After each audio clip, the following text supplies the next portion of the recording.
ladies and gentlemen, can you hear me? We are reporting from the void to say welcome to Valentine's Day. I had this plan for a while. I completely forgot to make it official though. So, I was planning on seeing if I could loop some friends in. I was. No one is online at the moment, so that'll just have to be how it is for a bit. But, yeah. Is my head fucking wonky on this? Oh my god. Oh, I need a fixed close-up. You can see my soul in this view. You shouldn't be able to see that. That's my secret. That's mine. That's mine. You can't take my soul. But as it stands, welcome to the stream, and happy Valentine's Day. If you are single like me, then you are not doing much, and you could be here. But if you are here, welcome, welcome, welcome.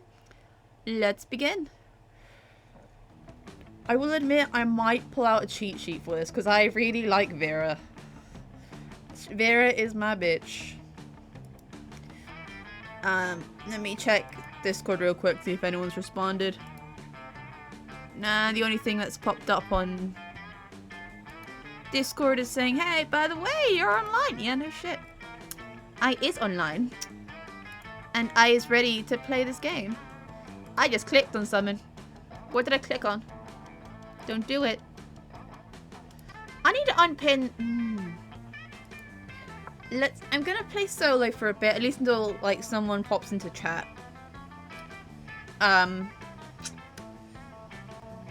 Fingers crossed, right?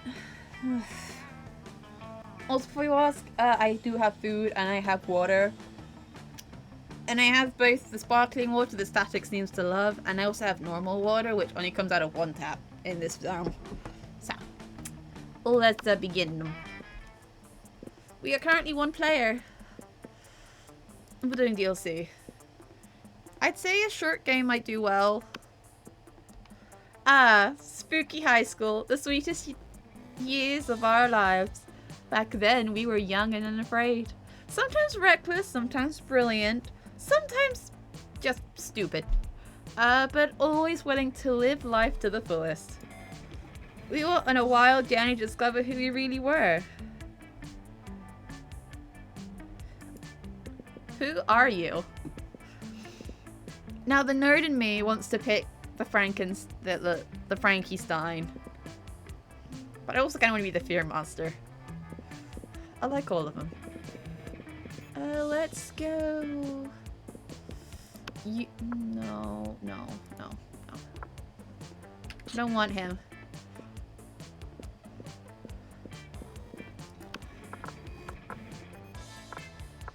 Showtime! Yes, voices are on. Fuck off. You ain't getting that shit. One sec, I am pulling up a goddamn cheat list for this. I'm getting what I want. I am getting my bitch. One second. Monster Prom.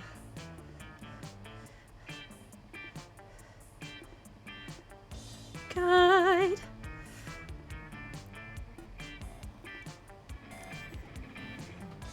Off. That's the wrong one. I need the official one. There is an official guide on Steam.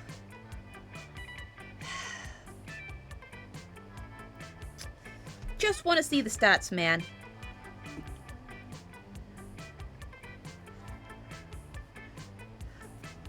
Okay. I have my stats. We are Noctings. And we had yet to experience this ultimate challenge, the Monster Prom. Remember it clearly, 3 weeks were left. I remember it clearly. 3 weeks were left, and as we fantasized about our dream prom dates, we were scrambling to catch their attention of one of the 8 most charismatic classmates. Scott Howell, a werewolf athlete who compensated for his rather small brain with a stupidly huge heart. Miranda Vanderbilt, a sweet mermaid princess who was as cute as she was genocidal. Polly Geist, a party ghost with an insatiable hunger for all the wrong things. Damien LeVay, hi boo. A fearless demon with a taste for destruction and a love of fire. Liam de Lioncourt. We don't talk about his age. A hipster vampire whose standoffish demeanor hid the fact that he was truly a lovable dork. Zoe, forever. An eldritch cutie who went from endless diet. Oh my god, words. I can fucking read. An endless cutie who went from endless deity to the dark realm to ultimate fangirl. Calculator Hewlett Packard. A library computer who had become a sentient robot ready to experience life to its fullest. And Vera Oberlin, my fucking boo. We stan her. A mean, self-made Gorgon with a merciless sense of business. It was clear. It had been one of them, but who? We only had 3 weeks to choose our prom dates, and even more daunting, we only had 3 weeks to woo them and conquer their hearts. But as I already said, we were young and unafraid, and we were ready to start. And I need to pee, so I'm gonna be right back and we'll enjoy the music. Too much water.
Yeah, nothing has much changed.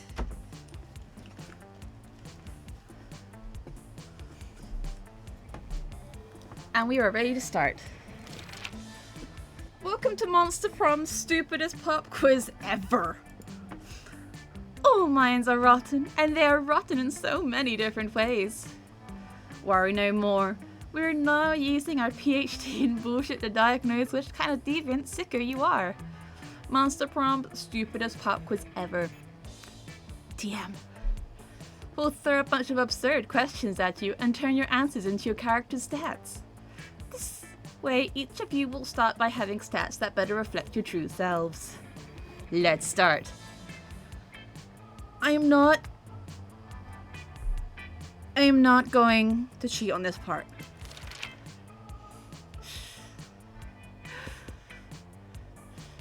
You build a 100-foot statue commemorating an event so that in 1,000 years archaeologists can learn something about the people of our time. What does the statue represent? That mind-blowing twist in your favourite TV show that clearly changed the life of everyone forever, unlike all that boring stuff they show on the news.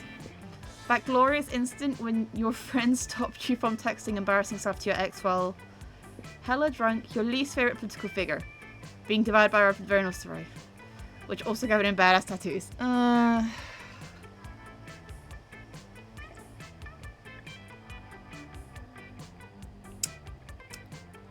think there was something hard in my drink. I've already swallowed it. I don't know what it was.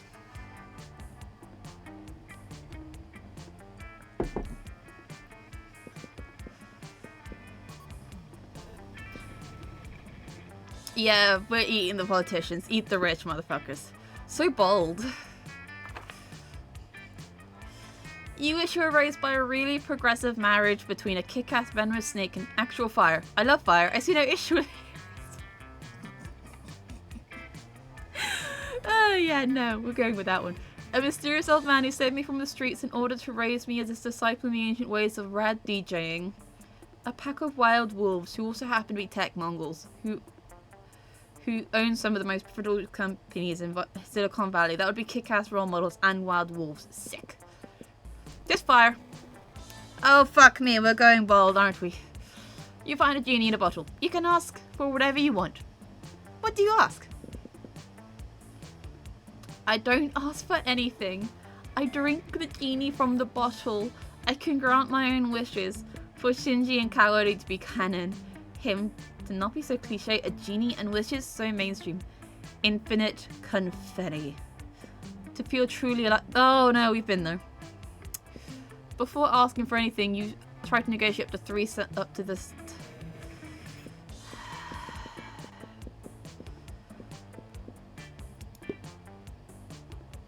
Fuck no, Vera! If you were a product, what would your slogan be? I command you to enjoy me, too expensive for you. You won't understand me, and that's how you know I'm cool. Objectively better than your other extra flammable. I command you to enjoy me. I'm alright with that one. Okay. Let's do this! We already have a heart with... Fucking forgot her name now. With... not Vera. I forgot who was the extra... Oh god, I know that the other one was Polly. I don't mind going with Genocidal Princess. One second. I am looking it up. We need charm and money. Our charm is shit, but our money's fucking fire. Let's go charm. I've got the symbol for charm.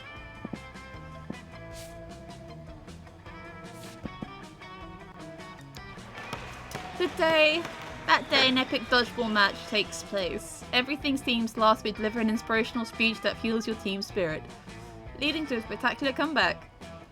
You're clearly a natural born leader. Game 2 charm. Got it. After you've eavesdropped on Miranda and Polly, waiting for the perfect moment to mention your influx of online followers when... One second, what are you doing? I'm Googling it. We need a lot more heart, we need a lot more money, we need a lot more charm. We're getting there though. Greetings, my loves. Never fear, ladies. You need not fight over me. No one's fighting over you, Bill. Him again. As royalty myself, I must say that even I find him to be, what's the term you use, Paulina? Extra as fuck. Friendship between two beautiful maidens shouldn't be soured over. One as handsome, rich, and humble as I. Kill him. Worry not, my sweet summer salads. I have found the perfect solution to protect your feeble hearts. You shall both marry me. I've dealt with male entitlement before, but this is an officially next level. Yes, an interdimensional level, as our collective wedding will be as well. Lame. Yeah, not interested. What a commoner. You are hardly the first prince to seek my royal hand in courtship, and I don't see what you're bringing much to the table. Interdimensional table, and I am the definition of marriage material. You will never find a better suitor. I have a castle. I can defeat anyone and everything. I can show you. I'll fight her. Is the interdimensional prince pointing directly at you? Why is your life like this? I can defeat you at any challenge. Name your weapon and prepare to lose. Miranda and Polly are watching you closely. Maybe you can skewer the princess challenge that really impress one of them. This is bold. It's royal. I thought I saw someone pop up behind man. Losing.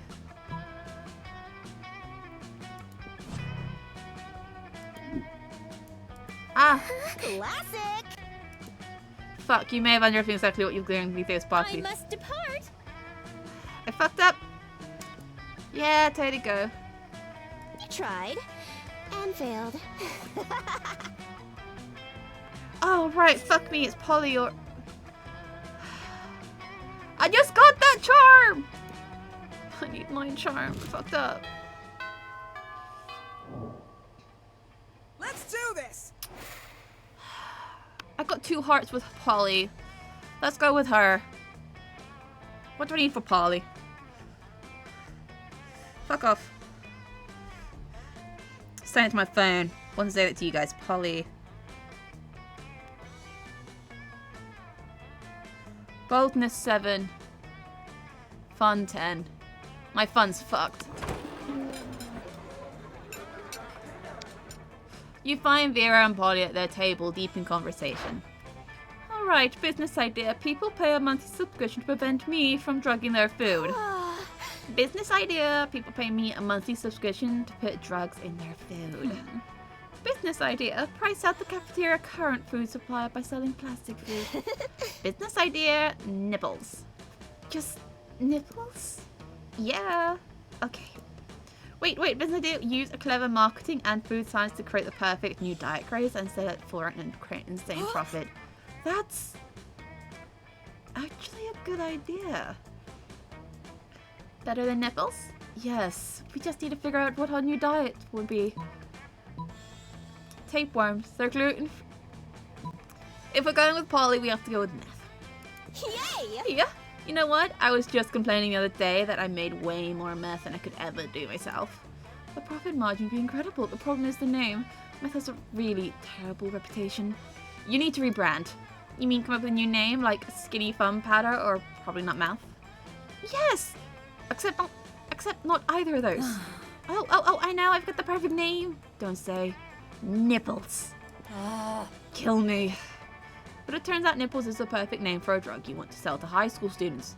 Polly makes a killing, and drug dealing turns to be a very romantic bonding experience for the 2 of you. Okay, if we're going for Polly, Let's do this. we actually need to think about this. We need fun. So we're going to do a lot of partying. Yeah, partying. That day during recess, you start a half-hour rave that goes full craze.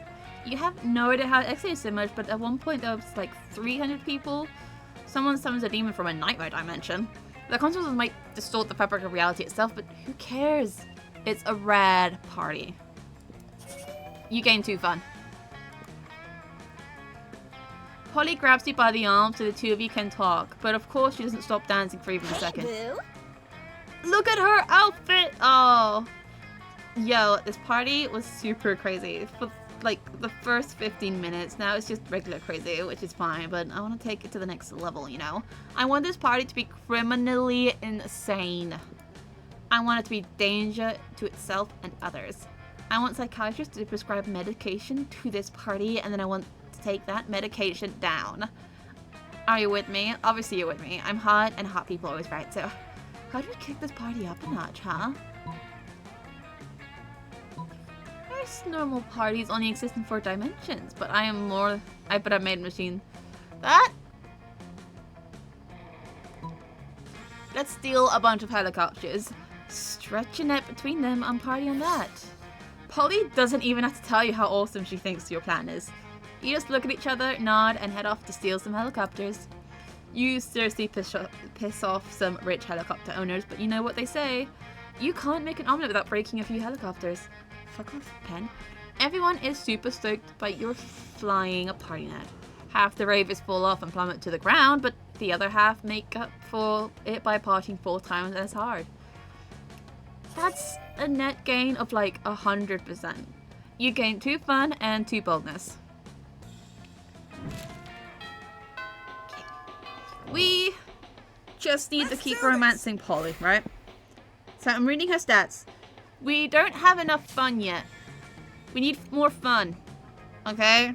So that means more party. Hey, stranger. Welcome to my... Fuck! Take a look.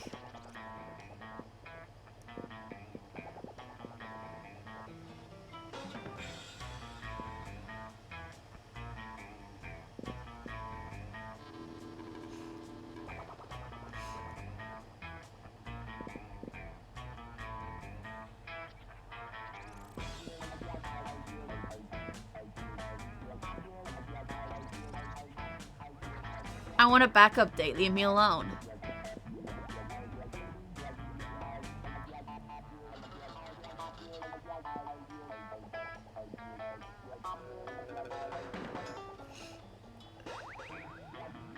No, they aren't. Yeah, they're not. They haven't fun.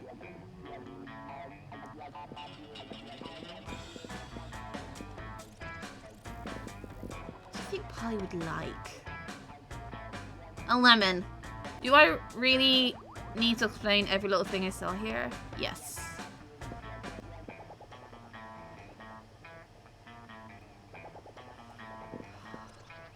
Not anything from here. You get that the whole point of running a business is like to sell stuff to people, right? I think you're missing the point, sweetheart. I didn't know you were there. I wanted to party and improve my fucking stats, babe. Fuck. Let's do this. Polly and Miranda sit together, surrounded by Miranda's customary crowd of serfs. Huh? So, wait, you actually got serfs who eat for you? Disgraceful. Well, of course. I find eating to be terribly undignified, so I almost never do it. Hey, me neither. What other kind of crazy serfs have you got? Well, I have a serf to go to the bathroom for me, a serf to takes minutes of exclamations for me, and a serf that keeps my silverware in alphabetical order. I also have a surfing serf for standing on top of whenever I go surfing. Wow, that's a lot of serfs. It's a fair amount. The only limit is my imagination. Unfortunately, my imagination serf imagined a way to escape from serfdom, so now I have a lot of ideas. And I'm sure with the help of Red, we could probably think of dope new kind of serf. Oh, is that so? I can't wait. Well, you're on the spot. What will it be? Ooh, Miranda, you could get a poppy serf. It's actually it's not a serf. It's just like fit to keep dogs. You should get a party serf, Polly. A serf to experience your hangovers for you. A serf for me? I couldn't possibly. Why not? I do it all the time. But isn't it wrong to make someone experience the negative consequences of your actions? Well, like I said, I do it all the time. And Father says I can do no wrong. Therefore, it's probably fine. Okay, hell yeah. Let's hire a dude to deal with all my withdrawal syndromes. Hire Polly, dearest. We don't pay our serfs. We don't? Sweet deal. Polly hires the burliest hangover serfs he can find, and the two of you go out to the night of the lives. The serf's dead in the morning from the epic hangover, but the memories are well worth the second-degree manslaughter.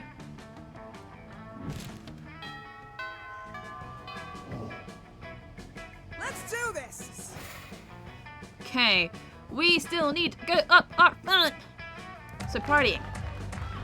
That day during recess, you start a half-hour rave that goes full crazy. At one point, Juan, the small magical Latina cat, slips on a banana peel. You start to laugh at him. He asks you to stop, but you don't. You laugh so hard at him that you somehow steal 2 fun from him. Hooray! Does that get us? Because that's 9 fun, right? Yeah. No. We need more fun. All the fun. You're just getting ready to leave when you get a text from Polly and go, "Hey, baby, let's party." How can you refuse such a formal missive? You track her down immediately. Hey, you got my text. That's good, because I need some help brainstorming. I'm going to a party tonight, but I'm pretty sure it's gonna be lame. And that needs to be changed. See, it's a costume party, you know, where everyone dresses up as their favorite humans. I am going as a sexy tax attorney, but I'm not sure even the sexiest tax attorney can rescue this party from the depths of lassitude. So, getting ideas to help spice things up. We've got some ideas, and they're the spiciest. Convince everyone to participate in a man.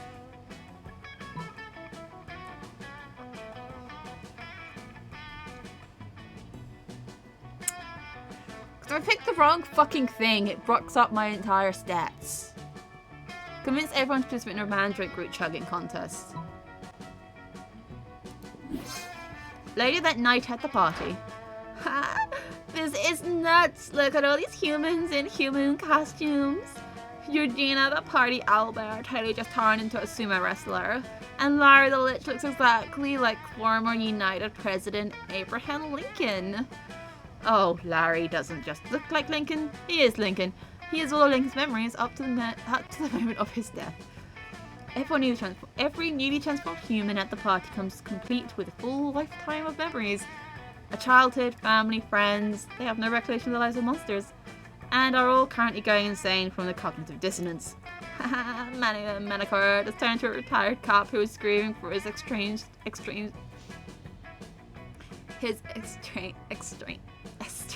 wife and 2 sons.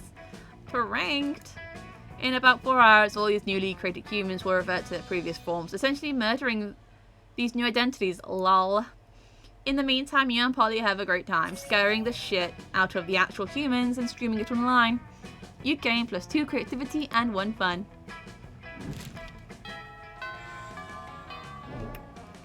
Right. Let's do this! Right. We have enough fun and enough boldness, but I want more fun. Where are you? Can't go to the library because you were there. That day during recess, you start a half-hour rave that goes full crazy. You're talking to Juan, the small magical Latino cat, when he tells you that you won't ever be as fun as Bob the scary clown. You accept the challenge. You go straight to Bob, stab him several times, open his bleeding chest, and eat some of his guts in order to consume his fun. Really? Do you think that's how this works? Whoop, it is. You gain +2 fun from poor Bob. On your way out, you spot Polly still wearing the lab coat she stole from that human party the other night. She takes it off and throws at you to get your attention. Hi. Yo, the human party convinced me I want to be a scientist, but not just any kind. A party scientist. What, a party scientist, you say? Why, just a scientist who's dedicated to discovering the secrets to the raddest party. Through a series of extremely scientific experiments, I aim to discover what exactly makes a party good. So I distill whatever it is into a vial and drink it. Or, you know, just have a really dope party all the time. Anyway, I'm going to a bar mitzvah tonight. I need your scientific advice. What can we do to push this party over the edge? Later that night. Haha, look at them dance. I don't know why I ever thought of this before. It's just basic science. Lightning gives life to a Frankenstein. A Frankenstein is stitched together massive, sexy, flailing limbs, which is also what a party is. Lightning is the life of the party. What's that? You want to know who's the bar mitzvah's boy is? I don't know. I don't know any of these kids. Crashing bar mitzvahs, the height of party culture. You have so much fun, you forget to tell Polly that you should have said Frankenstein's monster. You gain +2 fun and 1 charm. Hey guys, do we have enough fun? I'm gonna turn my sound real quick. Are we alright? I actually don't have anyone on my screen to tell me if like my sound's alright. So this could be like a 33.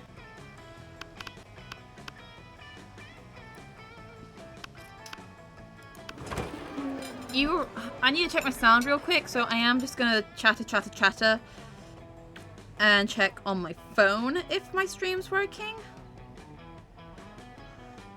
I know it's a bullshit idea. I need to check if it works, right? So chatter, chat. My sound is working. My sound is working. I checked it.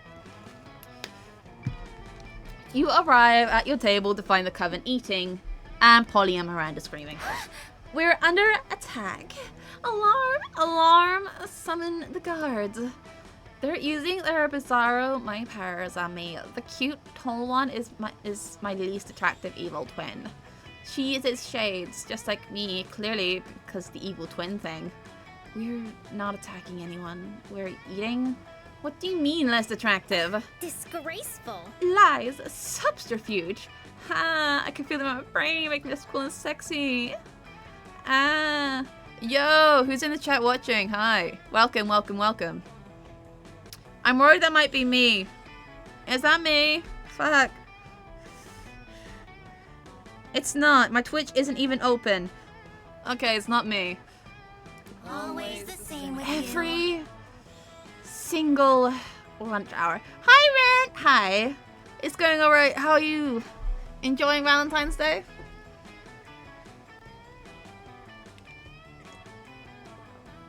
feel my foot. This is going to be interesting when I need to get the dip.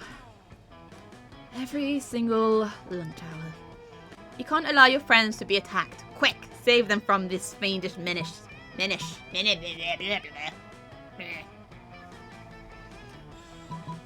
Joust them in... Drug their food. Drug their food. One day this is going to be taken out of context for me, but hey, as long as you're having fun. You reach into your pouch of drugs and pull out a handful of miscellaneous pills which you sprinkle on the Coven's mashed potatoes. What are you doing? Are you trying to drug us? Idiot, winners don't do drugs. Who said I'm a winner? We're out. You know what? How about we just move to the table? Cool. Haha, suckers! They left their drug potatoes. Looks like everything's turning up Polly. Polly eats all the drugs off the potatoes and then decides she's a canoe. A canoe that thinks you're kind of cute.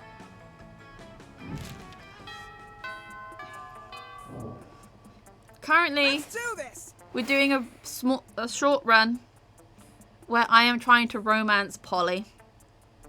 Only because it's between Polly and Miranda, and at this point my stats are more lean towards Polly. I should probably check my messages while I'm at it. Yeah, no one's popped up. Wait, no, that's the wrong tab. There we go. Let's go bold. That day, an edged dodgeball match takes place. Amidst the battle, you spot a fellow player that seems utterly discouraged. She thinks she's not worthy of anything worth at dodgeball and she attempts to throw a ball at herself. You explain to her the many ways you think she's unique and wonderful while also defending the many pleasures in life. With your help, she's capable of finding reason to keep playing and gain a sense of self-worth. You gain one BFF. Sadly, she's not part of this game, so that beautiful friendship will take place off-screen and do charm. But none of that matters. You're late to meet Polly for more party experiments. Alright, our research progressing so far.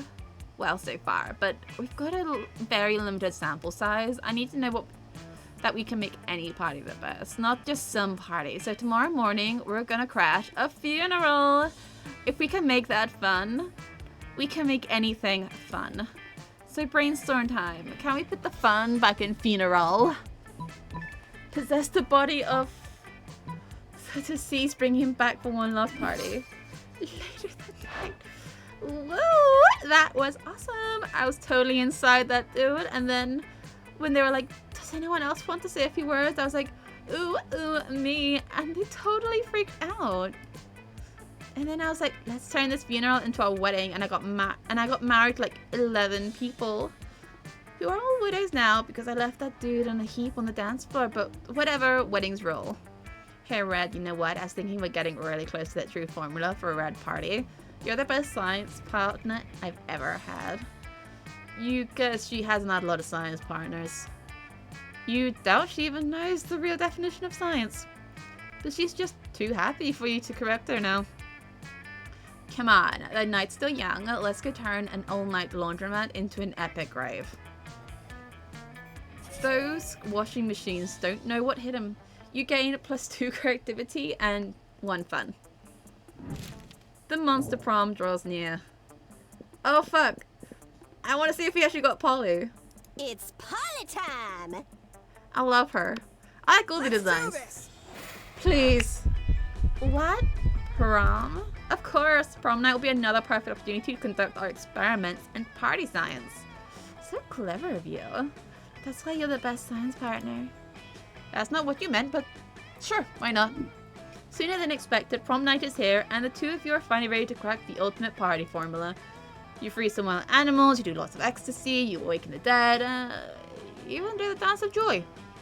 Everything's perfect. You feel floaty and full of energy, you see beautiful shiny lights, you feel connected to everyone. Obviously, most of that is thanks to the ecstasy, but still.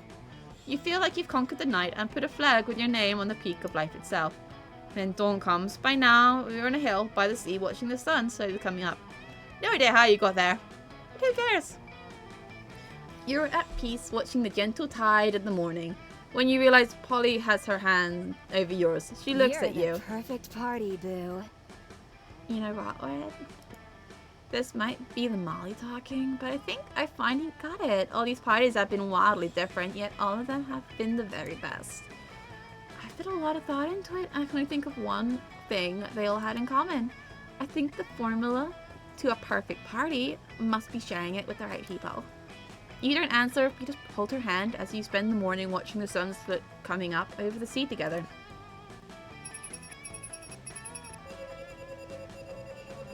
I somehow got the secret ending, which is impressive.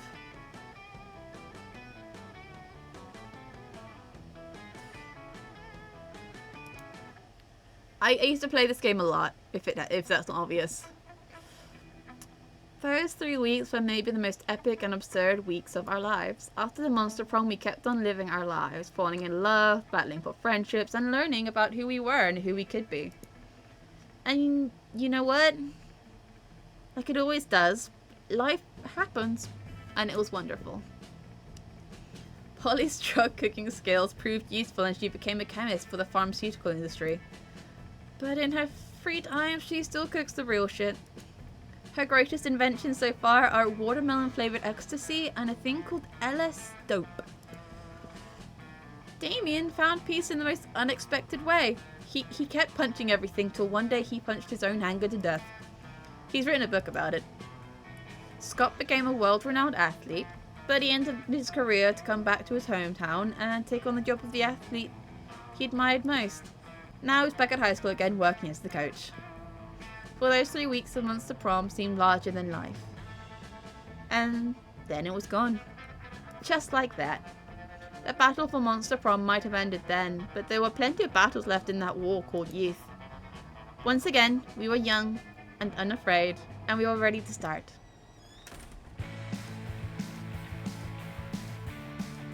I am doing a few runs, by the way.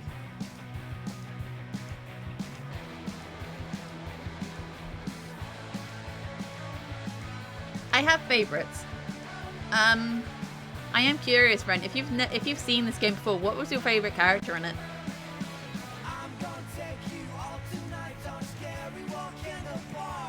Wait, is this fucking copyrighted? I'm not risking jack shit.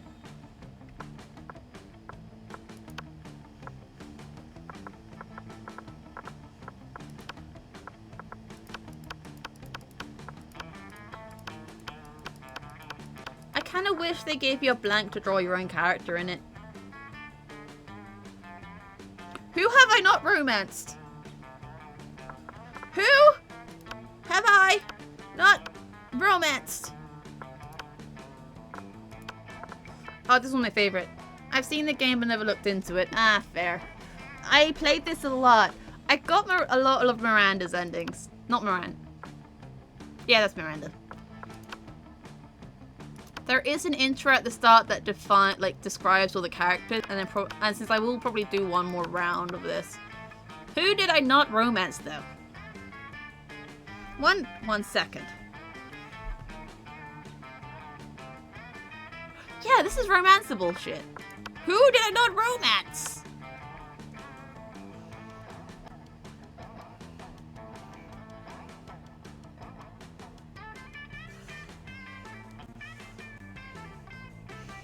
Who did I not romance? Son of a bitch. Liam, Miranda, Polly, Scott, Vera. 1 second. So we have Vera. I know because I spent a lot of time trying to get Vera. Cal Clester. And Zoe?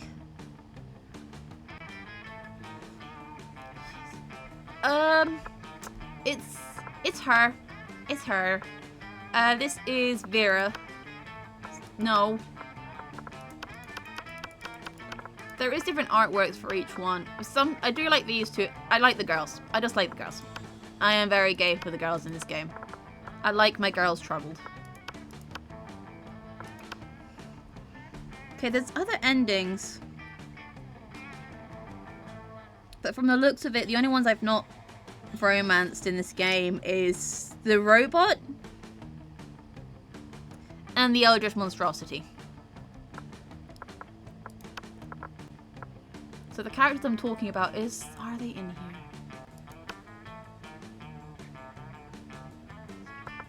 This robot here, I've not romanced them. Yeah, apparently. I've not got them to prom yet, more accurately. And Zoe, that one, that baby girl.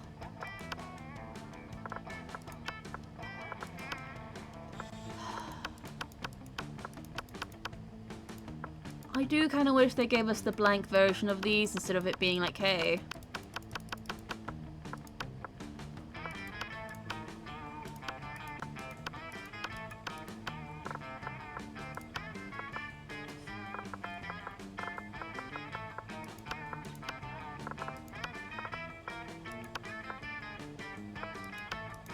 Like, give us the blanks of these, right? Like, just one for each character, and I would absolutely love to draw my character in there. She's so cute.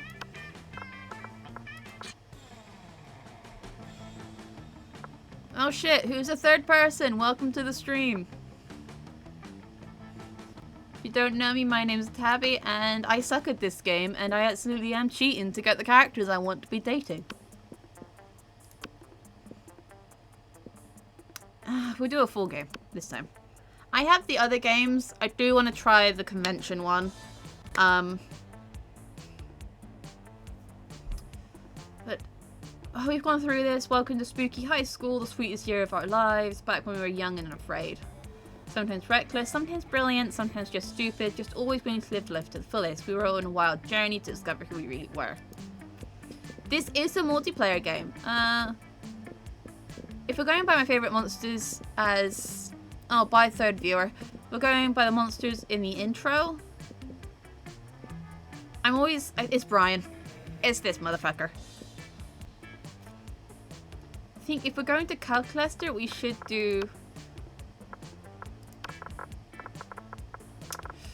Where is it?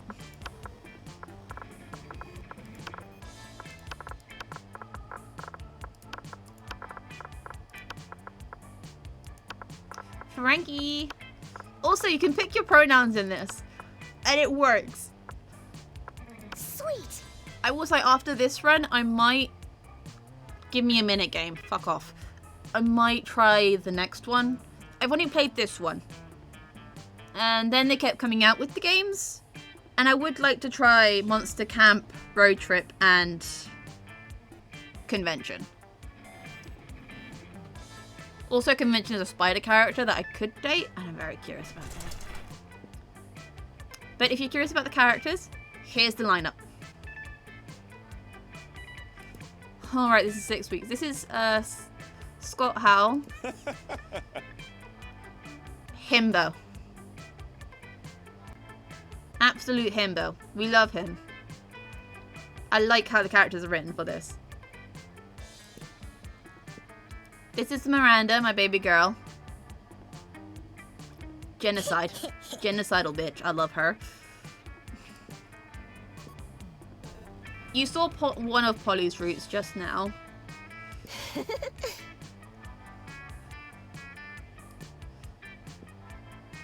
This is Damien LeVay. He has some fun roots. They're mostly violent. A lot of violent roots. Liam is the vampire. Hipster vampire. Zoe is the character I've not romanced apparently yet or taken to prom. An Eldritch cutie. I love her. So her and Zoe and this one is a DLC content. Usually you just have the base set. She is fun. She is really hard to romance though. So hard to do. And Vera Oberlin. I did a lot of her routes. I really like Gorgons.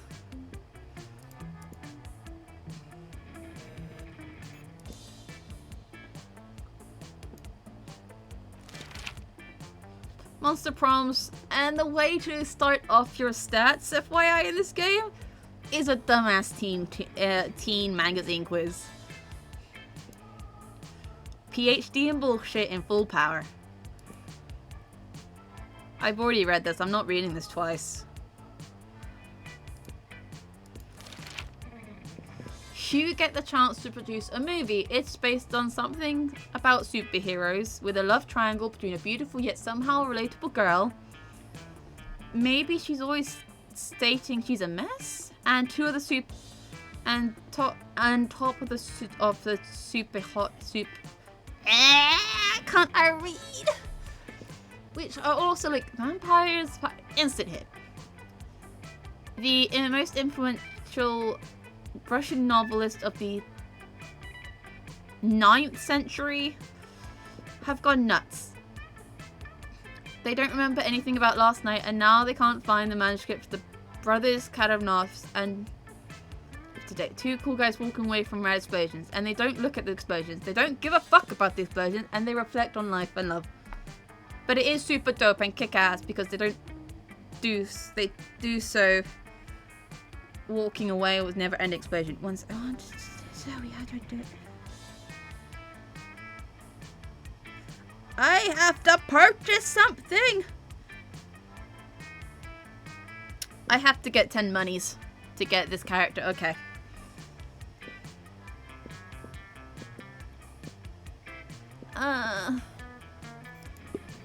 So fun. How do I get calculus to purchase an arcane floppy disk? If you had to say, have just sex with an animal, which animal would it be? A great white shark. If I have to fuck an animal, let's at least make it a story worth telling. A human being, because I'm the kind of douchebag who loves to find loopholes in stupid questions like this one. A swan. They're classy, plus it reminds me of that myth of Leda and the swan. So at least, by bestiality standards, it has a certain chic appeal. Also Zeus. Okay. Sweaty. No meeting where you charm your date with some astonishing sexy declamation. An artist of it experimental enough to give you a seizure. If my date can't tolerate flashing lights, they're not worth it. Fuck!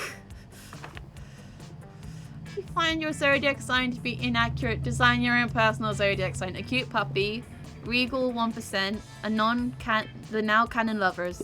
Zoe! Zoe, baby girl, come here. Come here, Zoe. I'm looking up Zoe's stats. I'm looking up Zoe's stats. I refuse to believe.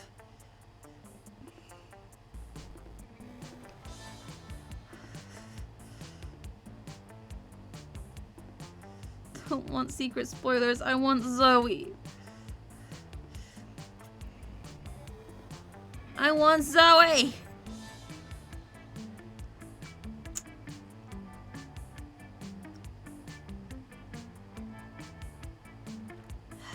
How do I get fucking Zoe?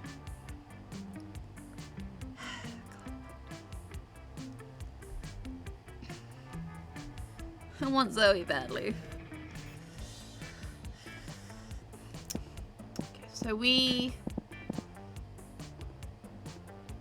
What's 10? We need monies.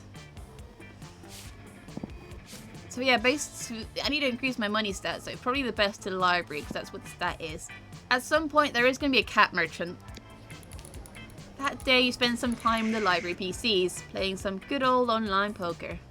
Gambling seems like a stupid and dangerous decision, but who cares? This time it pays off, so fuck it. You gain +2 monies. You notice Liam off by himself, happily drawing some steamy hot yowie. You head over to say hi, but Zoe beats you there. Hey. Hi, Liam. What you doing? Illustrating some erotic fanfic? Can I join it, you? No and no. You over-enthusiastic pussy.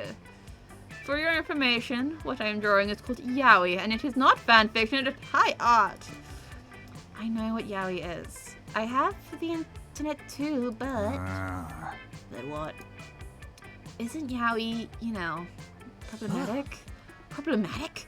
A thing that I'm doing? How could you even think such a thing? Well, I don't know. I mean, I posted some yaoi online recently and some people got really mad at me. They said it trivialized authentic gay relationships or something. I just really wanted to explore the sexual dynamics between Liam and Damien in comic form. Okay, first off, that is my storyline, and you have no right plagiarizing it. Second of all, I already told you yaoi is high art, and high art is only problematic to Cretans. What? But if it's high art, why are you always drawing two Ninja Turtles giving each other hand jobs?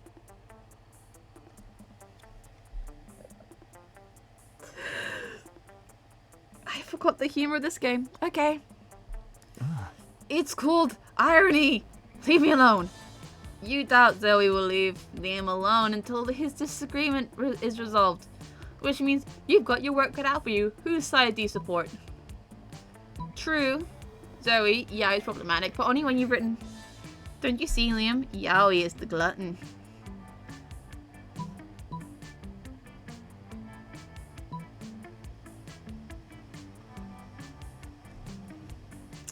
I don't know what to pick. Don't you see, Liam? Yaoi is the glutton of the world. Love me, please. I think Frankie means like wheat gluten. You know, the stuff a lot of cool people don't eat because they're dedicated to stuff for them. So mainstream. Sounds like a popular trend, which is probably why I don't know anything about it. Yes! We got 2 hearts, baby. We got 2 hearts. You lose +2 fun and -1 creativity. Fuck. I need my creativity. You bastard. Give that back. Let's go. Oh. Where is she here? You arrive at Zoe and Vera's table, excited to. We're not doing anything suspicious. Zoe. And we definitely don't have a fellow student in a cage under the table.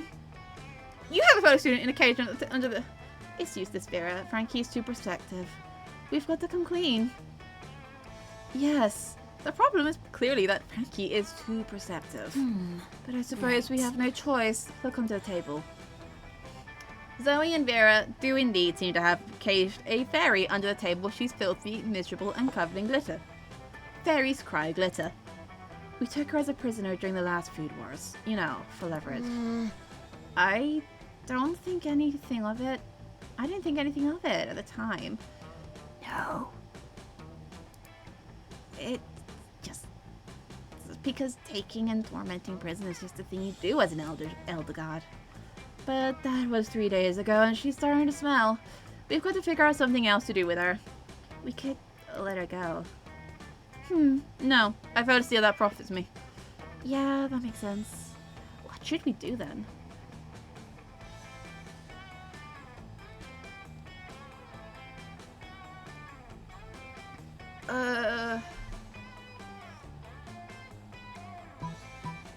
The prisoner is probably stinky because she's lonely. Get her a companion to keep her company.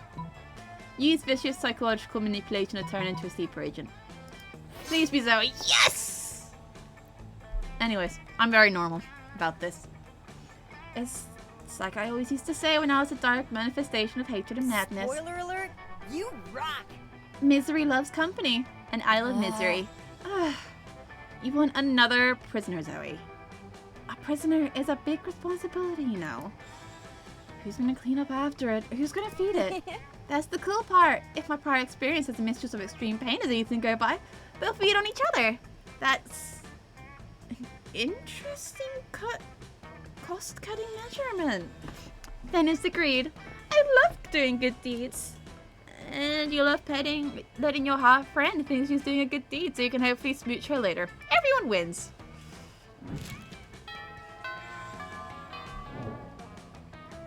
Let's go. Go.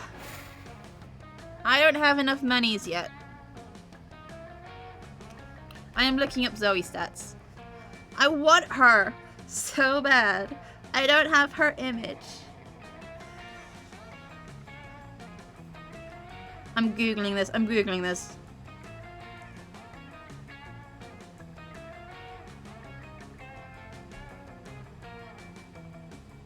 I just remember her being really hard. Alright, we need... We're not doing sharp mode.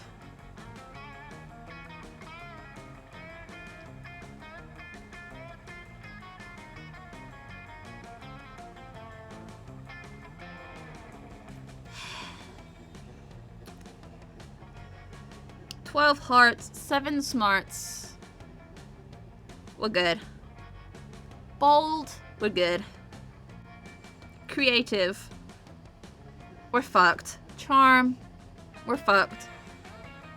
Fun, we're fucked. And we need at least 1 monies.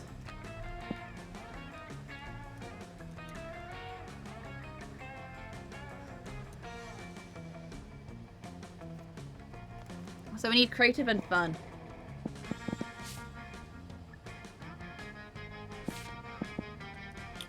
So auditorium. That day while rehearsing for the class play, it's as though the muse themselves had decided to give you, figuratively, oral sex. Your performance is so intense and inspiring. It'll be remembered for generations, which is pretty rad by high school play standards. You gain +2 creativity.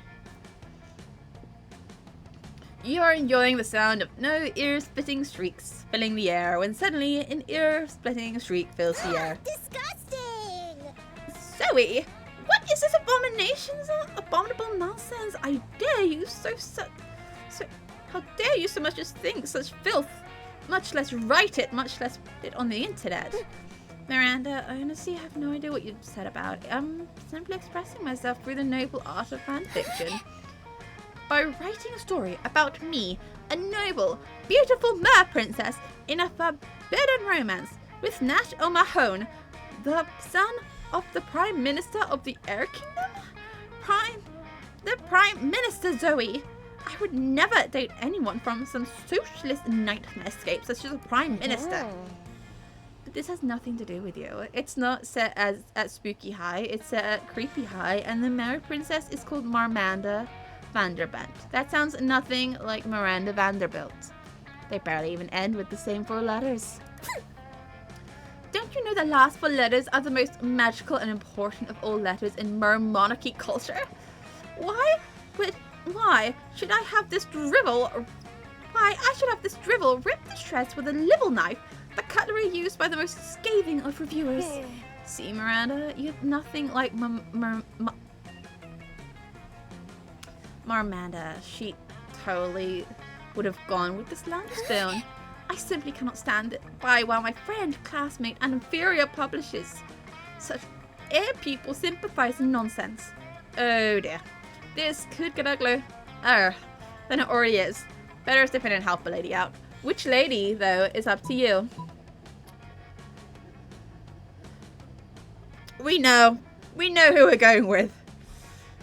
Leave Zoe alone, Miranda. Don't you see she's done you a huge favor by exposing the treachery of Marmanda Vanderbunt? You need to go destroy Marmanda. Not Zoe. Yes, of course. So we understand now. Your story isn't air people propaganda. It's a warning to me. Sure. If that'll get you, leave me alone. And now the next logical step is for us to warn the air people about how quickly I'll destroy them. By writing Miranda Vanderbilt into the story to murder What? No, it's not that kind of story. There's no content warning for mindless slaughter. Not mindless slaughter. Mindful execution.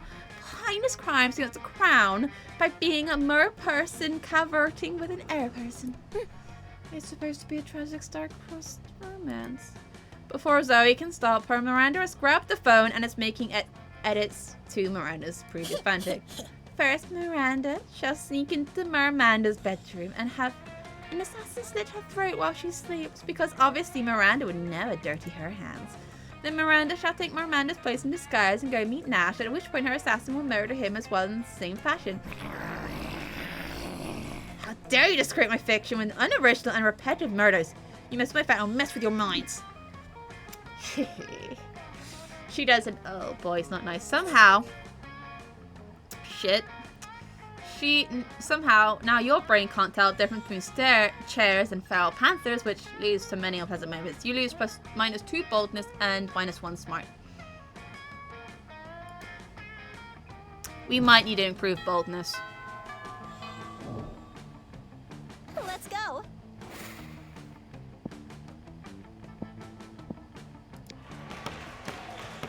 That day an epic dodgeball match takes place. Everything seems lost, but you deliver. Yep.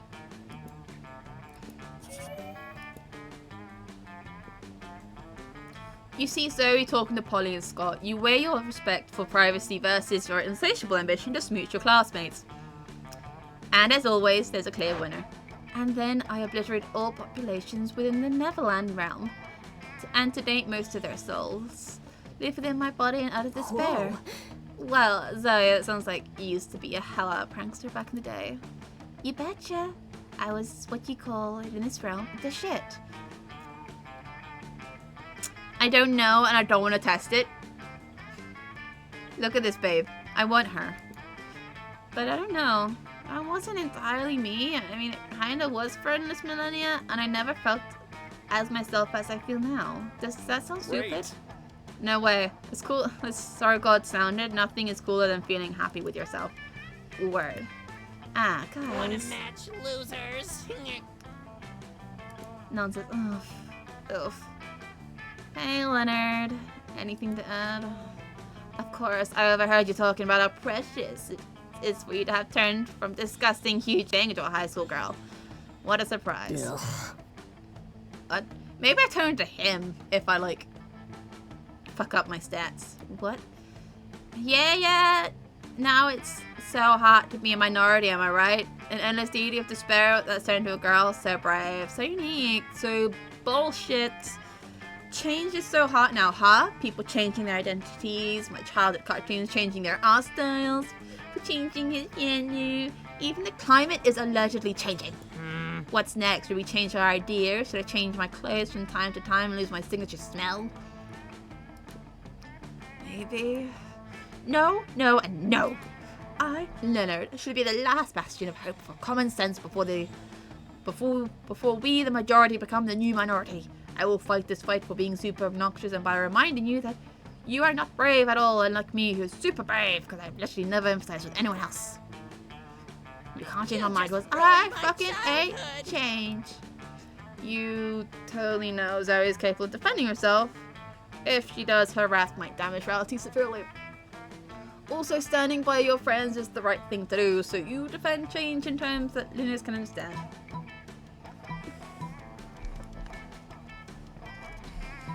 Leonard.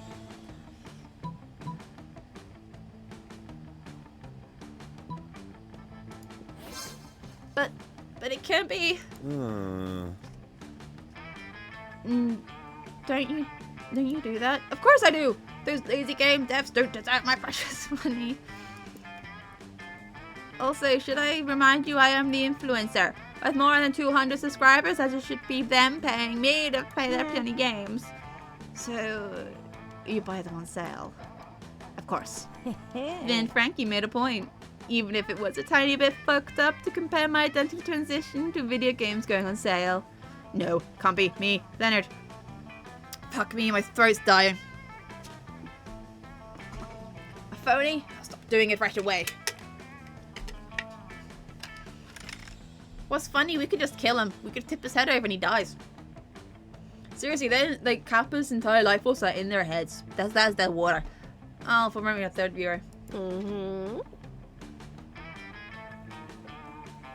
You mean that you'll change your behavior towards video game sales? Yes, I mean, ugh. You fools, this is not the last of me you'll see. Be ready for my vengeance through a bunch of angry tweets. Meh. Whatever. What just happened? Nothing, just Frankie being the best. Yeah, how didn't we see that the best way of fighting Leonard was beating him up with his own stupidity? Ha, we're Team Zoe and Team Zoe just won, hooray! You're the best team ever. You all hug and it's the sweetest thing ever. Later in your secret lab, you distill the sweetness into a +3 charm. My throat is dying for real though. Let's go. Hi, baby girl.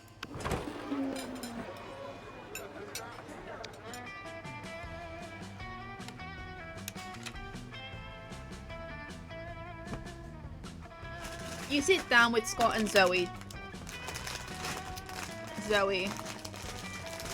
Just as Zoe cracks open the Tupperware and she brought for lunch. You're not sure what's inside, but it sounds like it's screaming. Hey, bros. Whoa, Zoe, what are you eating? Is it pizza? I love pizza. No, Scott, it's not pizza. I'm on a special diet where I only eat sandy. Oh, sandy, I bet that's chock full of protein. Not really, it's mostly chock full of bars. It's better fresh.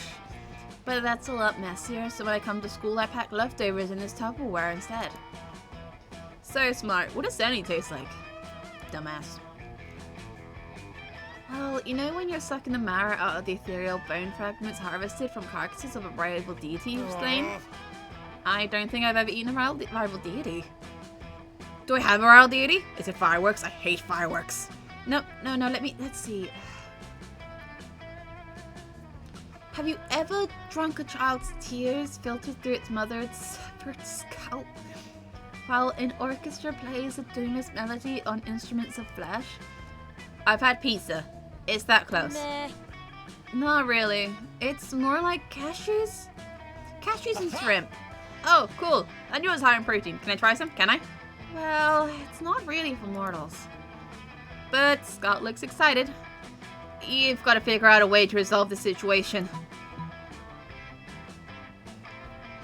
I love the option for Scott is... But what if Scott uses this crazy straw? Look at his face though. Scott, Sandy's extremely high in cholesterol. Why don't you just eat some cashews and shrimp smothered in this malignant insanity hot sauce I brought? Oh no, cholesterol! The original C word! Also, eating Sandy would cause your brain to invert, mutilating it like a thumbless chimpanzee angrily peeling an orange. That sounds sort of bad too. But what I'm really worried about are my calories. Cashew me, bro. You happily oblige. One cashew, shrimp, and weaponized hot sauce cocktail coming right up. Oh wow, this food looks like a tiny crime scene. Down to the hatch. That's a lot of hot sauce, Scott. Are you sure your mortal mouth can? Bro. My mouth exploded. It caught fire. Exploded and no more mouth for Scott. No, Scott, I can still see your mouth. But I can't see my mouth, and whose mouth is this supposed to be? Mine. If I can't see it, it's not real. Okay, dude. Sorry, I can't tell my mouth is first, so I don't have mouth anymore. Scott sits quietly for the rest of the lunch period, growing progressively redder and sweatier while you enjoy a nice meal with Louie. Nice.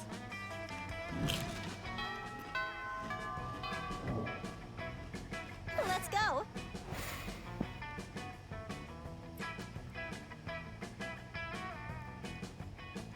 I went in for boldness and I got no- Oh, boldness is in the bathroom. Okay.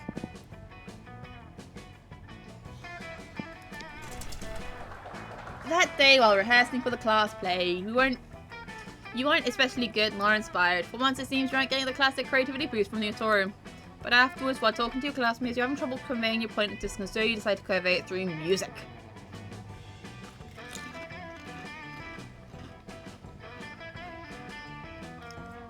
I'm eating. 1 second. You start singing and suddenly everyone else joins you in a kick-ass musical number. It's so amazing that even the people with whom you were arguing with totally get your point and change their mind once the song is over. You gain +2 creativity. Having stretched, kicked your faces, and belted for the gods, it's time to get down to business. Rehearsing your classic musical Auntie Mamie.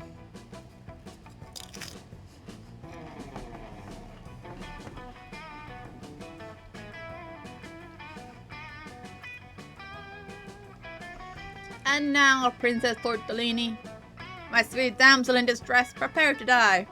Can we hold, please? Dude, why would you interrupt me? I was in the moment like I was a fucking Meisner. I failed to see how having intercourse with Meisner would improve. Fucking was a descriptor, Miranda. Can I please say my goddamn lines? I mean, you could, but why don't you want this musical to be better? Auntie Mame, an evil dark knight, being a bad guy, it's so predictable. Aren't we all about inverting tropes at Spooky High? It does seem the leading lady role is somewhat outdated. Here we are in the modern age. Somehow some of her reactions to male violence could be taken straight from fake horses going up and down in a circle. Fine, whatever. If my brilliant and hair-raising portrayal of Auntie Mame isn't good enough for you, then go ahead. Think of an awesome plot twist, and I'll nail that too.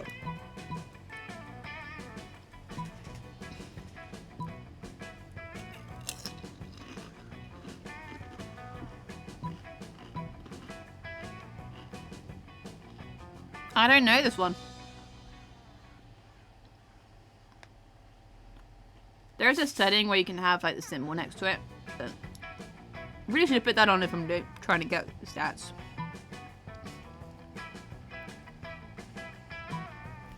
I'm looking this up.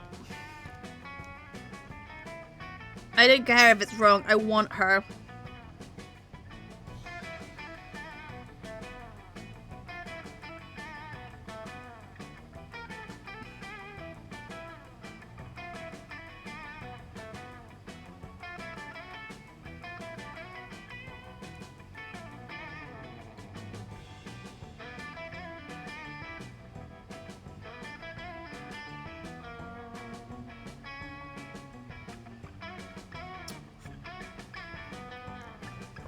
Fuck me. 1 second. I'm trying to find it.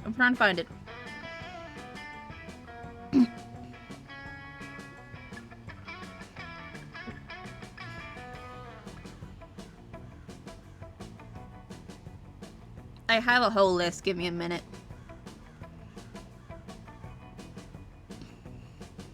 The Watchman, Intimate Prince and Marriage, The Colton Icon, Con, The Coven.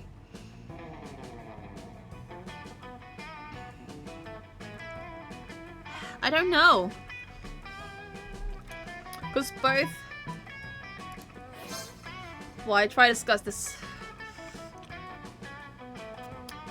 Believe it or not, I can't find the fucking prompt. So we're going off whatever the fuck I can think of. Why try to discuss the psychology of business people's head when I could just smash heads? I do fail to see how the dynamic of bureaucracy could possibly make up for compelling musicals about Dark Knight. Are you kidding me? Have you ever seen the anime How to Succeed in Slaying Without Really Trying?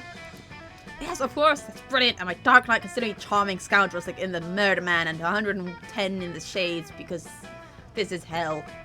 The three of you hop to work, bringing to life the Dark Knight's nuanced journey to get his license, which, with such sore-to-be hit songs as Rose Turn to file the paperwork and defying great amounts of protocol. You kind of wonder how Perry, the playwright, Poltergeist, will feel about all these changes at work. But everyone knows writers are the least important part of the creativity process. So fuck that guy. In fact, you get the best creativity from him. It is my best friend for this. I remember for ages, when I used to play this game a lot, I was trying to get one specific ending with Vera, and it's very hard to get one if you don't follow the steps right. So, I think fun is next. Show me that money. Fuck!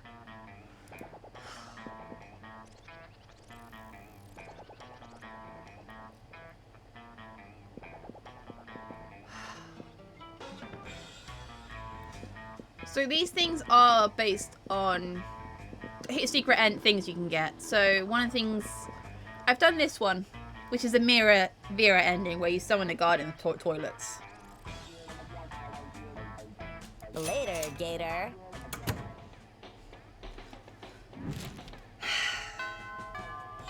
She gets mad at me if I don't buy summon. Let's go.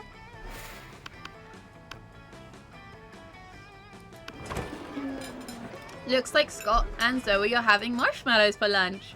You say that because their cafeteria table is covered in little mountains of marshmallows. Zoe slams a marshmallow into her mouth. It's mildly impressive. There's 50 marshmallows. My name's Kim at the front. And I'll eat children. Scott stuffs 6 marshmallows into his mouth at once. It's slightly more impressive. Oh, what? 20. I'm the queen of the Middle-earth.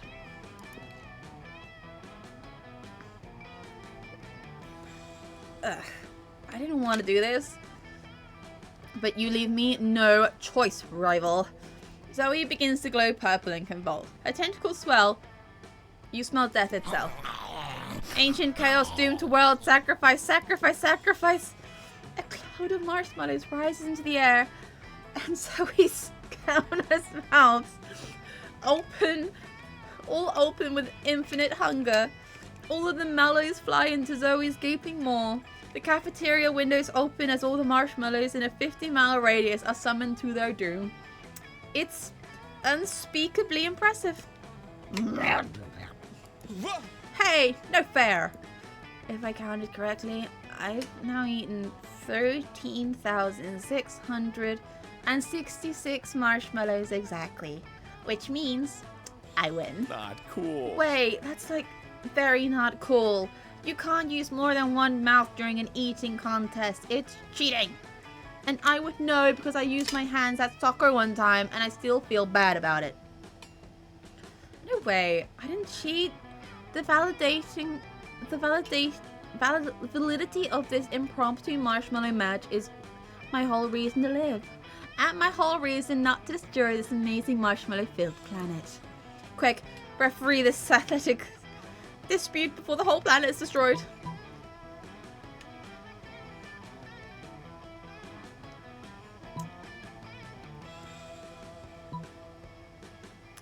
We can't control how many mouths we have. That's not nice. Scott, are you a good boy or not? Scott.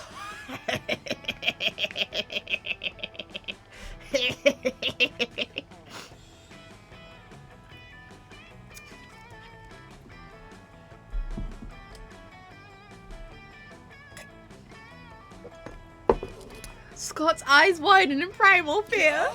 Wait, I'm sorry, Zoe. I want to be a good boy. I don't want to not be a good boy. Wait, Scott, who's a good boy again? It's me, Scott. Who's a good boy? Me. Then I guess I'm the winner, mouths and all. Zoe may have won the marshmallow battle, but you'll win the marshmallow prom date demon friendship war.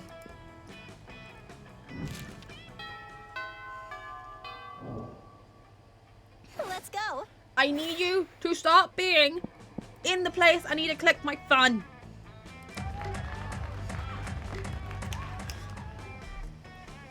Today, during recess, you start a half-hour rave that goes full crazy. You have no idea how it escalates so much, but at one point there was like 300 people. Someone summons a demon from a nightmare dimension. The consequences might destroy the fabric of reality itself, but who cares? It's a rad party. You gain 2 fun.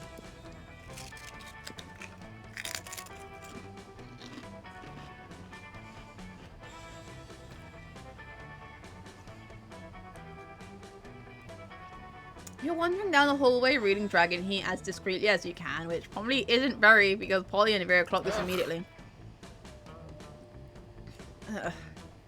Are you actually reading erotic fanfiction about dragons? Yes. Because we love Dragon Heat. I'm all about 19th century Russian literature, but a ghost girl can't say no to some erotic fanfiction. Am I right? I've literally been working on my Morgana one breast to reach cosplay all week. Don't worry about why. Speak for yourself, Polly. Okay, fine, I've read Dragon Heat. But don't go around just telling people. Psst, we're clearly safe with them. A fellow Draconphile can always be trusted. Are you sure? I mean, anyone into Dragon Heat must have a wicked mind. 297 chapters and counting, and it still manages to amaze me with all the new levels of wrong. Yeah, right? I fucking love it. Yeah, and I must admit, I'm a bit vanilla when it comes down to fave chapters. Mine is the one where Harold McDonald hunters the Hydra and the deranged Dracodella have to rest at an inn after the Choking Bay adventures. Only to discover they only have one available bed. There's only one bed, the classic fanfic trick that never fails.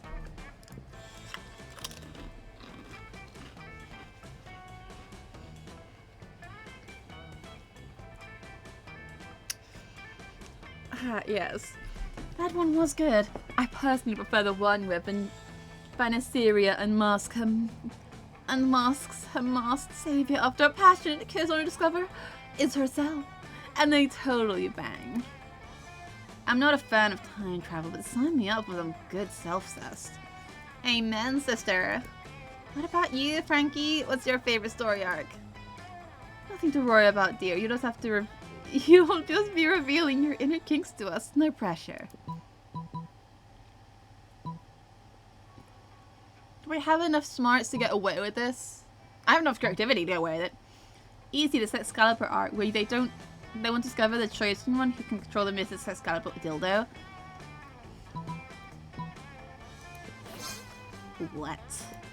Let me see. Vera takes the pages from your hands and they both start reading. They devour your piece of art in mere minutes. Just wow. Yeah, this is wonderful. So for the twist, Harold, all unsettled from being betrothed to the evil Queen Rosequeef. And then it turns out that the insecurity wasn't due to marrying his mortal enemy, but because he didn't know if he could please the most sexual dragoness of the 8 kingdoms. Kind of nice that you show him so vulnerable. So he goes and sticks his dick in a pie to practice. Classic. Then oh no, the magic properties of his dick grants the pie's life. Hashtag mind blown. Yes, I thought for a moment it was a cheap trick for comedic purposes. Then you went all in with a love triangle between Harold, the Queen, and the pie. I must applaud you for boldness there. And the level of... What am I reading? I thought the book would have been a Zoe thing. It's not a Zoe thing. I never expected from a fanfic or a fanfic. Also, it's sick tons of pie sex. That pie really knows how to use his pie hole. Frankie here is the Dustervex of cheap erotic dragon fanfic. Sweetheart, you should post it and you'll be a monarch of AO4 in no time. Yes, a brilliant deviant mind. It's definitely arousing. Fuck yeah, it is. Maybe someday you could write an erotic play for us to enact it if you know what I'm talking about. We all know, Polly. But sure. 6 skills in fanfiction. I just wanted to increase my fun. Let's go.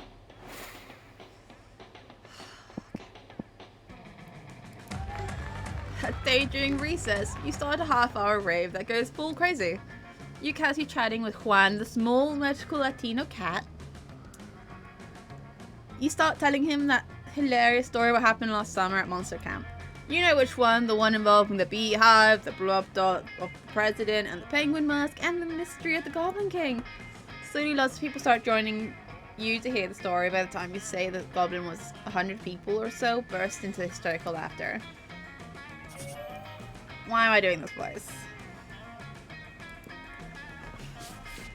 You know Zoe has with a big grin on the amalgam of chaotic nightmares she has used to form her face. It's adorable. Frankie, hey, guess what? My latest comic, Who Watches the Watchmen Have Sex, just got published in Weird Tales magazine. I worked so hard on it and it's finally out there in the world that nothing can ruin this moment for me. Oh, Leonard. Ugh.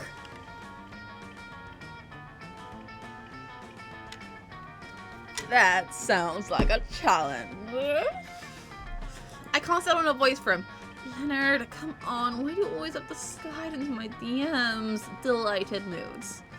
Because I must shed light on injustice whether it arises. What about world hunger, global warming, income inequality, human trafficking? You didn't let me finish. I must shed light on justice whenever it arises. In the world of fandom specifically. Oh. Cool. Social justice It warriors is not. win again, sir. It is not. Hold, Zoe.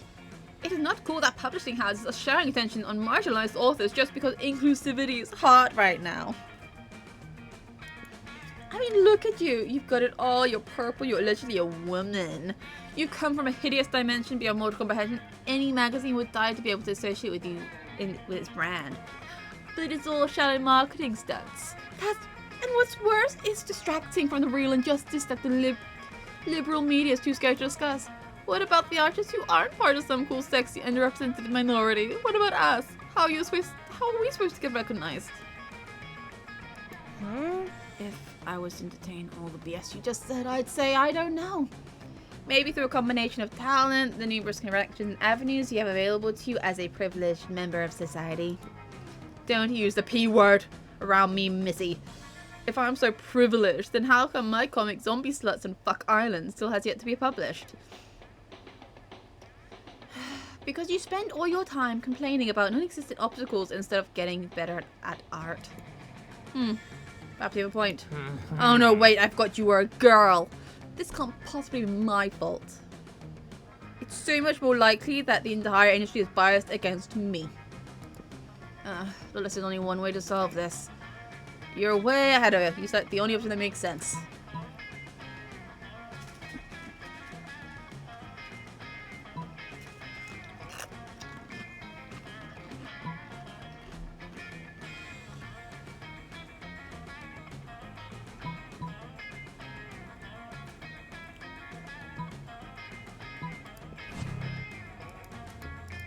I fucked up.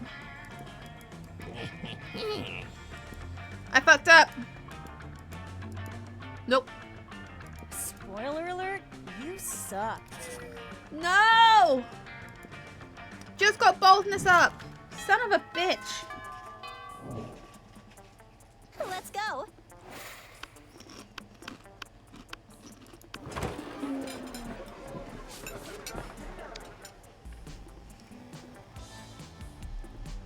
You sit down with Zoe and Scott. Scott is eating his trademark pizza sandwich, which is just three slices of pizza on top of each other. Zoe has a notebook out and is taking notes. How do you get your food, Scott? Why do I know so bad? It's pretty normal. No, it can't be normal. I'm doing research for my latest fanfic, Cry Havoc and Let Slip the Dogs of Love. It's about a pack of werewolves going on the biggest hunt of their lives. A hunt that will change them as hunters, but also as werewolves. They went looking for food, but what they found was personal growth and a new understanding of group sexual practices. Also food. That's why I need to know. How do you hunt? Oh, well, normally I go to the cafeteria and I ask for pizza. That's it? What about hunting in a pack? Enjoying the spoils, getting a feast of blood and rage, exploring each other's bodies. Well, I guess sometimes me and my cousin order pizza at home, and then when the pizza comes, and then we eat the pizza. Zoe does not look at all satisfied with Scott's answer. Maybe you can get Scott to give some juicier info, or convince Zoe that ordering pizza is actually dramatic.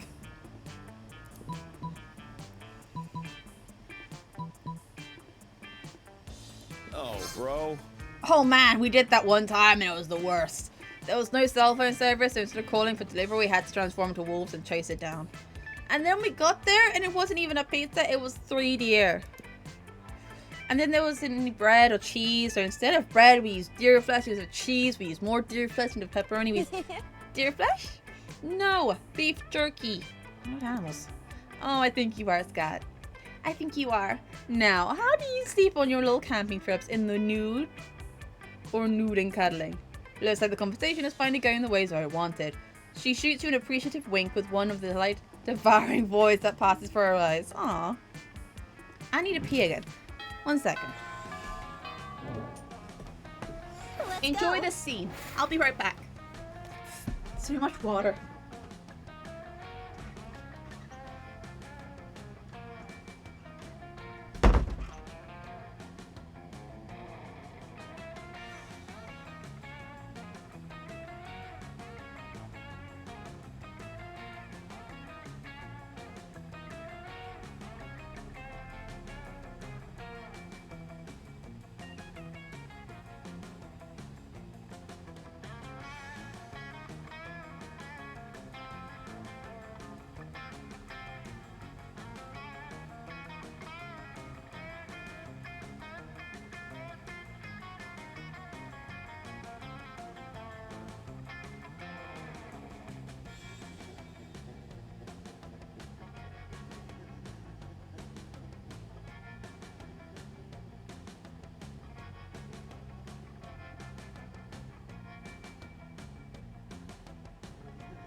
He's back.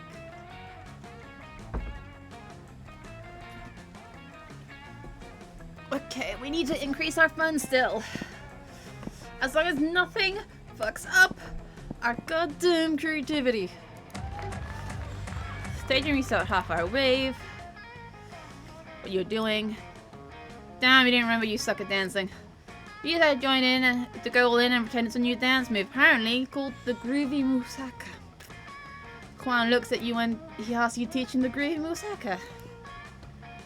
In no time, half the party is following your steps and doing the Groovy Musaka all together. It's a party to remember.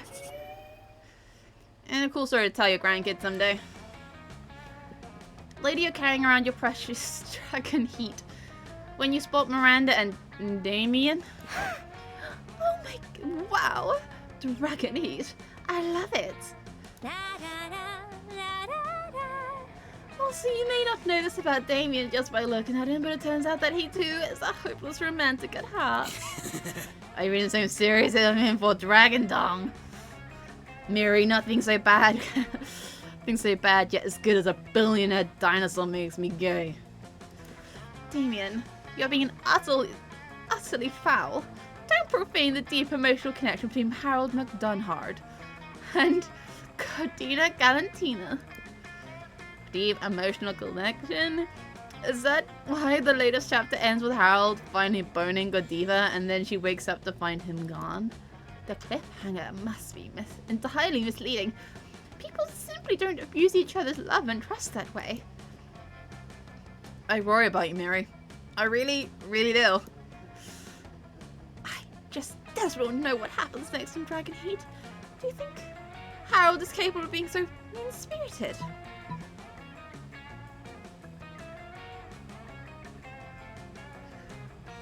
I'm not bald. That's not gonna work out for me. Harold may or may not have... I'm not charming either! Courted, let us please be the absolute most romantic day that's ever happened to me ever. Yay! Oh, fuck. Somehow despite spending time in the school daydreaming about dating, Steady you still know nothing about romance. You bring in to Bouquet the fish and Damien the head of one of your enemies. And that'd be one of his friends. Whoops. The day is over before it begins.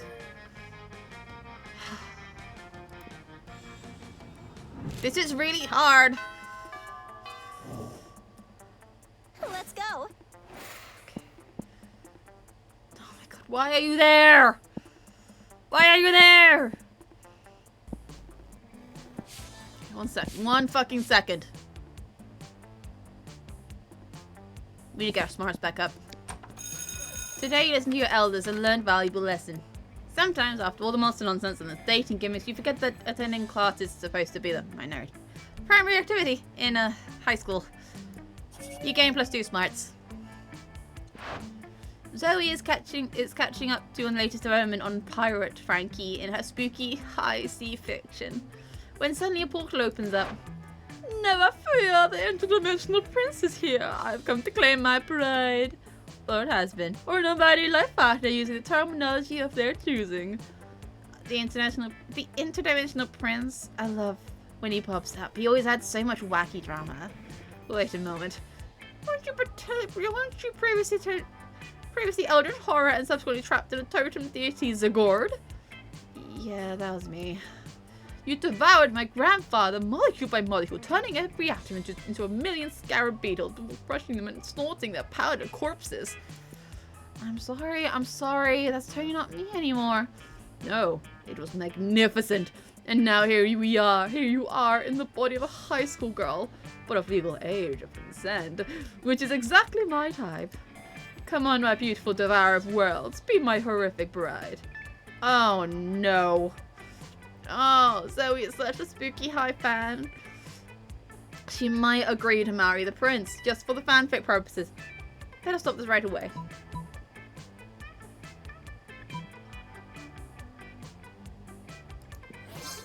A trampoline?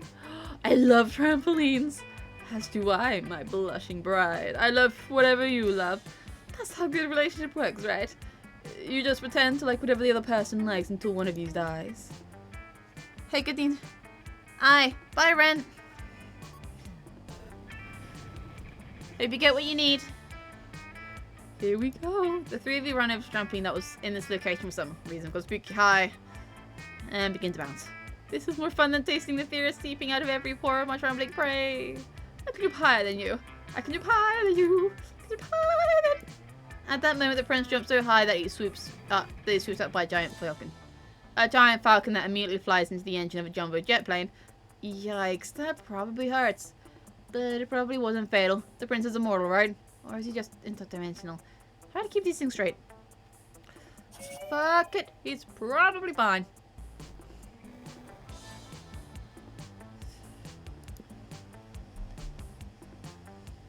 You also get a gorgeous giant falcon feather that floats down from the sky. That's not usable in this game. But just to be aware, for the rest of this run, you totally have a falcon feather in your pocket.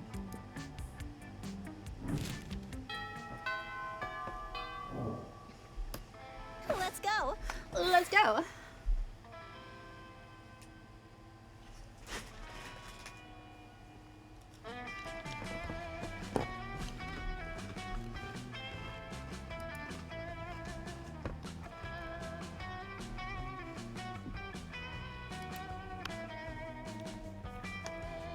Oh shit.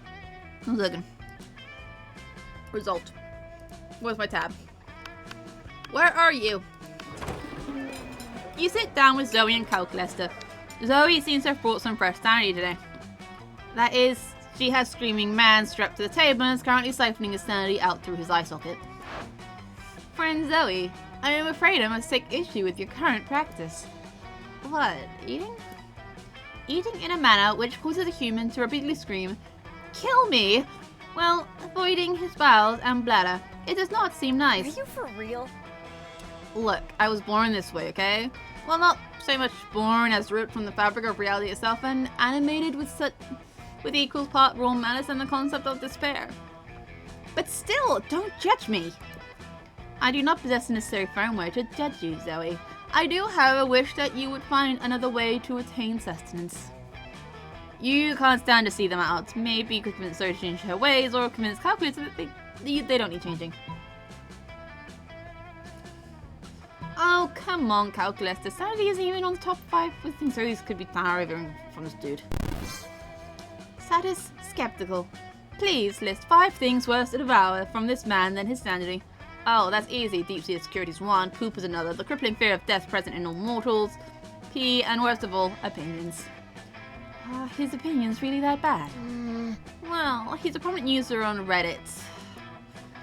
Understood. Analysis complete. Sanity is an acceptable food substitute compared to several things that are worse.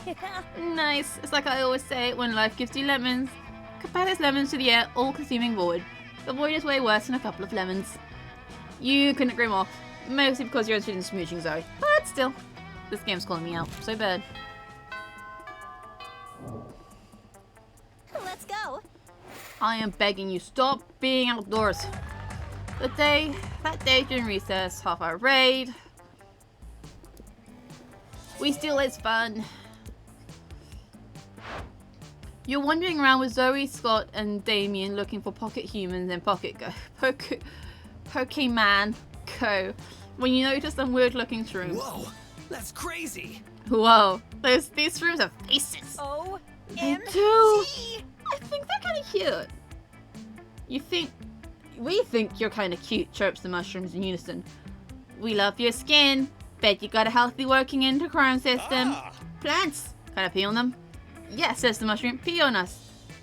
Your moisture and nutrients make us stronger. Okay, I'm officially creeped out by these talking mushrooms. Really? Why? Pretty much all the plants in this dimension of terror do this. Yeah. Okay, got it. They're creepy. Creepy? Creepy, says the mushrooms. We're all full of genuine affection.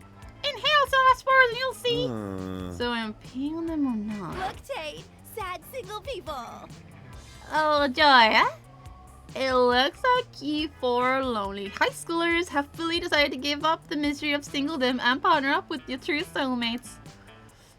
Yes, sings the mushrooms. We would love to mate with your souls. I don't know. I'm not really into giving up my individuality in order to allow an intelligent fungus to siphon off my nutrients. Eldritch Girly Pop. Yes, it is Eldritch Girly Pop. Hello, Exosket, lovely to see you here. It is Eldritch Girly Pop. I do love her. We are trying. This is my second run this stream. I'm trying to get her artwork at the moment, and I'm probably gonna hop to probably camp next. You'd never experience anxiety again. Okay, I'm interested. I'd never settle down.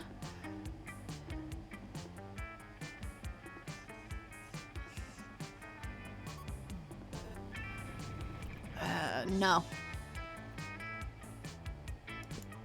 A parasite is type can directly stimulate the pleasure neurons in your brain. You take what you get in this stream. Which was mostly me trying to say stuff and then dying because I can't word right and I stumble across my words.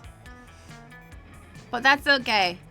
I stream so that my suffering can be entertainment. Feel free to point and laugh. I mean, okay, I'm listening. If you enter a committed relationship with one of these mushrooms, you can pee on as many of them as you want. Hooray! Thanks, Scott. No, not hooray. You taught your friends out as accepting these parasites. You can date these mushrooms, or you can date whoever's in this mystery box I brought with me. I haven't got the mystery box. Wait, don't rush by. Let me do a tarot reading on your life.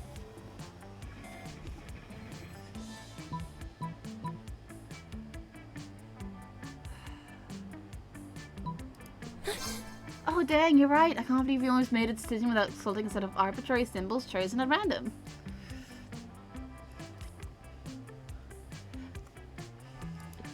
For real, you explained that you'll be drawing 3 cards for them. 1 for the past, 1 for the present, and 1 for the future. I know how tarot works, Frankie. I'm not a dumbass. You draw the first card, representing the past, and it's the 2 of Cups, which symbolizes intense loneliness that can be only be cured by seeking and finding a partner.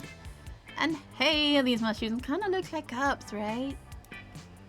No, you explained the 2 of Cups symbolizes at some time in the past they had 2 cups. God, I thought I threw a cup at lunch on yesterday and Zoe did too. It's 2 cups. What about me? You threw yours at Leonard, remember? You're right, Babs. There's something to this tarot. Go on. You turn the second card, it's the 8 of Swords. But dating mushrooms is a good idea. Yeah, look! There's the 8 mushrooms here, 8 swords, 8 mushrooms. It's meant to be, baby. God damn it, why does everyone know so much about tarot all of a sudden? You tell them that the 8 of Swords means that if they start dating these mushrooms, they'll get stabbed with 8 swords. Yeah, that makes way more sense. Okay, next card. You flip over the card to reveal the Knight of Handsomeness. You're so sad. That's not a real card. That's just a picture of Frankie on glossy paper. I don't know. It seems tarot card size to me. Wow, you've been the card of handsomeness the entire time? How interesting. Fools! You're not fools! Not even fools for love! Like I wanted you to be. Come on, Tate, let's go. Tate twitches violently, then turns and lumbers off. Scott pees on the mushrooms, and then he thinks no one's looking. When you gain 2 smarts and 1 fun. I think we need to work on charm. Was there a minimum of money for this thing? Let's go. I am following a guide, FYI.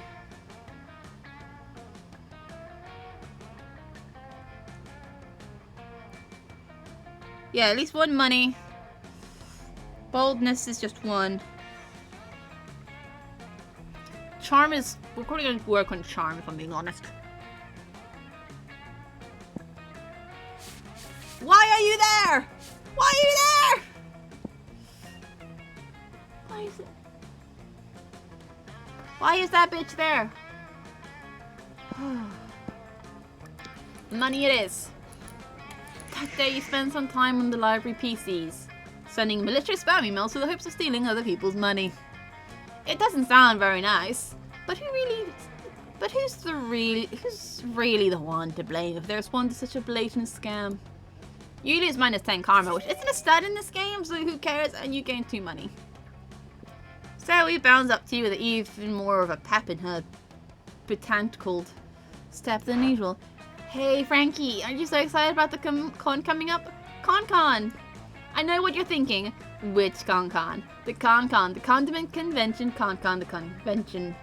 The con artist convention? Nope. It's ConCon, the convention for the Ultimate fans, and I thought maybe we could be Ultimate fans together. So I guess what I'm trying to say is, and so this is too soon. I mean, it's hard to tell in the relationship for friends, right? And you've been around the very first but would you put to do a couple cosplay with me? I mean, if you can think of a good enough pairing. Hell yeah, you would. And you know the most perfect couple. You suggest. No. Does this fuck up my hearts? I fucked up. I fucked up.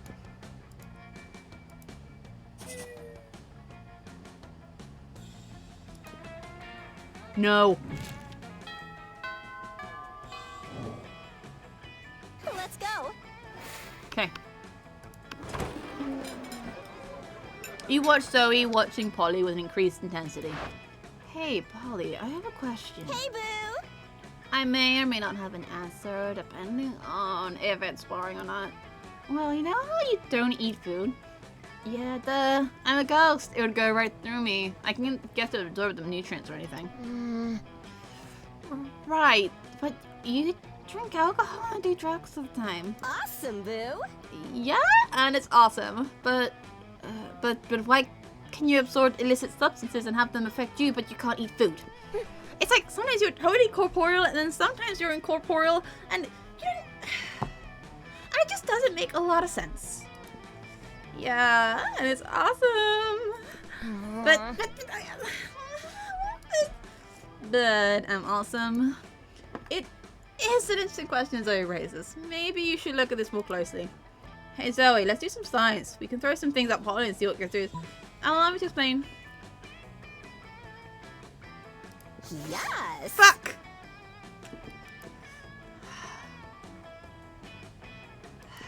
Some of that didn't even make sense. But that's our point exactly. It doesn't have to make sense. I'm a party ghost. I do whatever I want.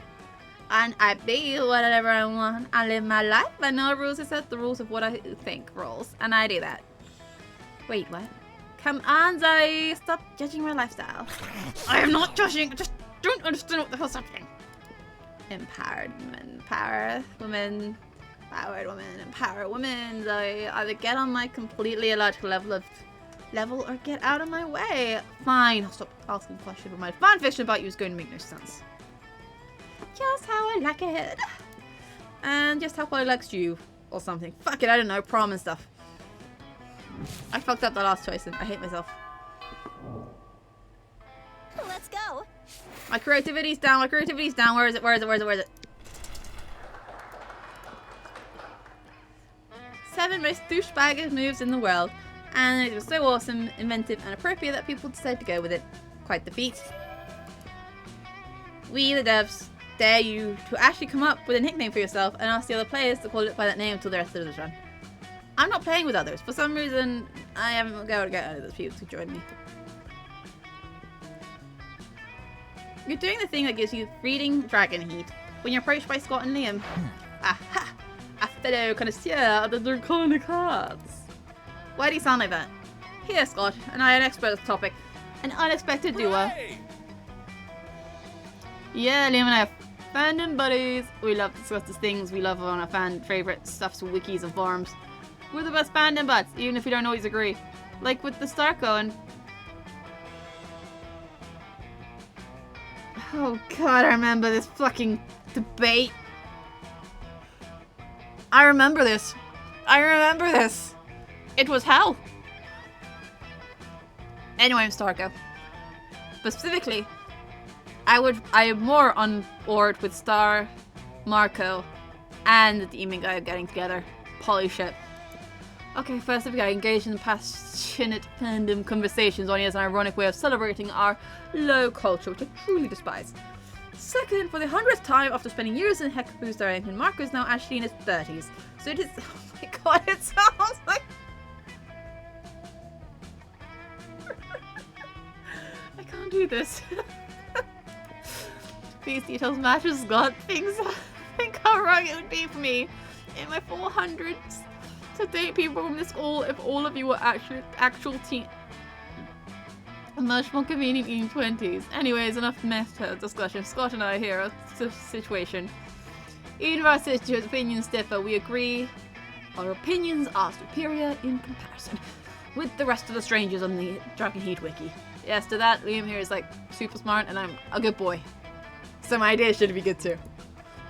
But people make me really mean sometimes. I need to gain their respect so I can convince them to be a good boys too.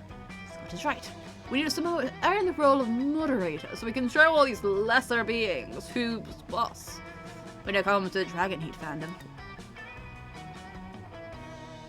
But how? I'm sure you'll give us an absurd yet effective idea. That's charm. Ah yes! Let's fight wielding arts and as our weapons! Yes, weapons are fun. Let's see, we should create a very nuanced piece of... What about the three of us and the 34,927 users of Dragon Heat and wikis were co-workers at a bookshop? Delightfully disruptive. Scott, keep going. Okay. So we're all mean to each other in real life, except the town mayor is visiting the bookshop next month, and it turns out that we're all breaking the law because in the universe people can't work in bookshops if they're single. We're all single. Not good. Oh, the weight of the conflict. I can't even feel it. Okay, amazing. No, so then we all fate that we're married together. The 34,930 of us. Smartly and expected, an astute facade. The attention is overwhelming. Faking a marriage, we'll learn more about each other. The mayor comes, where he's happy and everyone's happy until a really bad visit comes to town, trapping everyone in the bookshop. Uh-oh. Monster kind versus nature, the oldest rivalries. So Liam, who's like super smart, says, hey, I'm Neo, this vampire, we should all snuggle together to get warm. Desperate situation calls for the desperate measures, yes. Then the blizzard goes away and everyone's happy and has learned to respect each other thanks to the snuggling together. Then they say, we're saved, hooray for Liam for being smart, hooray for Scott for being such a good boy, and hooray for Frankie for praising the creating this nice fanfic. A very meta final touch, Scott. Okay, a masterpiece has been born. Let's post it on the wiki so it deserves immortalization. Some hours later, the users of the Dragon Heat wiki start to comment about how moving your fan fiction is. How they've met their inner feelings thanks to it, and how they're now capable of acknowledging your leadership skills. And they make the three of you moderators. Truly opens people's minds, Scott. I must admire we've done a true fanfic tourist. Hooray! Oh, fanfic tourist. Oh la la. The Monster Prom show is near. Who are we picking? We know who we're picking. Get fucked. Hey ya. We're giving it a try. Let's go. Please, gods. Please. You finally pluck your courage and ask your beloved to go to Monster Prom with you. Are you for real? Oh, that's very flattering. I can never date you. You seem like my favorite ship ever has been Frankie x a bowl of cereal. Don't get me wrong, you're funny and sort of sexy, but that kind of person I would be if I destroyed my favorite ship ever. A monster! And I like the bad kind. Hard pass. So hard pass. There will be no crossover episode with you and I. The shame of your constant failures was so great that you secluded yourself in your room for years and officially started dating your own pillow. Waifu life forever.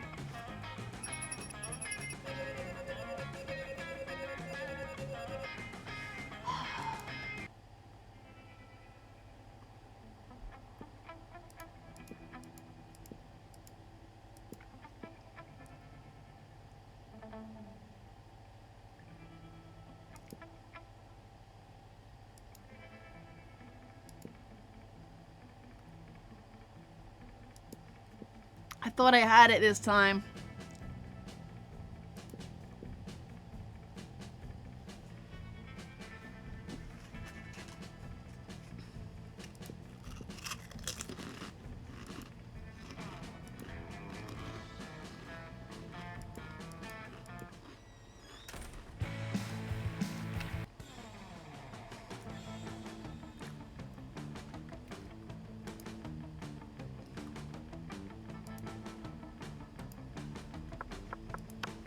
Did I unlock anything new? I hate this. I hate this fucking life.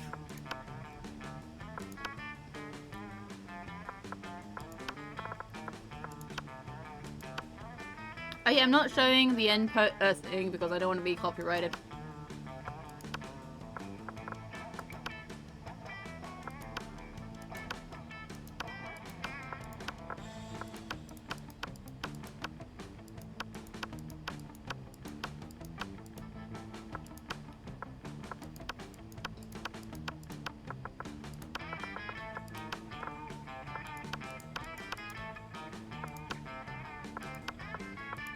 Okay. I am going to put the stream on pause for a bit just so I can swap games. So give me a wee second. Well, it's not on pause. We're just going to do this thing.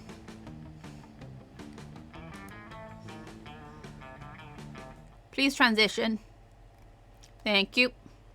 And just for a little bit, you are just going to have to look at me. Because I'm the only one that matters right now. And we're moving on to Monster Prom 2 Monster Camp. And this one's one I've not played yet. But I'm thinking we do the same as we did with this one. We do a short run. And then we do a long run. You know? Get a taste and then try to play it seriously.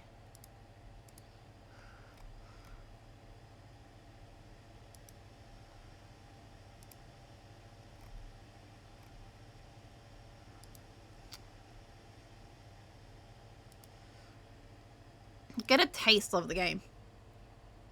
So, give me a minute. God, where is my Streamlabs?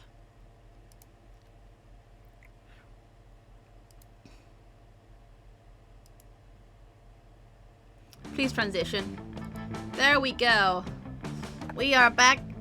It doesn't take long to open them. I already did the test. This shit game. All I did was click. Okay. So like I said, never played this one. We're gonna give it a... Wait a minute. Wait a minute.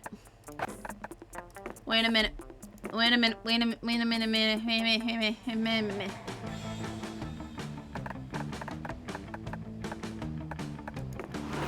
Oh man.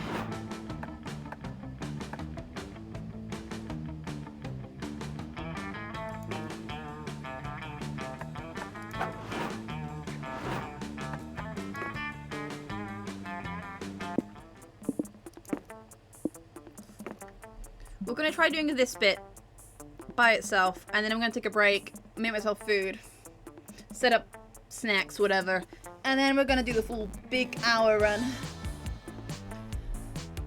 Camp Spooky. The stage of some of our dearest summers. Back then we were young and unafraid.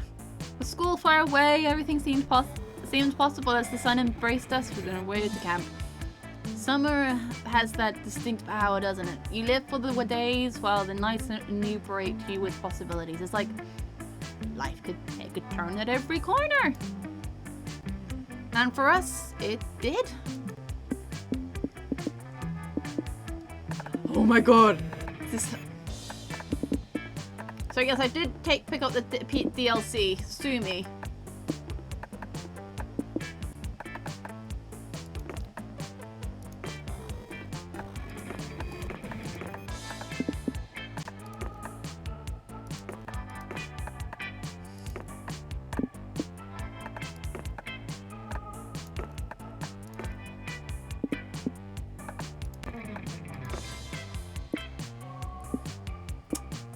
I kind of want to try the pumpkin.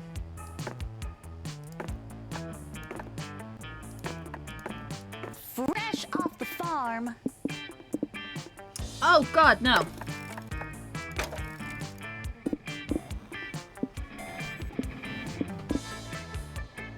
Bug.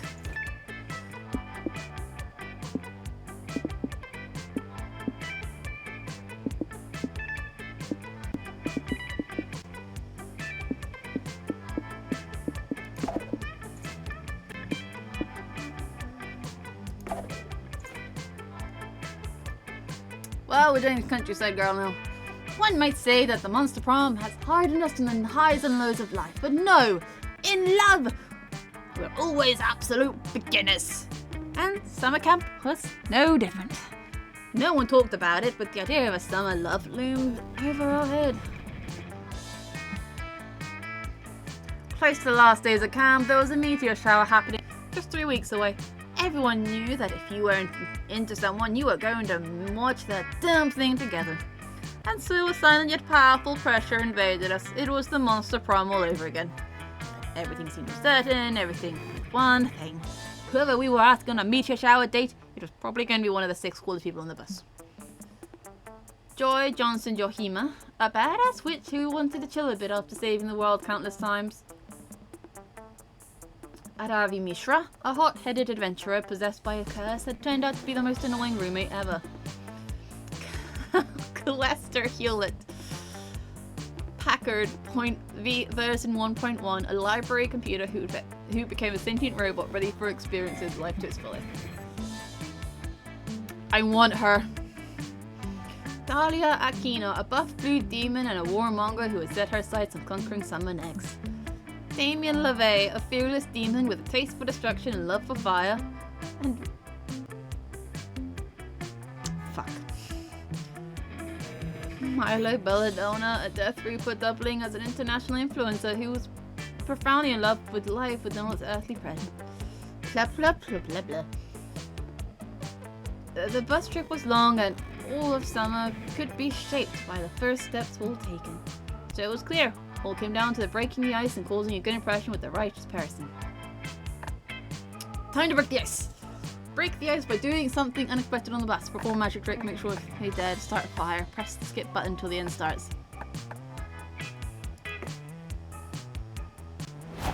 Yes! Yes! I agree, Jacqueline. Camp is our victory ground and this sticky, poorly air-conditioned bus is our chariot. As for me, I'm going to dominate summer and have the best summer ever. You and I should rendezvous at Camp Jacqueline. After gonna line our costumes of total victory. We only have 3 weeks left to woo our crushes and conquer their hearts. But as I already said, we were young and afraid, and we were ready to start. Time to bring on the bacon. Is that her voice? I feel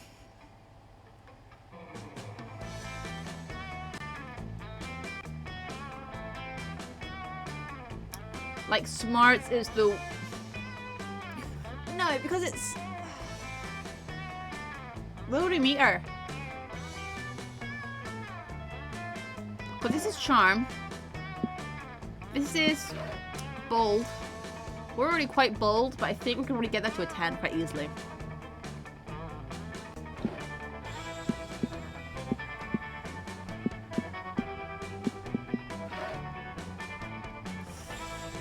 We need smart. I'm gonna smarts up. No. Fuck. It's usually charm. It's good charm. Today at the Camp Dome, the game is Charades Extreme. It's just regular charades, but apparently they do love to stick extreme to any classic game. It's your turn and you get the 3rd times the charm. 3rd is easy to convey just by using your fingers. But charm is harder. You get to your team. To get your team to guess it's right, you act as if you are more charmed than you actually are. You managed to say that. Game +2 charm. By playing that role and bring your team to victory. Hooray. You link up with Dahlia afterwards. She practices headbutting rocks while you give her pointers on headbutting rocks. Get off my land! Hey, stop headbutting my rocks. Your rocks? As if they're yours. How did my forehead's blood get all over them, huh? Sorry, Tet stays rocks and that precious forehead blood belongs to me. I've purchased Camp Spooky. You stole my evil laugh. How could a fiend like you possibly want a wonderful high morality raid camp like this? Everyone Nothing loves at a all. good That's why I'm shopping demolishing mall. Camp Spooky and replacing it with something much more evil. A suburban shopping mall. But no, Camp Spooky means no classic summer experience, and no classic summer experience means no best summer ever. This is camp! I won't allow it. I'll defeat you in glorious single combat. When I'm through with you, your broken bones will have broken bones.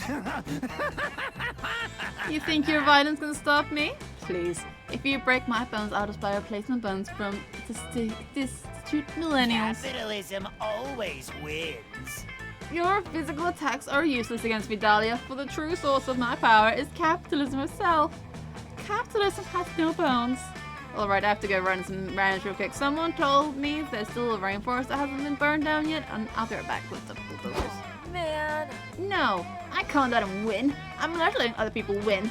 If he's right, though, my fists are useless against him unless I defeat capitalism first. How can I attack something that has no bones? Surely capitalism must have a weak point. There's only... Oh, you have an idea. Captain weak point is... Capitalism depends on the void of soul which fell. He said capitalism no bones. Are you sure it has genitals? Of course it does. How do you think it manages to fuck the pool so hard? Oh, I get it, but you don't even affect capitalism preys on our innate sexual urges in order to tempt us to make purchasing decisions that are ultimately against our greatest social interests. Thus, perpetuates cycle of consumption which empowers the elites while keeping the poor destitute. Yeah, that's for sure what you meant. Impressive. That's brilliant. Then we need to stop that and we'll be victorious. But I used all my think power on that one big sentence. How would I think it's smart enough to strike capitalism genitals? Shall we recruit Joy, Vera, perhaps sexy purple gummy bear Liam? Please don't describe Liam like that. No, you don't need that kind of competition. There's only one way to solve this. The dumbest way possible. You mean punching the United States government until the outlaws says you're advertising? Dahlia took the stupid words right out of your mouth. Which is hot because it's almost like kissing. You head to Washington DC and punch the government right in the bills. Temporarily putting a damper on capitalism worldwide. Your little shenanigans has cost me millions of dollars. Curses! Profits have never been this low. Damn, you're socially responsible punching. Ugh. You win this round, summer campers. Now I have to go and lobby the government to undo all the good work you just did.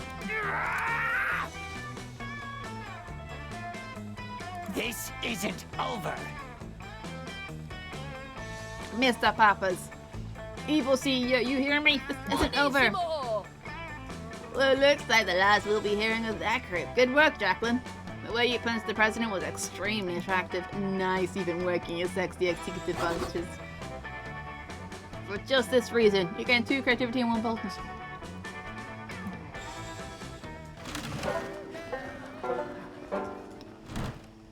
So much to do, so little time.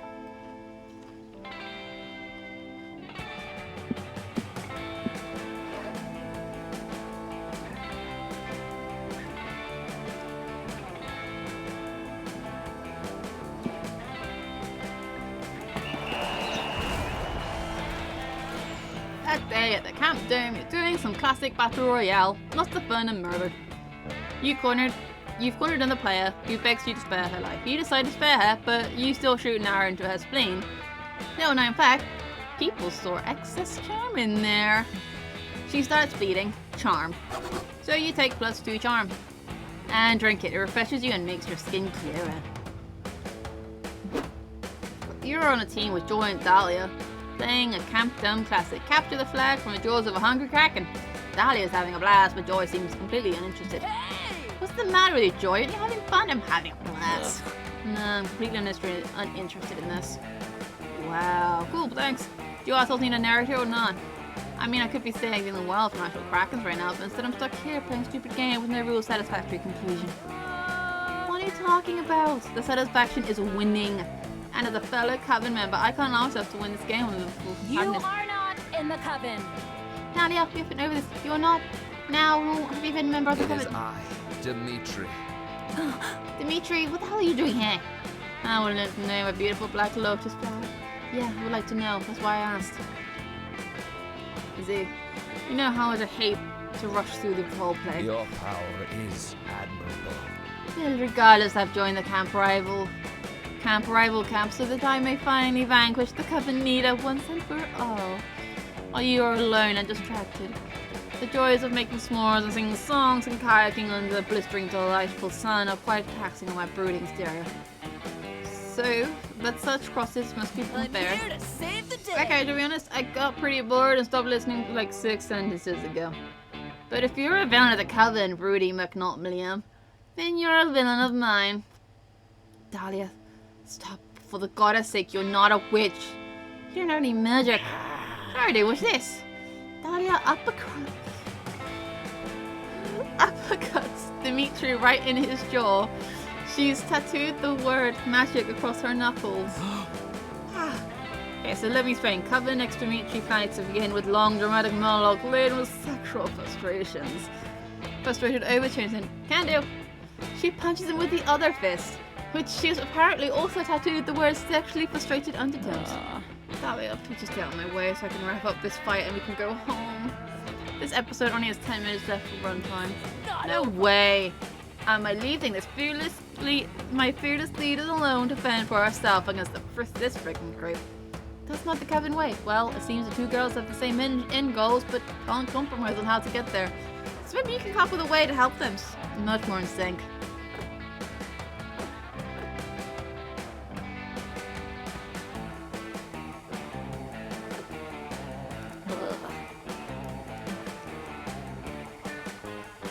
Twin powers activate! Eagle and then form of water. God, so cool. Wait, are they not fucking acting? No, dragon with pirate metal armor or something? No, you gotta trust me in this thing. The water and the eagle are the way to go. Now put your ring on and say this chant with me.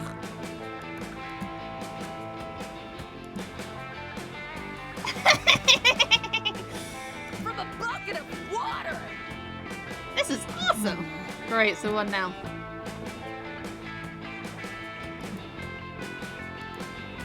Get ready for your Oh, I feel so demise. uncomfortably moist. Okay, so is that it? I don't know, like 80% of the time the one who plays like this. Isn't this yourself? No, no, not at all. Oh, I'm having to think of both she turning into an octopus and me turning into an ice unicycle. Want to try that Not one? happening. No, I don't. Oh, okay. Dahlia, she's back. She enjoyed up using spells and punching to defeat Dimitri, which is really a far better strategy than dumping a bucket of water on him. But afterwards, Joy is still pretty annoyed with you for wasting her time, and Dahlia is underwhelmed and disappointed by the twin powers. You might have ruined your childhood a bit. No! No! Oh, I need fun back. That's fine, we'll work on fun. We'll work on that. I made campfire chili.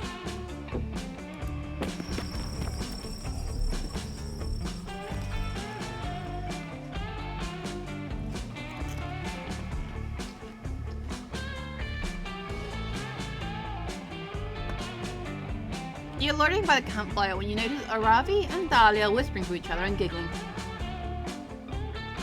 You're terrified of both of them.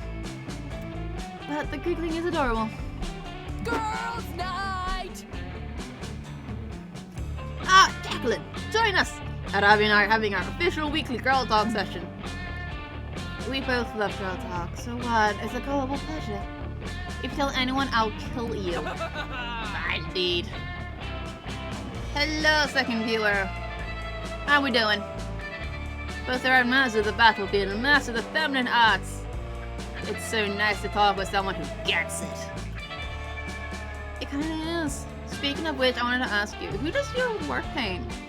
You are rocking that Furiosa charcoal look when we're beheading those undead beasts.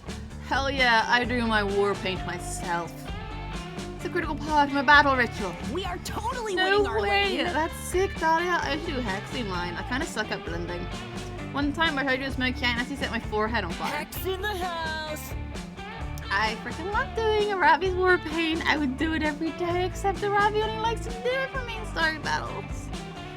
And I'm also very lazy and unreliable.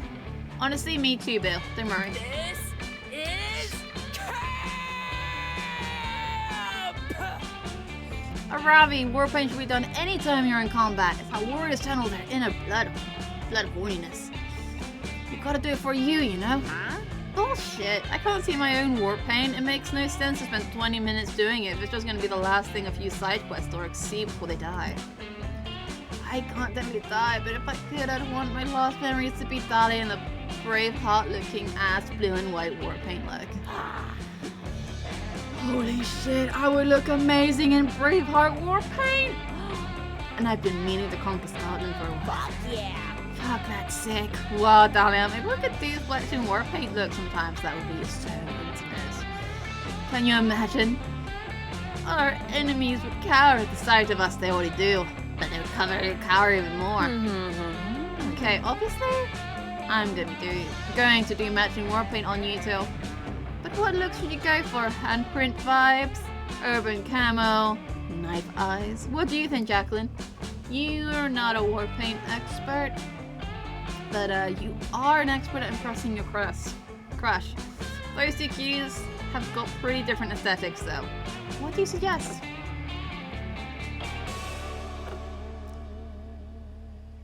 You don't deserve a badge for that.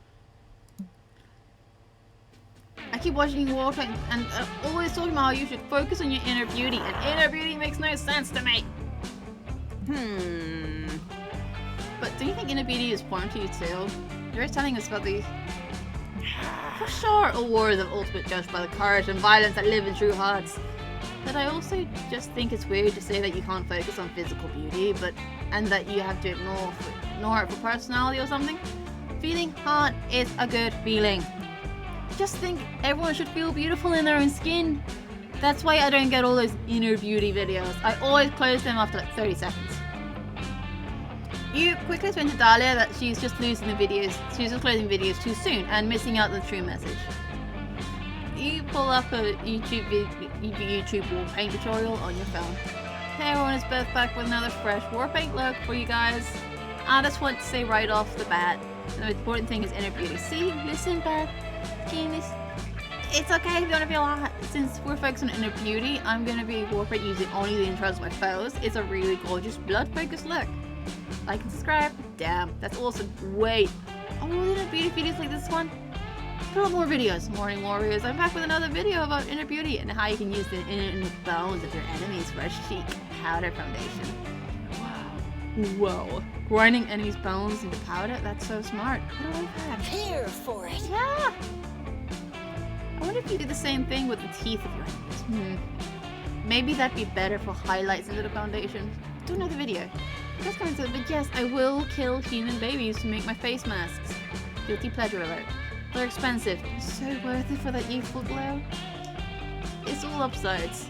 You get great war paint, and the babies never grow up to avenge their parents, who you probably also killed for cosmetic purposes if you checked my last video. Wow, I've never say this because it's almost never happened, but I was wrong. These inner beauty videos have some next level war paint techniques. Hell yeah, they do. Come on. Hex, let's leave Dahlia and Jacqueline on their own for a while. I want to go try the intro-inspired look with an orc corpse. Today was awesome. Thanks for challenging me to go out of my comfort zone, Jacqueline. You're winning at summer. You know you have a ton of inner video yourself. I get the feeling that your internal organs are just a lovely shade of red, you know? Jacqueline, I'm a pumpkin. Dahlia, I'm a pumpkin. Green. Green. No. Not personality. Hell yeah, your personality that she's talking about your internal organs. Maybe the next organ you two discuss will be the heart. God, I hate myself.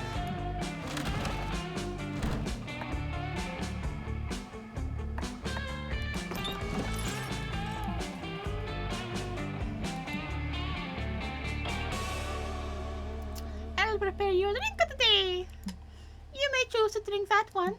Or if you're not interested, you're lucky there's a mystery box for the second option. It could be better, it could be worse, but one thing for sure, it will be mysterious. And these drinks look... choose whatever you want, but I am not responsible for whatever you're putting in your mouth. I am a wizard in training. For the order test, my concussions are between kind and reckless, so get ready and good luck. No idea if I got the rest of it. Wanna try it? Otherwise you'll have that mystery box. Take it.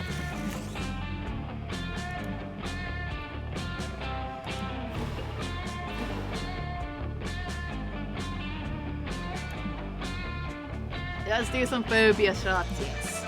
You know what they say, if you can't overcome the fear, drink some. Cheers to you. Doing that is sure bold. Is this drink organic? Hope you can stomach that. Happy trails. Okay, so boldness, we good. The sun is shining, and so am I. We good on bold. I want to keep pushing charm though.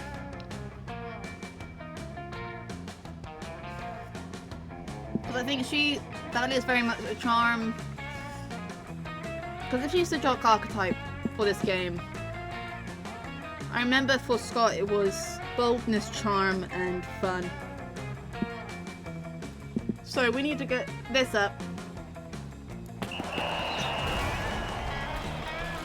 You'll huddle behind a bullet bunker in the throes of a tail tag battle royale against Camp Rival Camp. You're sure this is the end? You've lived a good life, you think. Next to you is Camp Rival Camp members, shivering and crying and out of ammo. Why guns are part of tail tag? It's beyond your comprehension. Is this where we die, Jacqueline? They said, why couldn't Camp Spooky and Camp Rival Camp just make love and not war?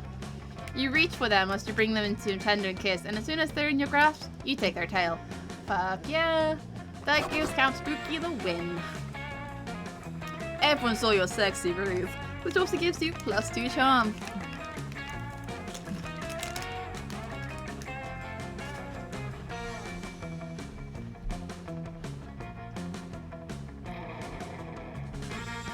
After that, you happen upon Dahlia messing around in front of her tent. It looks like she's surrounding it with a bear traps and a picture of herself saying swipe her, no swiping. Hey. Oh, hey Jacqueline, how are you? Ah, damn it! Dahlia stepped in one of the bear traps while walking up to you. She yanks it off her foot and proceeds to mangle and take revenge on every last one of them. Is anyone else turned on right now? Ugh, so weak. Ugh, I don't know, this rusty little ankle biters would never work. But how else can I improve my fortress away from fortress? Jacqueline, maybe you can help me. As you know, I am an extremely accomplished monster scout, and the badges I've earned are arguably worth more than level gold. Obviously, I can't undercut my natural good looks by wearing them all the time, but I don't like storing them in my tent without any sort of defense. The monster scout badge just leaves lurking around every corner, hiding in the shadows, always ready to steal badges. I need to be prepared. You kinda doubt that. But it's cute seeing Dahlia so passionate and worked up about something. In your silence, she goes back to punching the bear traps. Now's a good time to brainstorm. How could you fortify your tent to ward off badge thieves?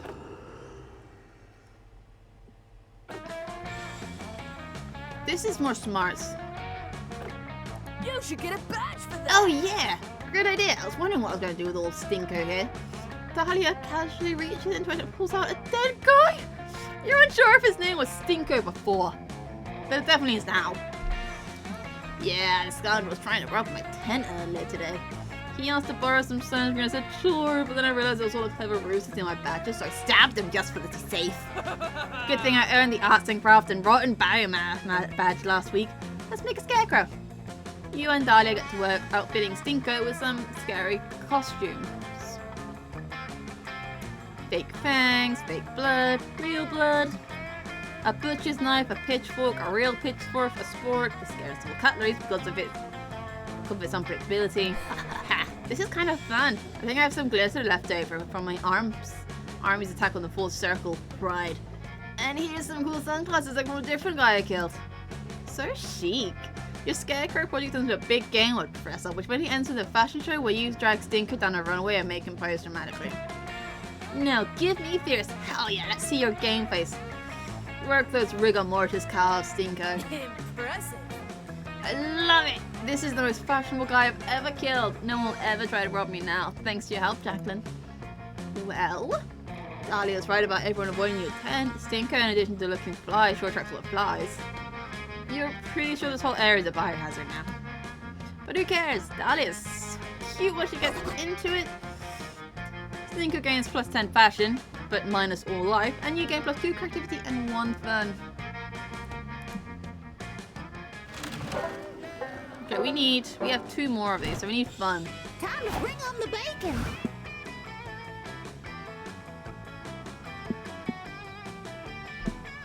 Yeah, that's fun.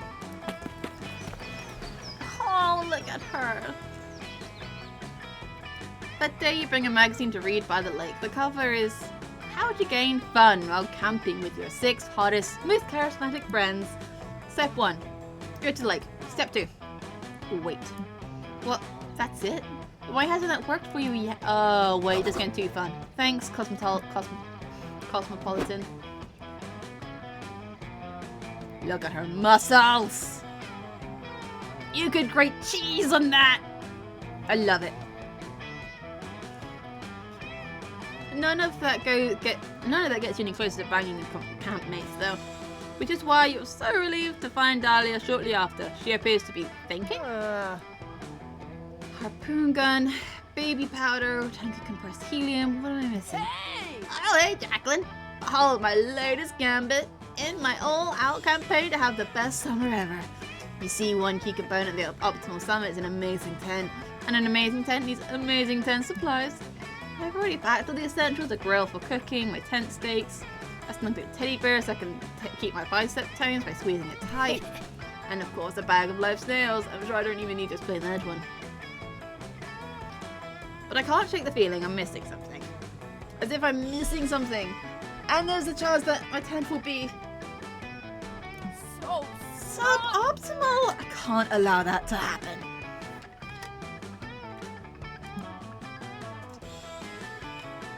What could it be? I've already got a cooler for the spare organs, a spiked dog collar in case I find a dog. Maybe I need a hand mirror for starting campfires and checking out my looks. No, that'd been interfering with a tent laser grid. I'm really stumped. You look like a monster with a lot of camping savvy. Maybe you can help. If Talia's gullible enough to believe you have camping savvy, she probably doesn't think about it. Well, here goes nothing.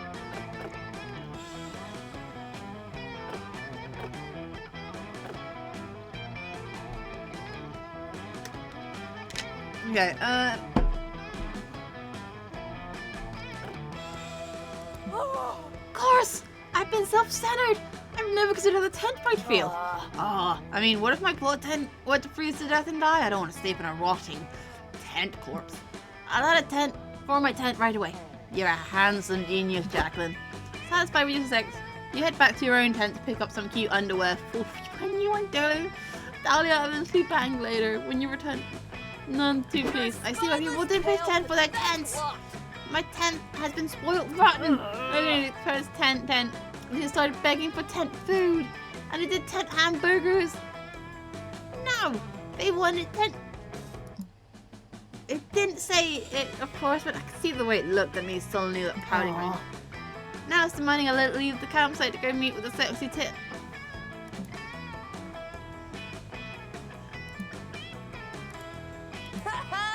You're failing at summer. Sitting the tent up to get the supplies, and that just proves.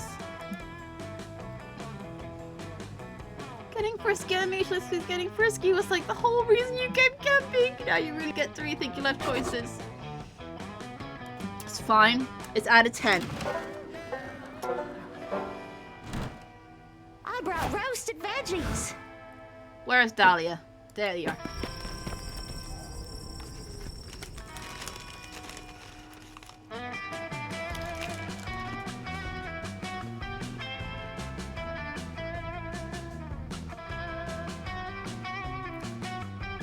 Do you ever get the feeling that spicy chips weren't the way to go if you're going to be talking a lot?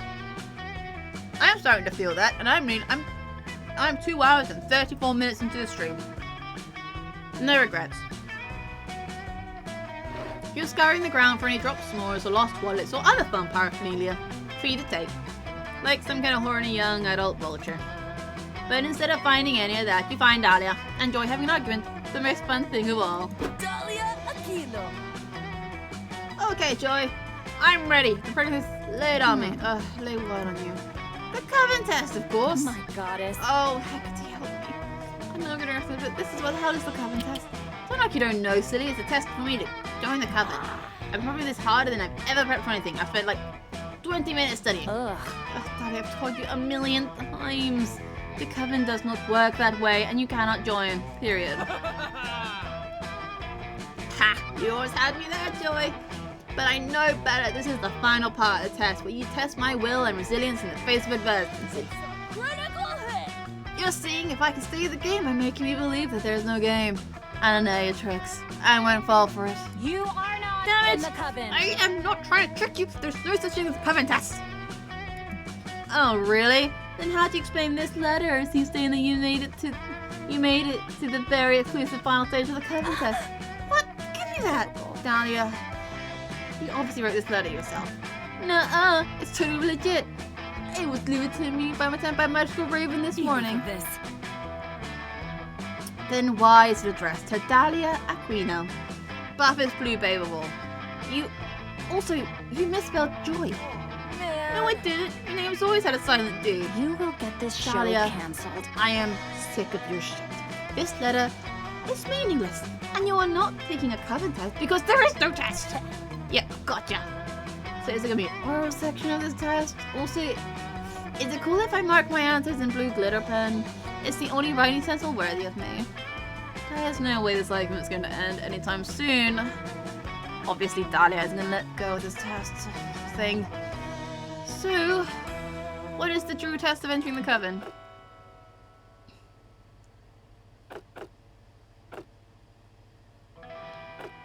You're a bad What? omen. No! That's how this works! But it makes so much sense. You point out that Joy joined the coven after Grace, the previous coven leader, tragically died. Well, that's very accurate, but... aha! Broken. So it is true, one of the coven leaders must die. Why don't I think of this sooner?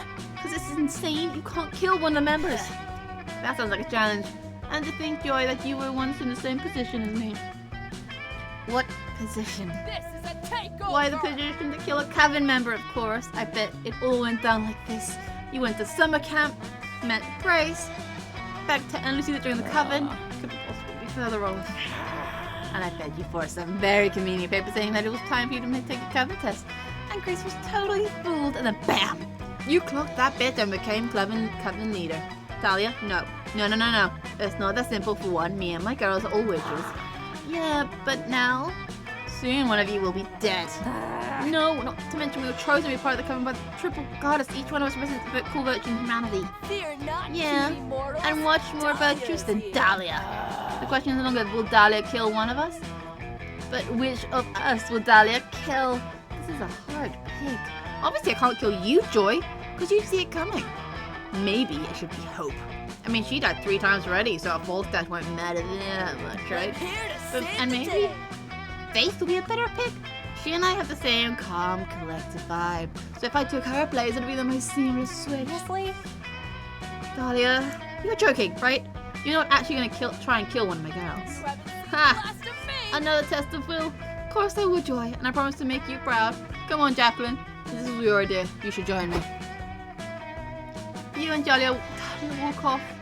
Despite Joy's protest, you always knew you'd be an accessory to murder one day, but you never dreamed it'd be with someone so hot. Woohoo! You never managed to find Faith. Joy probably warned her, and in life, as in law, it is the intent that counts. Bring out the flask. I'll take a gamble. Don't waste it. Take go to visit another Juan. That's Juan? Hola. You know, I started making magical drinks, and I never thought people would actually come to drink them. Hey, oh, am I to judge? Anyway, take a look at this one. Oh, I definitely the recipe search. You want to try? Otherwise, you might have the mystery box. Fuck it, drink the weird shit. Testing your common sense. You passed. Your prize is the drink you chose. A nutritious protein shake. Just a bunch of magic bugs I collected and kept in a cup. It wasn't supposed to be for someone to drink them. But we are literally swarm inside you and change all your stats randomly. That's why it's called a shake, because the shake's stats actually pretty obvious. Can I get the recipe for this? My boldness! My fun!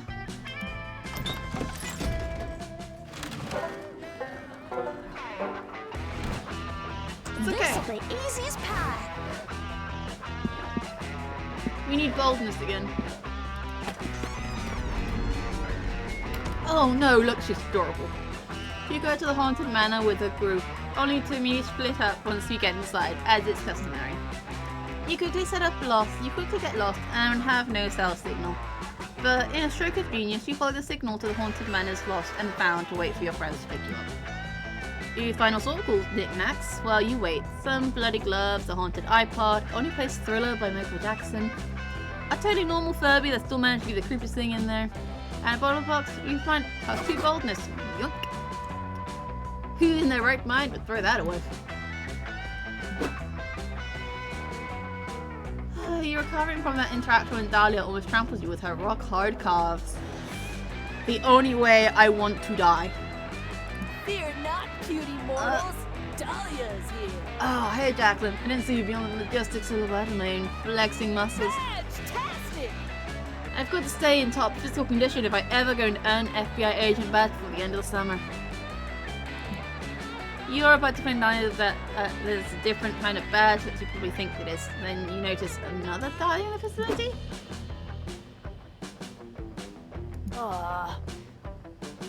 I'm flashing my squad friend. I should be looking at me? Who are you, stranger? You look exactly like me. Explain yourself more. I'm Dahlia. Rawr. Oh no. You're not me. I am. You lack the necessary muscles. On the contrary, I am the real Dahlia Aquinos. The real Dahlia looks like this. And since you don't look like this, I am the imposter. How could I be? I'm such a special disguise that I haven't fooled me myself. No, you're not a master disguise. But I am. Counselor Fraud. Hi, kids. That's right, Dahlia. It was me all along. You couldn't tell because I was wearing a mask. Your ingenuity knows no bounds, Counselor. If only I had your natural levels of frustration. Man, I want to keep reading. My throat hurts that bad, man. this Please, is Counselor Fraud, teach me your ways. I want to devote all my time to this skewing old. No. What? No, fuck that. Sure, Dahlia, that you were the better camouflage shooter by suggesting someplace where her natural assets would actually help her blend in.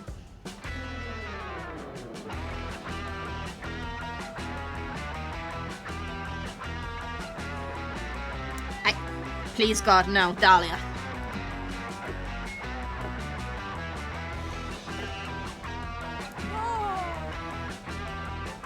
This might backfire on me. But you're not disguised like me. Miss Universe pageant. Only better, because there'll be more of me there. gotta go. Come on, Jacqueline. Help me get ready for Ficadad. Ficdad. Ah. Excuse me. Look nothing like Dahlia Aquinos. What? How is that possible? I am Dahlia Aquinos. So much for going undercover. No. It's much higher pitched and more sing-song. That's the real Dahlia. I would never say that, but rah rah rah. I'm Dahlia. Is that really what I sound like? Is that what Torek sounds like? Yeah. It's making some sense when people run.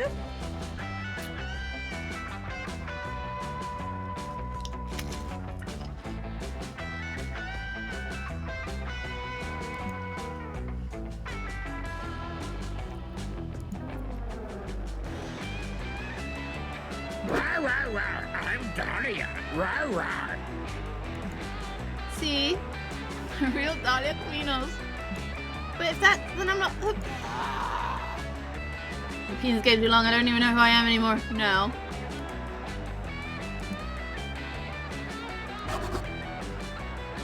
It's fine. My fun's fucking zero. This'll be easy as pie.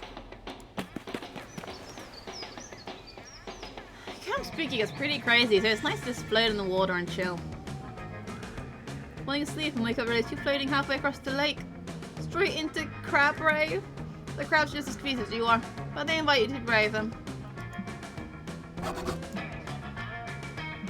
I don't think we're gonna be able to date Dahlia, but you know what? Let's live trying. You realize you were just splashed by Dahlia, who appears to be playing like a crazy fighting something. Dahlia Aquino. Unleash the aquatic Aquino rage upon you. What are you doing here anyways? That's the question you came here to ask. Ah yes, I want to serve the best summer ever! It's like normal summer, but better and more. So today, I'm here because everyone knows that laking is like one of the most quintessential summery things to do in the world. And all you do is have the best water technique. And then I'll be queen of laking. You look at me very confused. I'm not sure where I lost you. Well, There's somewhere about got the water to punch. And then she's like that. Dahlia's logic may be insane, but it's kind of adorable watching her fling her arms around and make silly noises at the water. Keep her improving master.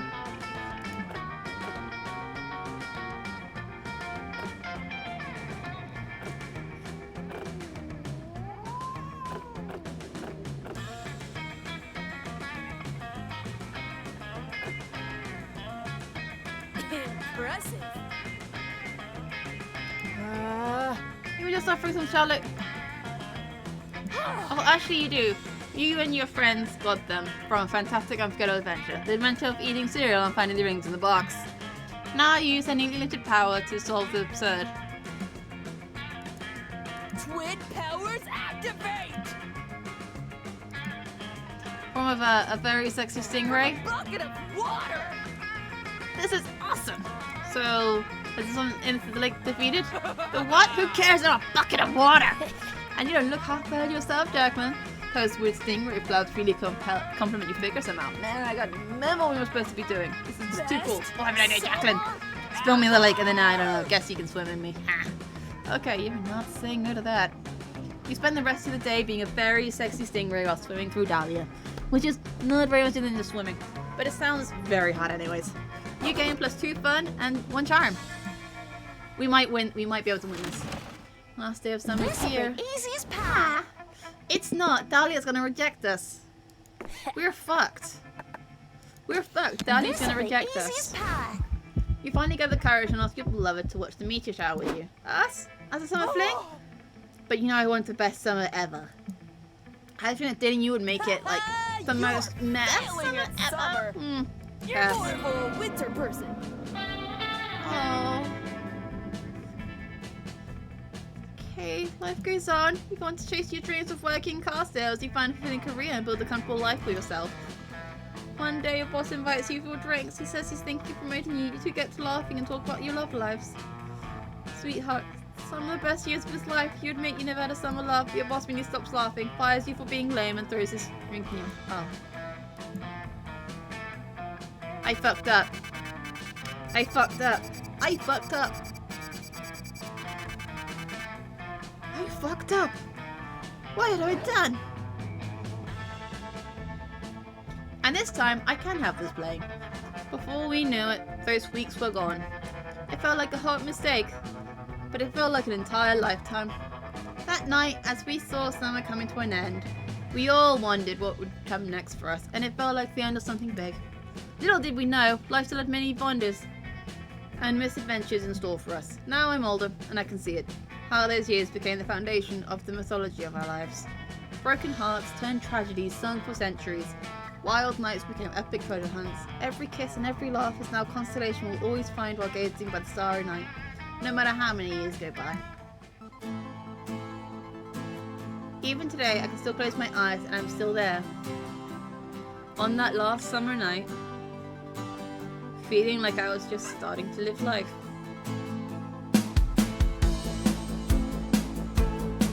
With all my friends around that campfire, so young and unafraid, and so ready to start. Welcome to a streamer version of the credit song. Thanks for playing Monster Camp. What did you like the most about it? Will you review it? Yeah, I'm gonna I review am it. the bringer of a message just for Fuck, you. did I change it? Oh, live streamers of the world. I was commissioned to write a song about your issues so you can use it with no conditions. I forgot to change my It's stream. a pinky promise. It won't strike you down, down, I down. fucked up on that one. That's on me. We won't follow you down the line. You will monetize streaming Monster Camp. You won't get a strike playing Monster Camp. You'll be just fine streaming Monster Camp. You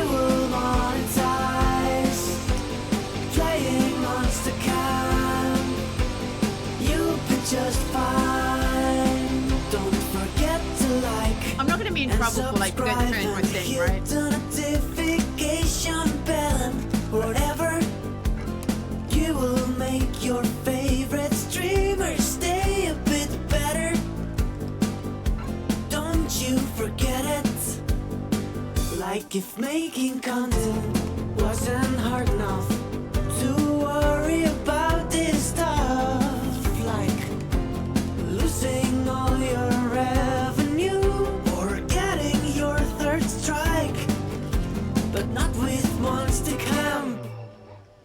Streaming Monster Camp, you won't get a strike. Playing Monster Camp, I gave them credit. You you'll did be it. just fine. So now that we're here, my name is Claudia Martinez. Oh yeah, I made most of the music for the game. What did you think of it? Come on, just go and buy it. Please buy it, Dolly and Damien have me looked up writing songs for Pentagram, and they won't let me go until we sell 1 million copies. Streaming Monster Camp, you won't get a strike. Playing Monster Camp, you'll be just fine. Say goodbye to the streamer version of the credit song. And remember, streaming Monster Camp, you'll be just fine.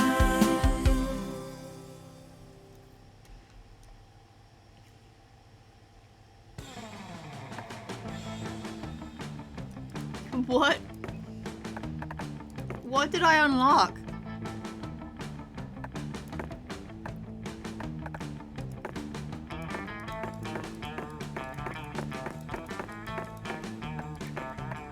Do we still? Oh my god.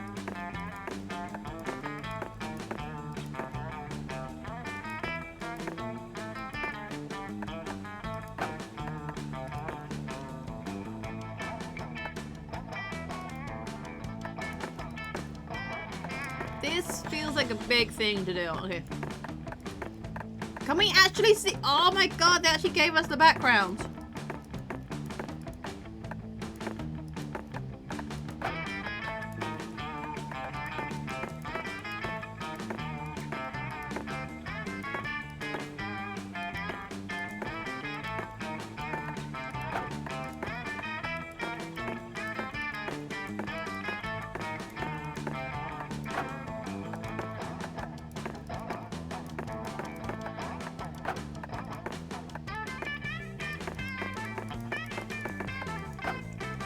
They actually gave us the backgrounds. We can actually do shit with the backgrounds.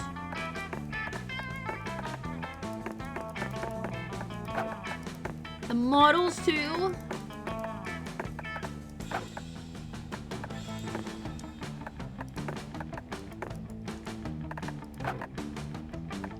Oh, we can discover different drinks too.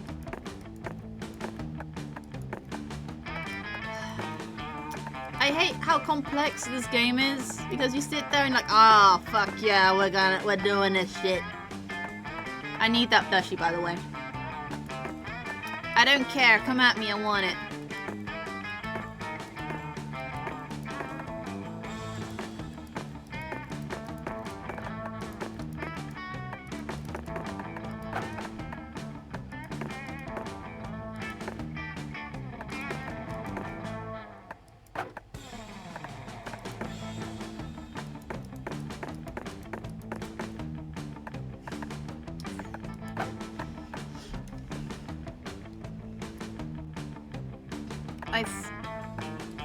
Oh right, this place has a meta shop, don't it?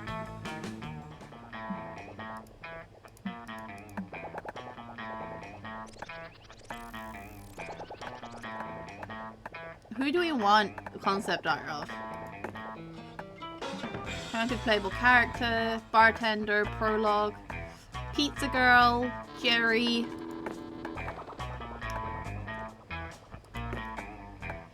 Batness. Remember, no refunds. I don't want a fucking refund. Who said I wanted a fucking refund? I didn't say I wanted a fucking refund. Okay, we are gonna quickly swap games. 1 second. And this time, I'm gonna remember to actually change what My stream status is... This dumbass girl forgot to fucking change it. However, before we continue on to trying the next game, I'm going to take a break and cook my dinner. Before you ask, no, it's not a full-blown dinner. It's just something I'm popping in the microwave. So, enjoy the sounds of the game in the background. Yeah, be right back.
Welcome back. I have just finished eating, so we are back at it again.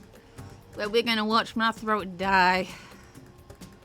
But at the same time, monster. I'm just trying to get my fucking thing back up. Like we did last time. Going in blind. And we are going... One second.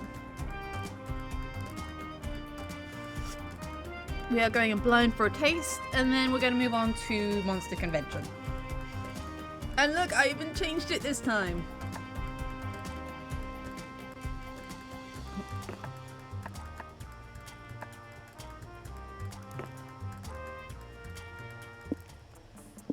Okay, single player.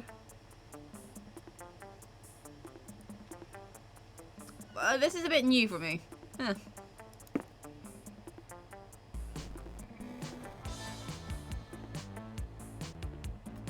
Actually, we're just trying it out. The road. The mystical beast of asphalt. We once tamed it in what became one of the strangest, most wonderful journeys of our lives. Back then, we were young and afraid. Summer was coming to an end when Polly and Scott planned a road trip. The whole thing was bound to go off the rails. This was the Prank Masters after all. Scott Hal, 22, a wolf athlete who compensates for his rather small brain with a stupidly large heart. And Polly Geist, a party ghost with an insatiable hunger for all the wrong things. Each one of them were, by themselves, an agent of chaos, but together they're the perfect combo for hijinks to ensue. Who in their right mind would have to agree to join them on a road trip?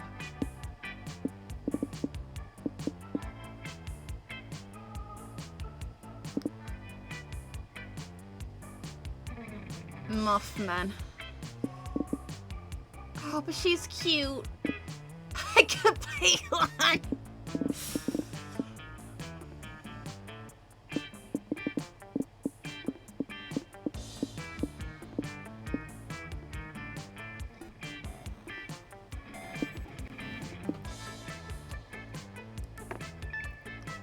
We stick to Hazel. I'll do my best. Oh my god!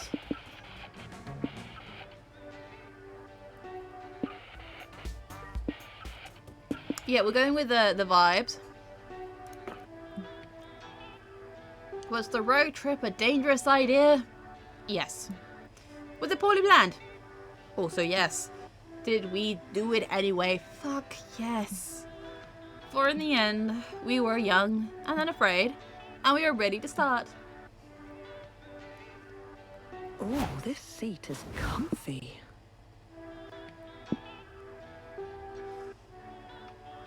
I don't know how this works. Oh, we're picking. I want to go to the roadside. I don't know how this goes. I love looking at the road we leave behind. Okay, but not while you're driving. Wigs of every colour, shape and style, from afro to updo, are on display here. Rigged to meet you, madam. You never knew there was such a rich history to artificial hair. There are plenty of things to check out at the museum. You decide to. Polly, I have a question.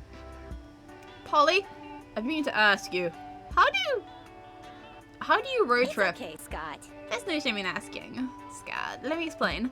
All of us will share 6 essential resources, and we need to manage them wisely to keep this trip afloat. We need to be careful because the choices we make during the trip can affect these resources. And if one of them disappears completely, we can kiss this road trip goodbye. I get it. So our goal is to avoid running out of any resources and keep road tripping forever. No, the destination. The goal is to reach one of 6 destinations every road trip leads to. I have this travel guide that explains how each destination requires us to hoard a different resource. You can check said guide whenever you want. Click on Destination tab on the right, or E on the keyboard, or LB on the controller. Oh. There you'll find the requirements to reach a destination and win the game. Enough exposition. narrator voice inside our heads. We get it. Keep our resources far from above zero and hoard enough of one resource to reach destination. Let's go!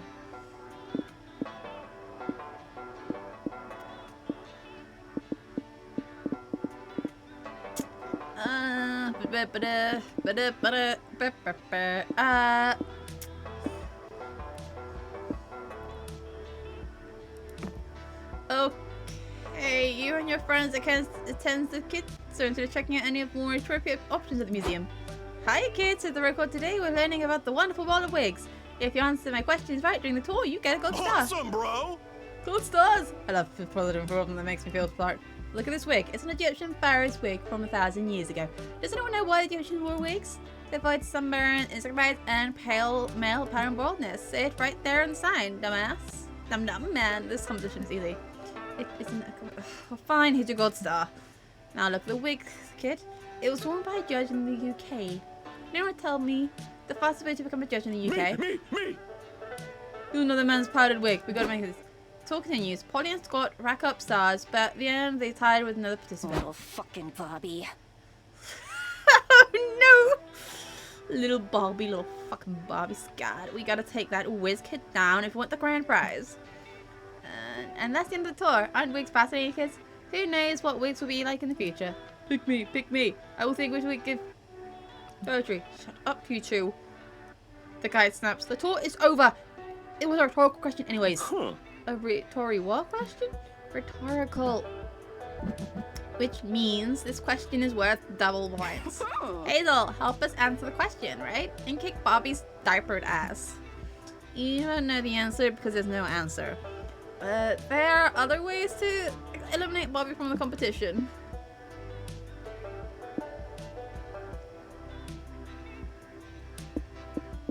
Drug the child. Drug the child. Drug the child. Genius. It's a genius. We must eliminate this little fucker by any means necessary. Hey, what are you guys doing in my son's pockets? Screams Bobby's mother. I'm fighting on the front lines of the war on drugs, bitch. Look what I found. I knew this was no little Bobby was winning the competition without a little help. Put that in there, the mom accuses. I would have taught him to get sound on acid. Man, why would anyone even dope with acid? The talk guys.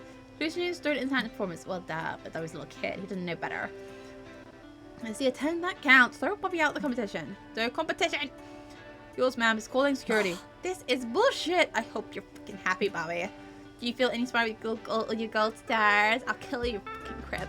We'll see how much your wig knowledge matters then. You're all dragged out of the window. Sorry, bro. I didn't win, Polly. I know it's really important to you. Oh, don't worry, Bill. That meltdown was all a distraction. Look what I swept on the way out. Polly pulls out a whole sheet of gold star stickers.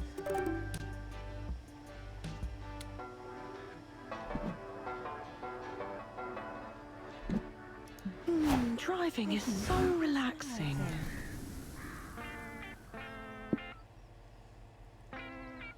Doom's Diner. Go hug a tree, nature nerd.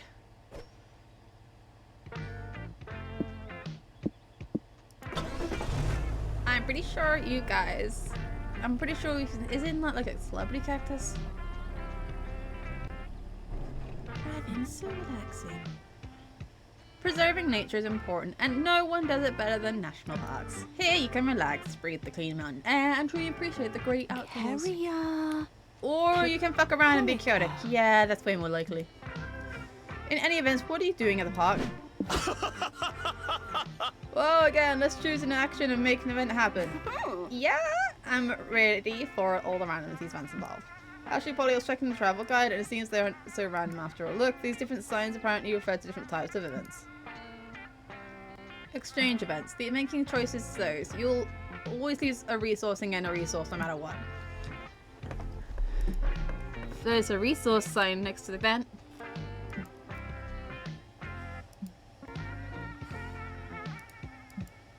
For example, if we see an action with this sign, we know that we'll lose money here. Our choice will determine which resources we'll gain. That's not so bad. If we know losing or gaining a resource is unavoidable, we could be strategic about it.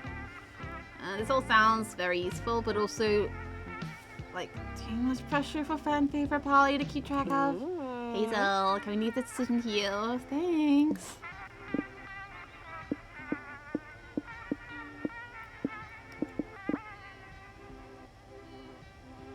Very picky, the mushrooms. Can't take it anymore. Come on, I'm starving. Is there anything to eat in this lush, beautiful forest? Well, hello. See you, but you should be wary. I can hear the growling of some great beast somewhere in the trail. Hey! Hey, Moss Man. Don't worry. That's just my stomach. I haven't seen a burger restaurant on this trail yet, and I'm getting pretty hungry. Oh, well, I doubt. I don't know about burgers, but I know great natural food source to buy if you need a snack. Moss leads you to a fallen tree covered in mushrooms. Behold, my friend, Fungus Vivi. They're succulent. They're savory. They're alive? Of course we're alive, giggles the sandy mushrooms. We're the sweetest parasitic fungi in the whole forest. You guys seem gullible. I mean nice. You should inhale our spores so we can live in your brain and be best friends forever. No thanks. I bet those spores would taste great with some sauteed onions and chives, though. Huh? But isn't eating something that's essentially alive kind of wrong? It definitely is, Sister Streams. It'd be much more humane if you less germate in your brain. I don't know. What do you think, Hazel? Should we inhale the spores or eat the mushrooms? Eat the mushrooms. How about neither? Sorry, boo. Nope. You should know the rules by now, Bill. Pick a wacky outcome and suffer the consequences. Are we eating or inhaling? You know what? When you live with a mushroom paralysis, you know, it's...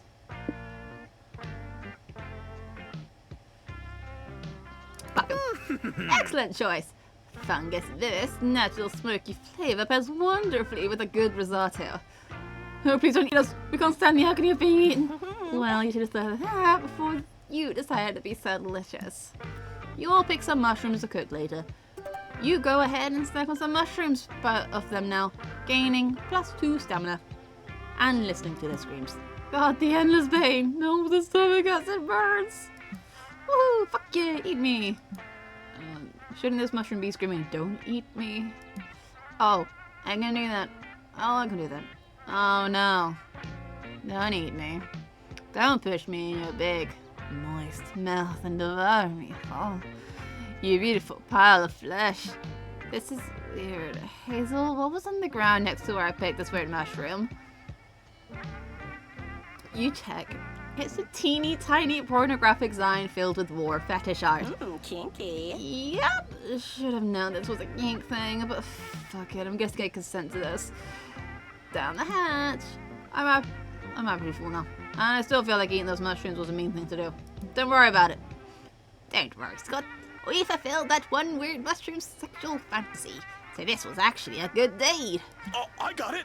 Okay, that's relief. You are content to let Scott be happy, but you know better. You lose +2 soul for re-listening a mushroom, you kinky fuck.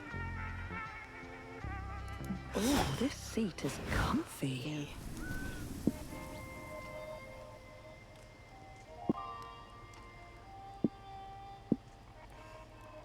We're running low on soul.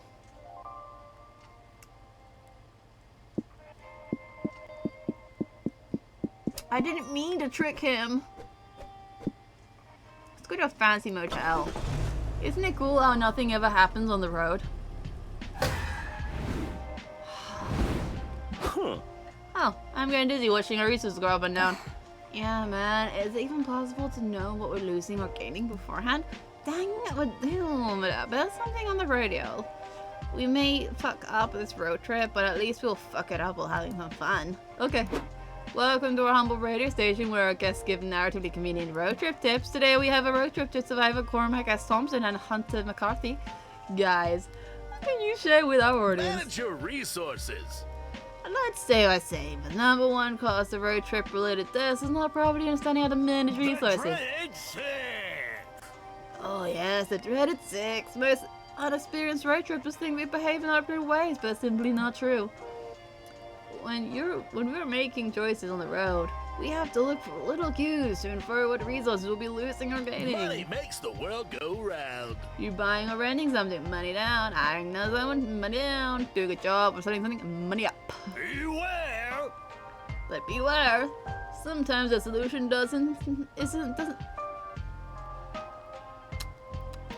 would obviously involve buying something, but it involves using expensive stuff you may need to rent or buy. Amen to that. What about magic? The mysterious substance that fuels our lives. Magic is tricky, because sometimes you'll need to use it for a spell, something close up with that means lowering your magic and risking an empty fuel tank. And sometimes magic can be quite hard.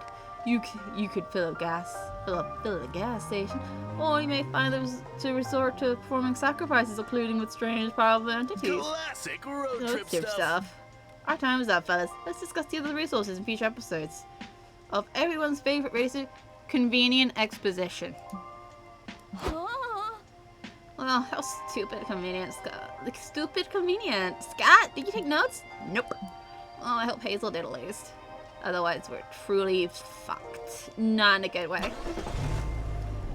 We're going to a luxury motel. We're fucked anyways. Where do you stay? Were you too cheap for a real hotel, but too fussy for a regular motel? Here, Carmen. La la. This place is full of class, charm, and poise. 3 things we always lacked. Which means tonight is a perfect night to cosplay as a rich, fancy person. What do you do?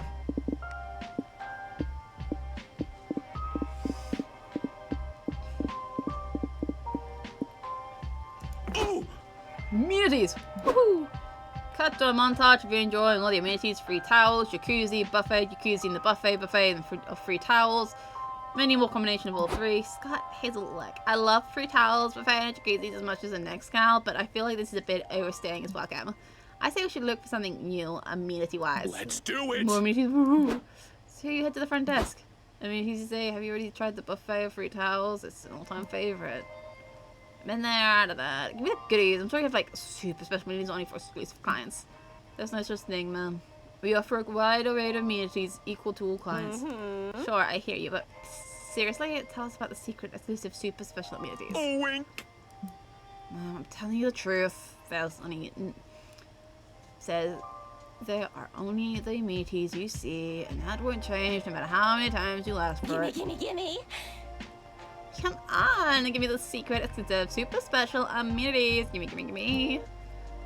Well, Fancy Motel rules says that we can only show the secret, exclusive, super special amenities if you ask 3 times. So here you go. Nice. You check the option here.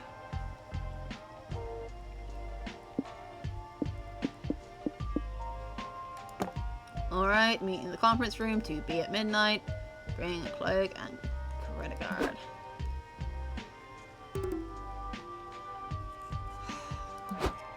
Welcome new recruits. First, we must prostrate ourselves for the Motel Mighty and give it a sacrifice to keep its ancient more appeased. Brother Raoul of room 223, you brought us a worthy sacrifice, right? Yep, this is the chunk. It's a Chuck from room 224 who wouldn't turn down his true crime dramas and kept me awake all night. Sacrifice his ass. The tacky, abstract design in the tile floor opens its mouth and speaks.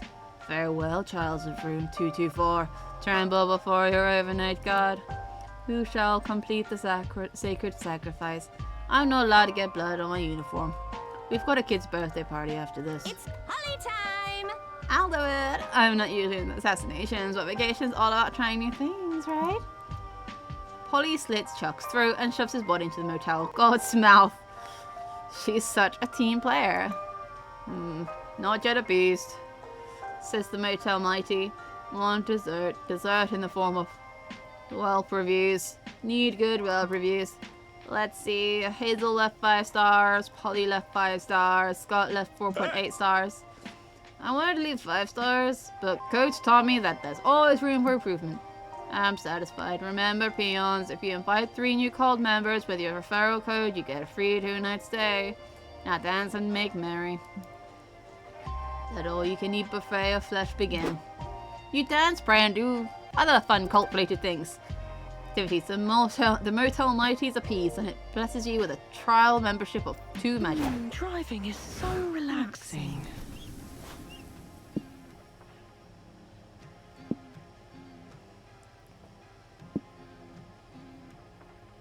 We need Soul! Son of a bitch! That place sure was fancy. The bathroom even had free candy. Place for decorative soaps.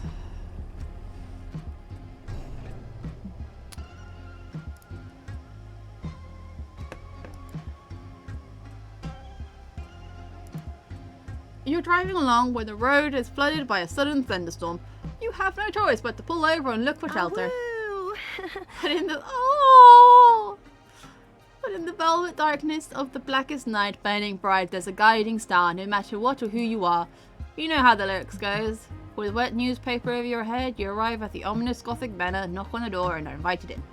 Once inside, where do you go?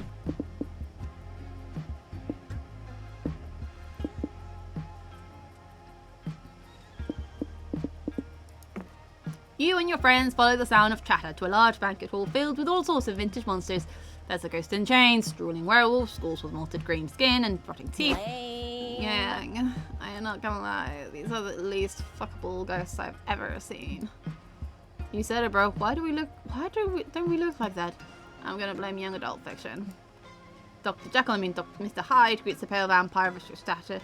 Call me such a delightful banquet. How did it occur to you to gather all of us classic monsters around your table tonight? Well, Miss Hyde says, I was washing my cock late one night when I saw it had the mark of a bite. And my cock got hard and began to rise. I could not look. I could take a good look at the full size. It was a rash. A phantom joined in, writing his hands. Some sex rash. I think I get it. Mr. Hyde got some weird rash in his dick and invited all his sex partners over to inform them in case it's an STD. Oh, I got it. It's very nice of him to be so responsible for sexual partners while also making dinner for them to use the bad news. Kinky. Toads, and I guess I was wrong by calling them fuckable. These ugly ass monsters, fuck. They do. They're also all taking seats at the dinner table, leaving you with only 2 free seats to choose from. Who are you sitting next to? Dr. Frankenstein, a man of science who's surely edifying to talk to, if you can ignore him reminding everyone the monsters actually knows Frankenstein's monster every 5 minutes. The very gothic phantom, you may need to endure their desolate wailing, but their spectre's nature may mean you get a double serving of dessert.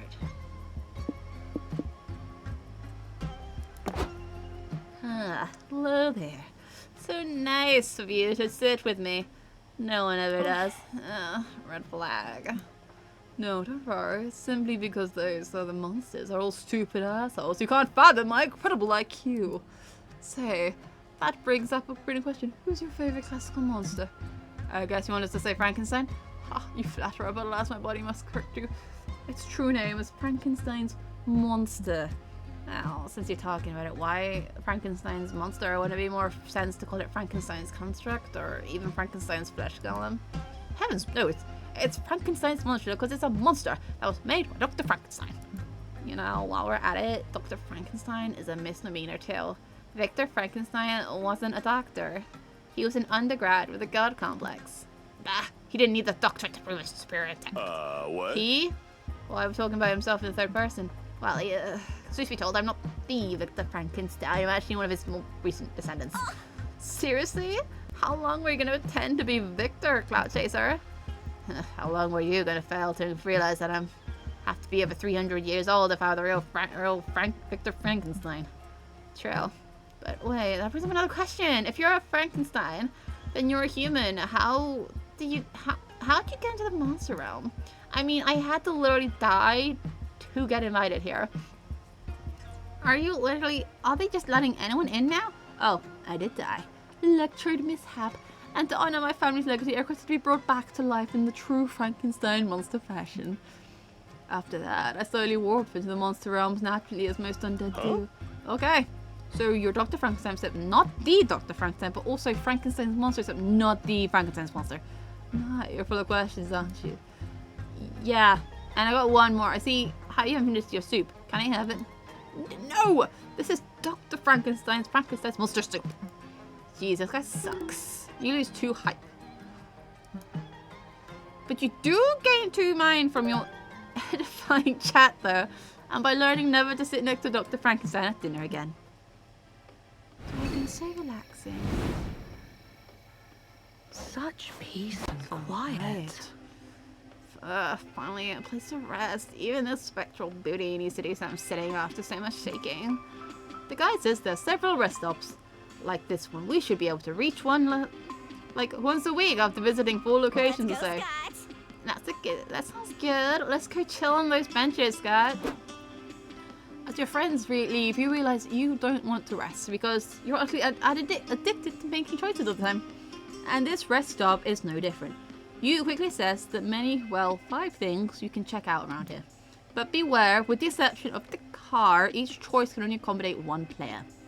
It's first come, first serve. Now go and see what the different spots do. Okay, I don't trust that noodle stand.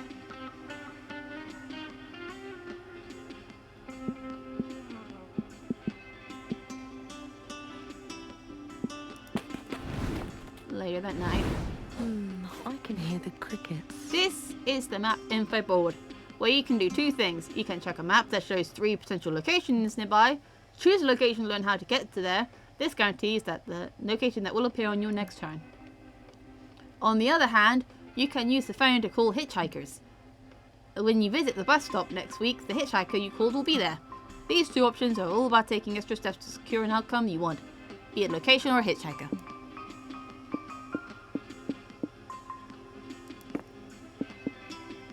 Oh my god! Don't want a lamb. What the fuck's Adrian? Oh, I remember you.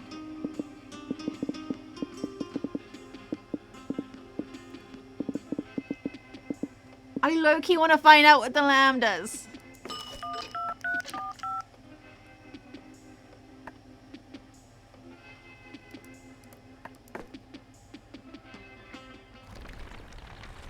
Week 2. Hands on the wheel, eyes on the road. Simon's Soup. It's a super place. That just gives me stamina. The ranch. Ready to embrace your inner horse girl? Oh, horsies. Horsies indeed, Scott. Horsies indeed. Sunshine, open fields of rolling wheat and pounding hooves. This truly is a horse's paradise. Horsies! Science has proven there are 3 key activities with horses. Question is, which one are you doing today? Huh? Wait a sec. That event type sign looks meow. Yes, according to the travel guide, the sign means this is a quantities event. They work a lot like exchange events. Ah! Bot!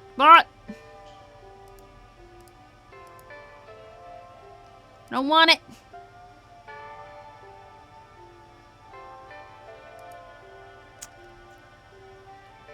Don't want to fucking warn him. I want to fucking leave.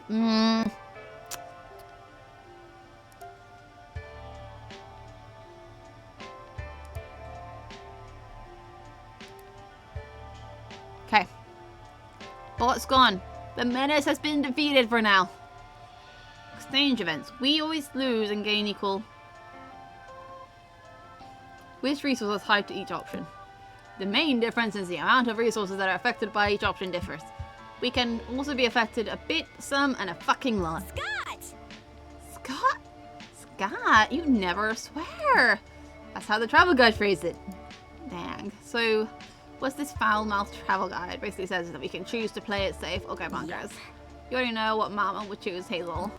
But this is one up to you, Bill. Go for it. Yeah, fuck it. Go big or go home. You will approach the stables, but fine, they're already full of other people visiting the ranch. You're surrounded by young girls in blue jeans and ponytails. They're bowing to the horses and filling diaries with horse doodles. You also see a familiar ginger fuckabus you've met at summer camp. Hey. Oh, hey there. Howdy. Hi, Sawyer. Huh? Wow, what's the weird stuff happening back there? Oh, that is the horse girls. They love us to be the horsies. It's weird, but I sort of get it. Horses are beautiful and gentle and easier to talk to than people sometimes. But even I consider myself a horse girl from time to time. Oh, really? Fuck you know. Oh yeah, the most part I prefer using non-gendered terms myself. It's sweet of you to remember. But I don't know, I like to think that horse girl sort of refers to the way of life. Or something that goes beyond gender. That's just me though. It's not one size fits all, it's best to always ask first. Oh! You know what, Sawyer? I may not be a girl or horse, but I think I might be a horse girl. Nice. So, are you not joining the horsey worship with the other girls? Nah, they can get pretty intense. They say the worship runs them secret horsey magic or something. Touchdown! I'll try it. Now that I'm a horse guy, I'm one of the horsies by playing the basketball game with horse for them. I'm sure they'll love to be included. I mean, horses aren't really known for basketball skills, but sure, knock yourself out. Celebration twerk! I'll knit my new equine overlords a beautiful saddle basket, except I'll knit it with my butt to honor them with my incredible booty. Oh, Oh. okay. Okay then, Hazel, are you getting into this? Obviously, horse isn't even in the top 5 weirdest thing you've ever worshipped. How do you worship them?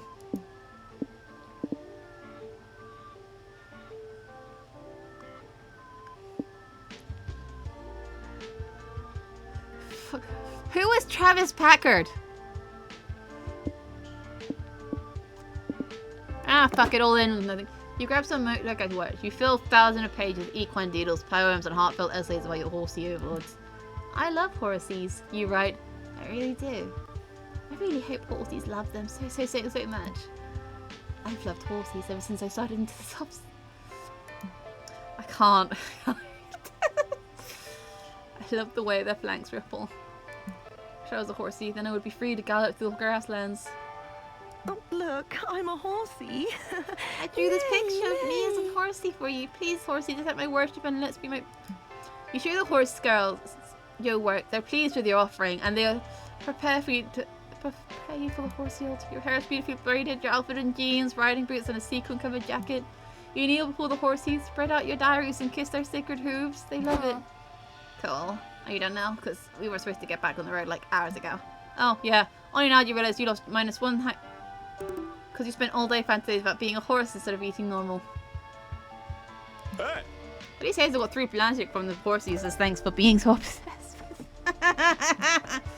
Yeah, that's true. You're reminded that you only need the car because you're not a horse. You can't run fast. Your dreams will never come true. Oh well. Oh, this seat is comfy. Troll gas.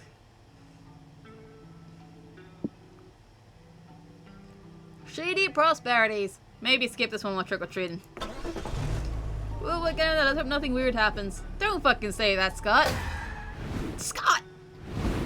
Oh, I got it! Good time it is. Oh, fuck yeah. Put the radio on, Hazel. Welcome back to Convenient Expositions, the radio show where our guests give narratively convenient road trip tips. Mr. Thompson, Mr. McCarthy, what can I talk about a mysterious resource known as stamina? Stamina! Yum! The fuel for our bodies. Feeding time! Eat stuff, stay hydrated, get more rest. This is important since arduous activities such as exercise or having intercourse will aid up your stamina. Throwing your food away or using it in ways that don't involve stamina will also lower your stamina. Now that you mention Cormac, somebody said about... I don't even mind. Road trip is... You're right, Hunter! Sunrise's mind can save you from succumbing to road trip madness and what to this day I suspect is an ancient deity preying on mortal psyche. Relaxing and finding enlightenment will keep your mind up, and so will strengthen your brain by learning new things. But if it ever attacks your brain, you may risk lowering your The mind. mind is a dangerous thing! You betcha, says the radio. I've been thinking a lot about for too long, like myself, after this very edifying reminiscence, which is why we'll stop this episode right there. Cormac Thompson and Hunter McCarthy, everyone. Thompson and McCarthy, am I right? No, I have no idea what you mean by that, Scott. Me neither, Polly. Me neither.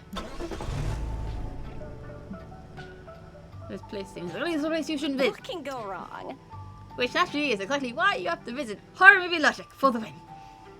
The big question now is how you'd want to enter the premise. What's it going to be? You knock on the front door. No answer. Maybe no one's home. Unlikely. Unlikely. There are too many loud chainsaw noises for the house to be empty. Scott turns the door knob. Turns out the door wasn't locked. As soon as it opened, a bloody man with duct tape over his mouth runs into the night. No! Wait, god damn it, that's the 3rd one this week. I'll leave for 5 seconds to find my lucky butcher's knife. Butcher knife? What was he doing, I guess? If by dinner you mean murder, and by guest you mean victim, then sure. That is too much weird replacement for me, but listen, if you want your guests to stay for dinner, you gotta up your game, bro. You're damn right, Scott. It seems our friend here needs a crash course in host etiquette. Yeah, like maybe put some extra lighting in your front room and here and feel ketchup stains all over the floor. You'll make sure your guests feel welcome and safe. You're saying that being a better host, I could get guests to stay for dinner? Yep, perfect plan. What's the best way to transform Jerry's the crystal chocolate?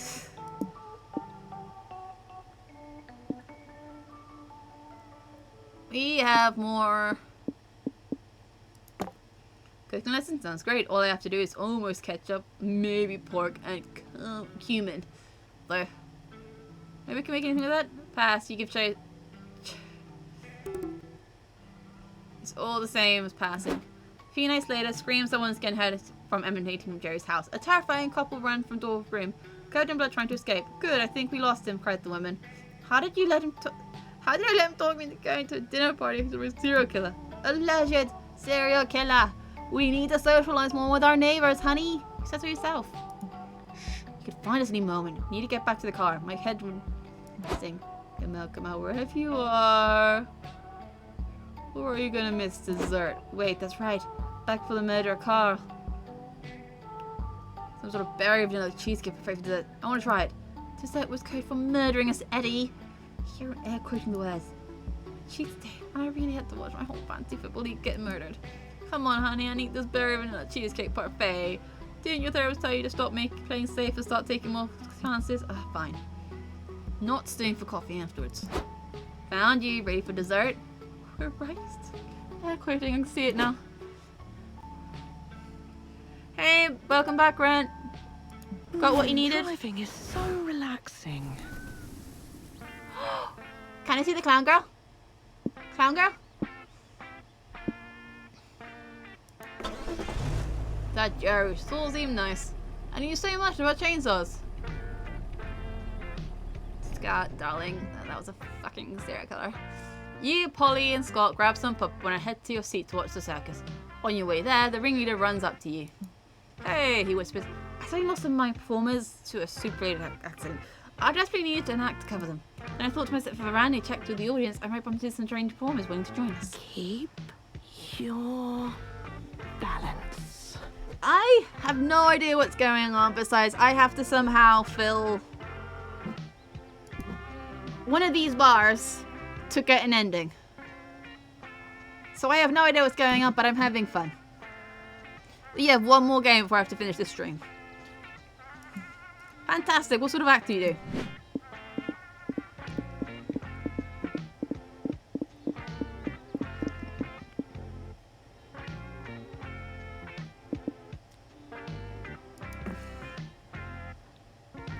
Oh, people already call you a clown in your everyday life. Might as well juggle them for a crowd and make a career out of it. Gross. I don't think I actually know how to juggle. Don't be silly. You can juggle. It's like throwing a ball at yourself and catching it 3 times. You're pretty sure juggling is a lot more complicated than that. Well, Polly, you're right. Look at you go. Wow, cool. Yeah, audience doesn't seem to be impressed by Scott's sudden juggling skills. Scott? Is that you? Get off the stage, bro. I want to see someone juggling some balls who would have gone to a strip club. Don't worry, guys. Being mean is my cousin's love language. Eyebrows.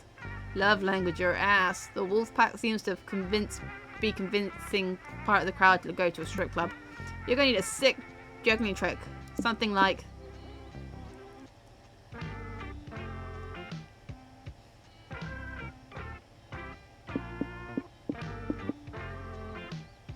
Huh? Damn, Hazel. Just to pull off one wrong move, and you could end up with some serious case of delusionment and ennui. Oh, yeah, you're doing the 30s. They're inedible anyways. You start juggling your responsibility and ailing health like a real adult. What's going on? Why does this young Harley look so dead inside? Well, if you're committed to doing this, Scott, let's be Hazel's lovely assistant and throw them more struggles to juggle. Oh! So remember when you said you wanted to write the next great American novel? What happened to that? Hazel, your grandma just called and wants to know when you're having kids. The clock's ticking, you know. Look, Hazel, I'm scrolling through your social media town and seeing all your former classmates living fulfilling adult lives. Jealous?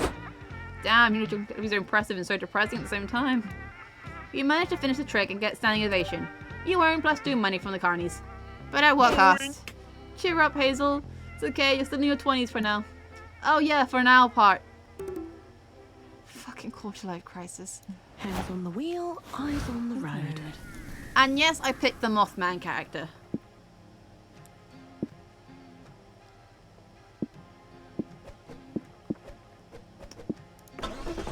there is a rest stop mechanic, and I may or may not have picked the lamb from Cult of the Lamb for it. So, you know. Scott, fuck, turn the radio on. Convenient exposition has started already. We can't miss it. Roger. Mr. Thompson, what were you telling us about hype again? Yes, let me repeat. Anything that makes you rejoice to your core will give you hype up. That includes laughing out loud, doing thrill-seeking stuff, or going to town, if you know what I mean. Wink. I like keeping my hype strong and vigorous. That's why I avoid all of my stuff that will lower my hype.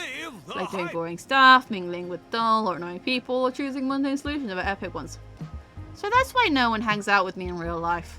Huh. Amen to that. Speaking of boring stuff, you know what else is boring? Being a good person. Sometimes need to be a good person if you want to keep your soul up. Huh, yeah. Why do you always have soul anyways? Beats me. At least soul is quite easy to manage. Being good deeds, soul up. Doing your worst stuff, soul down. Take care of your soul. So remember kids, don't underestimate the power of helping strangers while you're on the road. You gotta keep your soul healthy and clean. Amazing. Simply amazing. Your tips have been extremely helpful in creating exposition. You've created a great tutorial for anyone who aims to have a successful road trip. Cormac X. Thompson and Hunter McCarthy, everyone. Well, Polly, I think I've grown a person. Yeah, Cormac S. Thompson and Hunter McCarthy are part of the family from now on. A test to convenient exposition. For the win. Hooray! Anyway, we're going to a rave. In the middle of the desert, ravers and partygoers have gathered to dance their cares away. You're drawn to some blurry figures in the crowd, ethereal beings who look like they were made out of party. Party time. So you behold them, you wonder how should you milk the vibes of this rave.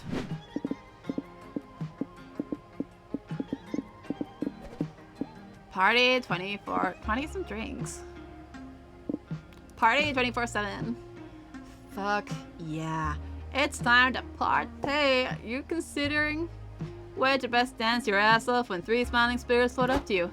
Holy shit. Is that Polly? Good to see you. Welcome to the rave. Oh my god. Hey. Party time. Scott, Hazel. Meet my clubbing crew. Summer, Macarena, and Cheese. They're the girls the party passed. Aw, Scott and Hazel. Polly talks about you all the time. It's so nice. She really loves you guys. Gosh, Polly's the best. She is. How is everyone feeling, girl? Are you still liking the party so far? Yeah, it's awesome. So deciding which DJ to listen to first. That's a big question. Macarena, Summer, and I got that shit down to a science. We put together a DJ schedule. We'll rotate methodically throughout the set so that we're always changing and curating our vibes. Vibing is like the best. We even scheduled visits to the bar and the bathroom, even though we don't actually have to use the bathroom anymore. It's part of the vibes. Of course, it's like an hour. We gotta go be 2 bullets to actually follow. Of course, in like an hour, we're gonna be 2 bullets to actually follow our schedule, and we'll have to just wind up wherever feels right. Little. Which DJ are you scheduled to listen to now? Well, we'll just finish our scheduled mingle with the other ravers time, so we're actually headed to the schedule. Cool. We have an opening, don't we? We could, like, do some more ecstasy. We can do that and hit another set. Do you guys have any preferences to listen to next? Is that a mouse?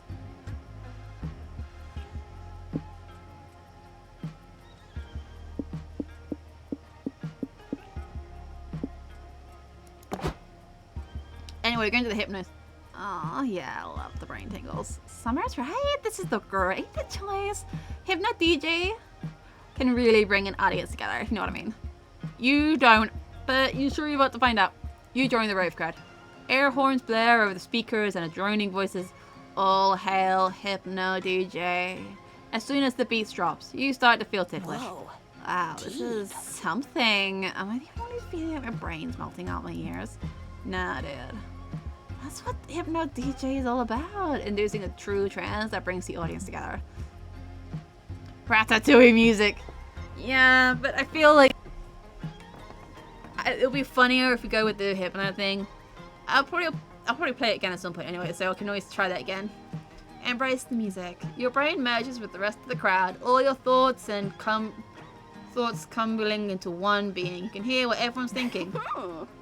God, I can't believe this is my afterlife. How fucking lucky am I? Brain tickles. This is legit. This is the best part is I'm pretty sure once it's finished we won't be behind on the beat DJ schedule. Perfect timing.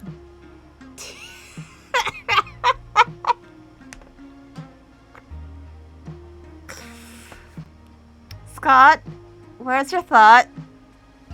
Scott? Where is You surrender to the Wraith Mind. You lose -2 mine, but you do get magic.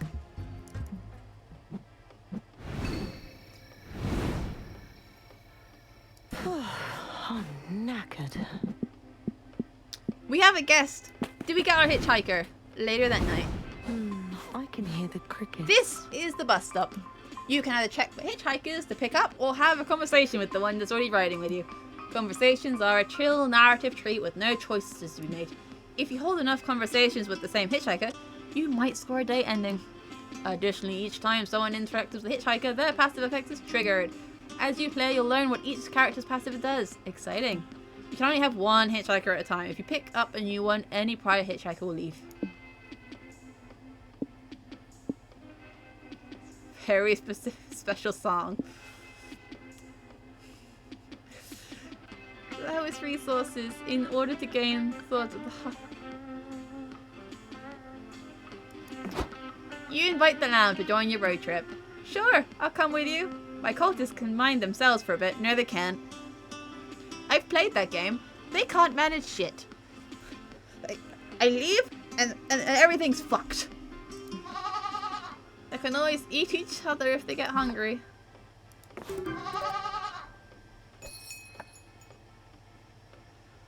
Never can manage. It's like, I left for 3 days. The fuck you mean? Everyone's sick. Everyone's sick. Driving is so relaxing. Ooh, weird landmark. Or wealthy manor. Guys, I think the car's needle just smiled at me.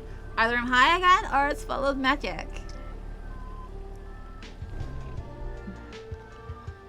The desert foot is a peculiar landmark. It's a natural rock formation that looks exactly like a foot. You're not sure if that justifies the guided tours and gift shops and tourist trap stuff surrounding it. Feet! But hey, you chose to come here, so you might as well enjoy yourself. What do you do? You see a sign advertising a guided tour and ask your friends if they're interested. Oh, I get it. You want to pose as tour guides and prank tourists with fake fun facts about the foot. Actually, you are interested in going on a real tour, but Paul's idea is way funnier. So sure, you'll take the credit for it.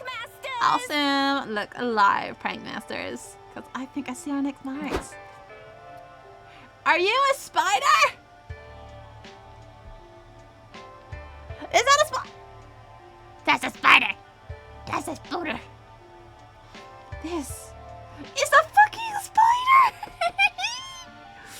This is the famous desert foot then. It's not as impressive as the desert earlier we toured a few miles back. Aw, I think the foot's nice. The only thing that can make it better is the desert sucker ball. Hello! Hi, God. Good to see you. Hey, Scott, Polly, and Hazel. What brings you kids there on this glorious sweltering day? Our volunteer tour guides for the desert foot. Want to hear some fun foot facts? Did you know the desert foot has a secret 11th toe? Not for the reason you think. What reason would I? Me! My turn now. Did you know the foot is the spaniest parts of the bodies? For example, if a stranger lets you smell their feet, they're either really friendly or really weird. You aren't wrong, Mr. Howell.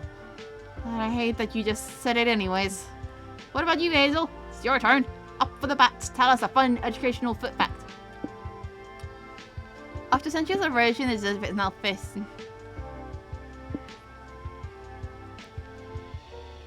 What are you talking about? Then prepare to learn. See, the Philtonians believed their feet were all actually a god called God, and they had no control over where these divine feet had I found. got it! Scott? No. No! But as you see, Fit God was a bad god. Fit God forced the Philtonians to sacrifice their children for the desert fit once a week, or else Fitgard would walk the Valentines off cliffs or into active volcanoes. Fitgard even threatened to walk them into the worst place in the world. Dude, what? I mean, exactly. But one day, a villager came up with a grand idea. Cut off everyone's feet. No more feet equals no more Fitgard equals no more problems. Twist. But trying to cut off their feet was unexplainably painful because it turns out their feet were just a part of the Fitalians' bodies all along. Whoa! So the Fitalians rejoiced the Fitgard wasn't real, but they weren't enslaved to their own feet, and they all gave each other banging celebrate. I'm disappointed by this shit, as you realize. Lying is already bad, but lying is... Well, I'm proud of you, kids. You're seriously exposing this imagination. You all lose 2 souls for lying. You're getting too hype. I regret nothing. Oh, this That was a is good fucking comfy. prank. I had to read that, though.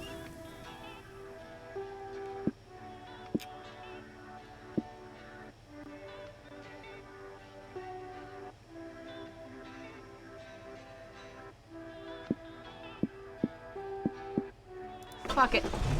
Anyone have minute to talk about our Lord and Savior? Me? Always, hun. Weddings. The union of 2 or more soulmates pledging life and love to each other for the rest of their days. If you believe that true love stuff. If not, at least weddings are a fun place to dress fancy and drunk. Free rice! Woo! They're also fun to crash, which is what you're doing now. Shh. So what do you want to do?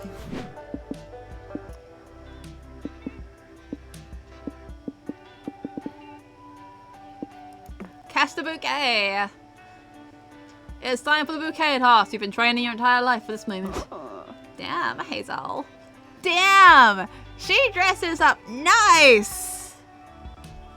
Fuck. Let me guess, you're anxious to find that special someone to do the deal. And here I thought you left your horny ways behind you after the monster prom. Shut up. Nope, you're Hazel horny for life. If only because I said so, which means you need to catch that frickin' bouquet. I don't get it. I don't get it. What does catching a bouquet of flowers to do with finding love? Catching the bride's bouquet is a tradition. Whoever catches it will supposedly get married next. It's nonsense, but it's fun nonsense. It sounds cool. I want to know about a hobby that combines romance and full contact sports. Yeah. I just like how chaotic the whole thing is. Everybody throwing down to catch some flowers because they really want a bone. It's Have awesome. fun.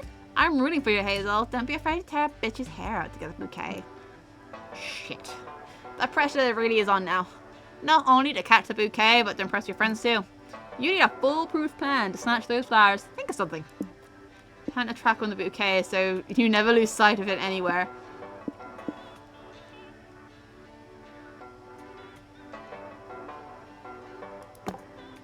Yes, remember the time you got a monkey's paw from a creepy old man in the dark mushroom? No, well, that's flashback for you. She used to cravings. I got something better than food. I've got highly dangerous magic artifact. Like this monkey's paw. Interested? Totally. With something like this, you could wish for unlimited cheese doodles. No, don't wish for cheese doodles.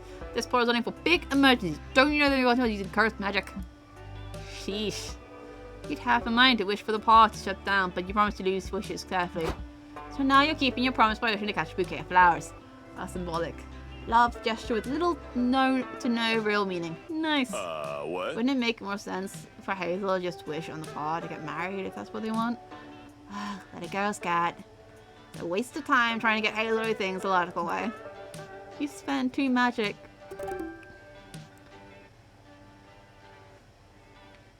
Hands on the wheel, eyes on the road. Look how cute she is!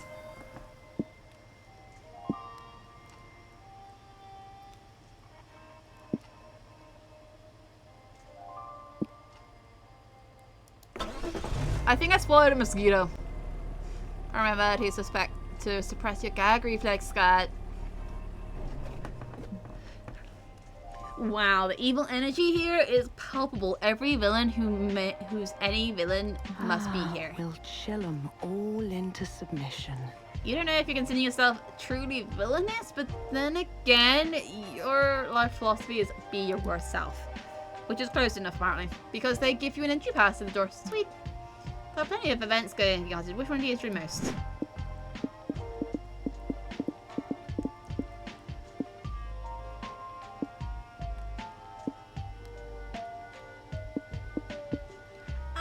I want a mystery one. Mystery.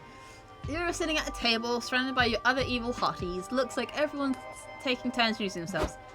Hello, I'm Evil Joy, leader of the Evil Coven, from a darker timeline which I single-handedly destroyed. I'm Dimitri, commander of the dark side. My life's mission is to engulf this realm in the dark side's called Luscious Embrace. I'm also in a torrid on and off again forbidden romance with Evil Joy's other heroic twin. It's all very fun and lovely grey. Hi. Oh, hello, bug lady. Or bug guy, or bug they. I don't care, you bug. Hi. I'm Axarax. I also dated Joy. But I won't lie, I've been kind of a C-tier antagonist since season 3 of the Coven aired. I was just happy to get invited here. I am Salome, the Warlockness. Nothing pleasures me more than the evil plan gone horribly, horribly right. Though having sex with Hot Joy is probably a close second. Oh my evil goddess, could we please talk about literally anything other than how bad you want to fuck my non-evil twin? This is so awkward for me. Wow, is anyone else sensing some real villainous chemistry here? We should form an evil team. Genius. What should we call ourselves? Maybe the fuckers of Joy. After all, everyone here wants to see Joy get fucked over one way or another. Well, fuck me. Good help is hard to find these days. I suppose I'll lead your stupid Joy fuckers brigade if I must. Why would you be the leader? You're the only one here who hasn't actually fucked with Joy. You didn't, did you? Because if you had, you're legally required to tell us in great detail. You're not actually interested in Thorn the Coven. You're starving for a sense of belonging. No way, you're proving yourself a friend to the Coven. Hazel, how do you know we can trust you? True, how can I trust you?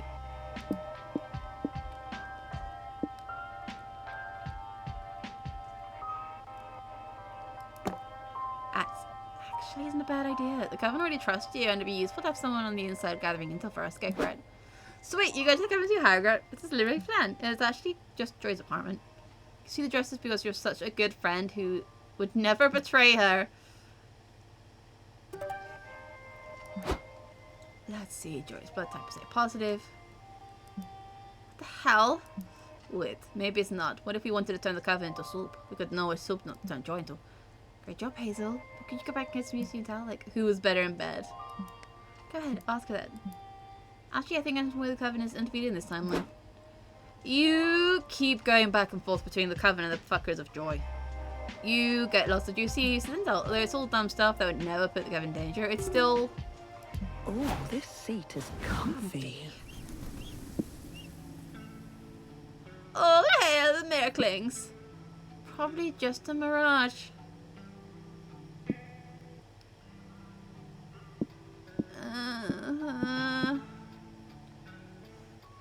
Drug trip. And that's how you play Knucklebones. Cool, that didn't sound a thing. Scott understanding the real struggles of his how you play. Wow, what sort of place is this? Even real Weird.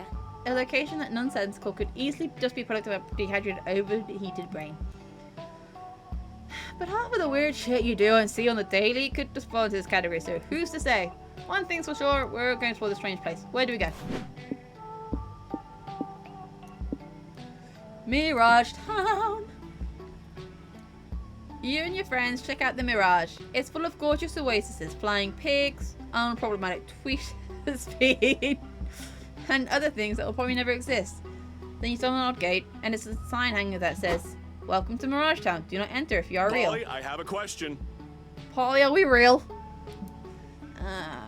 Good question. Part of me wants to say yes, because considering myself a logist, but the other part wants to say no, because I'm high as fuck right now. And nothing feels real at all. Either way, we should definitely go into town. It'll be fine. And even if it won't fine, it'll be funny. Can't argue with that. Behind the gate is a beautiful nonsensical metropolis that shimmers in the day.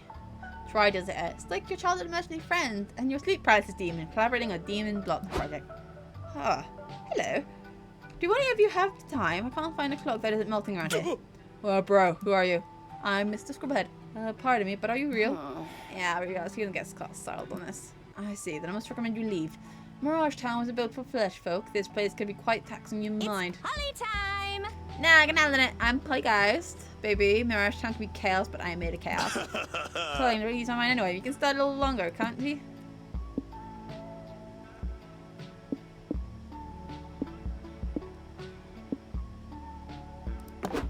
You and your friend embark on a most fantastical land-chasing voyage to date. You hit up Boulevard of Broken Dreams, where only your shadow walks beside you, well, and the hundreds of shadow people who also live there. Then you visit the Garden of Forking Pass. It's a place where all outcomes and full events can happen simultaneously. You meet versions of yourselves who made different choices that led you in, including versions you never went on a road trip. What are you doing there? Then closer to the day, you visit the Eiffel Tower. So big and pointy.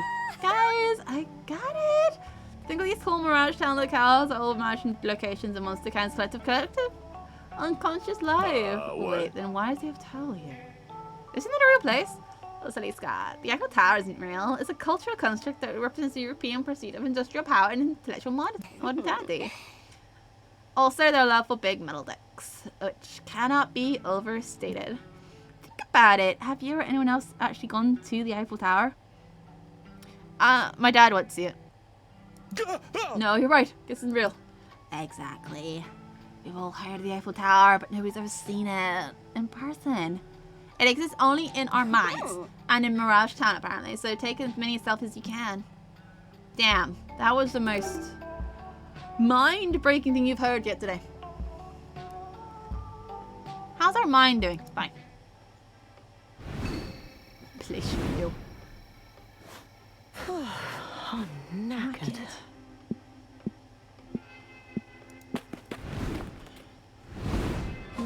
I can hear the crickets. Welcome to the benches, where you can relax and talk with either Polly or Scott. The conversations you can hold with a chill narrative thread treats with no choices being made. If you have enough conversations, you might score a date ending along one. Also, by having a conversation with Polly or Scott, you'll achieve the chaotic energy passive effect, which will remain active by the following week.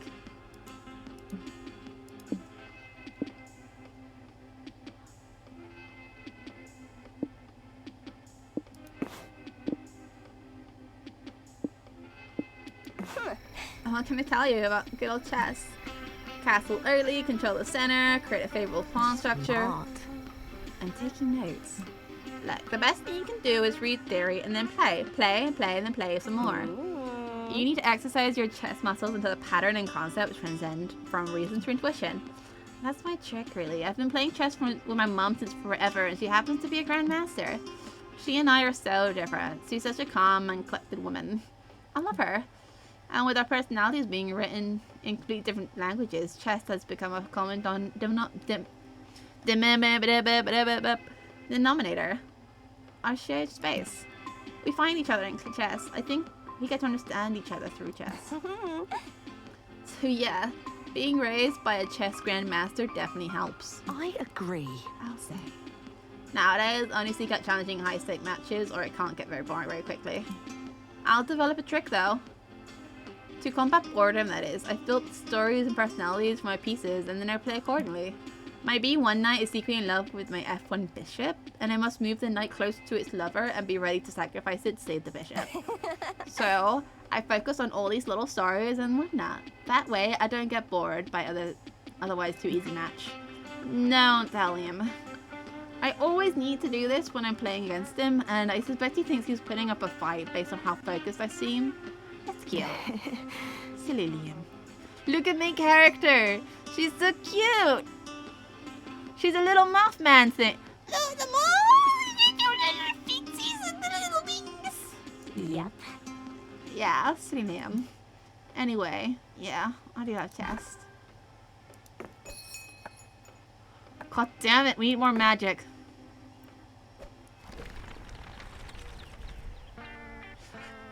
Wait, if the lamb's in the game, does that mean I can fucking date him?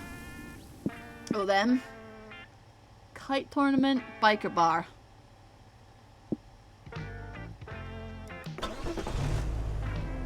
I don't know how to explain it, but this car looks really happy. It's because we pumped it full of magic.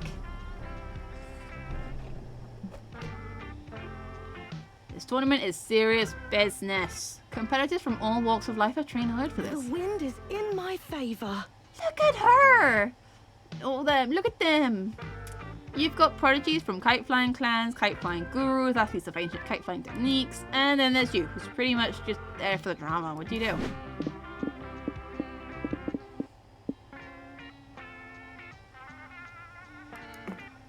The tournament is still 2 days away, but lots of competitors are already here training. They're all hyper intense, meditating, and doing drills and monologuing about what winning the tournament means for their honor and shit. This is exciting. You've been to a lot of sports tournaments, but a kite tournament? Will be a first for me. What about you, bros? Well, when are you even going to pass up and you can lie to your friends to earn cooler? No, seriously, when will you? It's getting old. I was an avid kite flyer competitor back in my day. I even won several gold medals before I retired. Wait! Do you think you could train me before the tournament? I've always wanted to be the best kite flyer in the world, and now that I'm here with all these competitions, I realize I'm a bit out of my depths. Of course, I don't love you. I'll be a cool marine for them. And taking on a protege will prove once and for all whether they was lying to us or not about being a kite flying master, right, Halo? Don't look at me. I am not bailing you out of this one. You need to learn to stop digging yourself in these holes. I didn't mean to. Everyone's counting on you to turn this kid into a master kite flyer in 2 days. How are you gonna do it?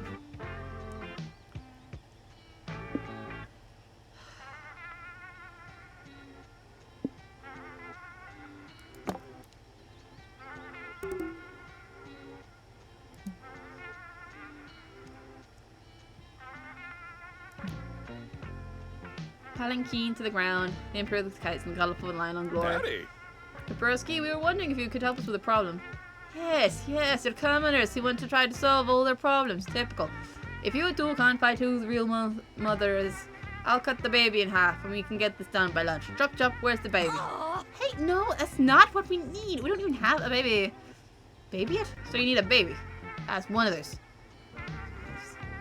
Just prime an octus then, sort it. Cyrus destroyed me. Whoa, pump the brakes. You don't need to fuck anyone. Put your clothes back on. You want me to wear clothes? I see. There are wealthy merchant who wants wearing materials. No, you're not listening. You're making this so complicated. It's actually quite simple. You think being an emperor is simple? You'll earn your place. We can swap clothes for a week. See whose life's harder. Nobody can convince the emperor that this isn't the move. He trades clothes with your protege and leaves to learn a valuable life lesson about class society. Well, that was irritating. Sorry you didn't get the Emperor's blessing, bro. No worries. This is even better. I went like no one's ever was. And now I'm the Emperor of Kites! Fuck it. Whatever floats your boat. You gain +4 soul for helping, and you live to lie about your expertise another day. Hands on the wheel, eyes on the road.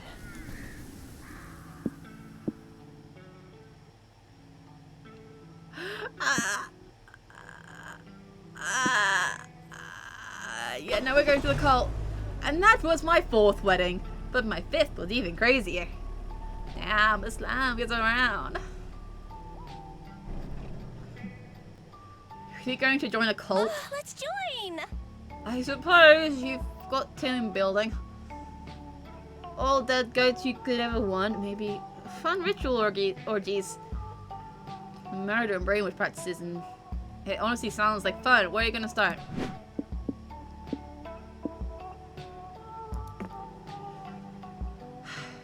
You see signs outside advertising an open recruitment event for the cult. That sounds exactly like your brand of weird shit to check out. Glory to Mithra. Welcome to the Brotherhood, new recruits, where we worship the deity of secrets and darkness. Joining our congregation has lots of perks. You'll get your own cloak, you'll be invited to cult-sponsored dinners and network events. And best of all, Mithra's loyal followers are given a taste of the immersed secrets as far as wheels our universe. Gimme! Fuck, yeah, I'm in. Give me that power. The cultists give you a soul-binding contract you have to sign in blood. So authentic. Yeah, new outfit. This is a perfect look for when I'm blasting motherfuckers with Mithra's secret magic. Oops, you must not read the fine print. You can't access Mithra, you promoted to the acolyte. Right now, you're still unpaid initiate. Don't worry. You just have to prove yourself to the dark deity at your performatory duty in 6 months. For now, here's a shovel. A ghost pen needs to be clean. Have fun. Glory to Mirthrath. Over the next few days, you tasked with cleaning goat pens, getting coffee, washing their clothes. Who knew a dark magic wish from culture involves so much drudgery? Guys, I can't take it anymore. I'll be damned, literally. If I'm gonna be cleaning up one more goat turd. Get the performance review. It's the only way to get power of all things secret and hidden right now.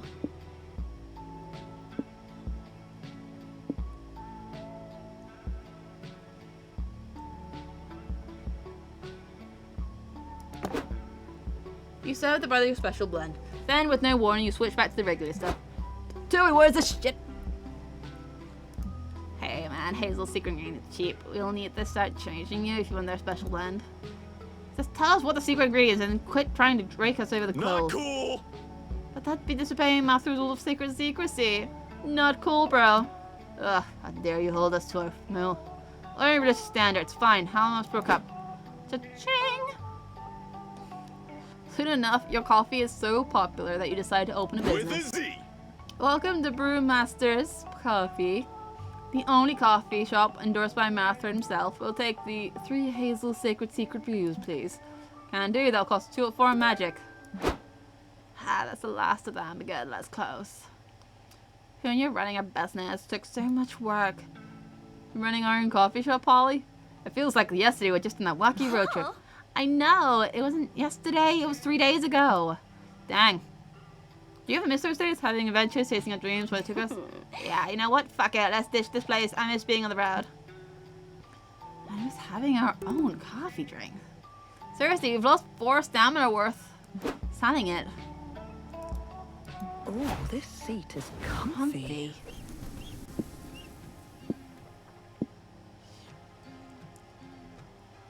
We got a lot of money. I can finally buy you guys gifts. I'm not sure if this gift shop is the best place for that.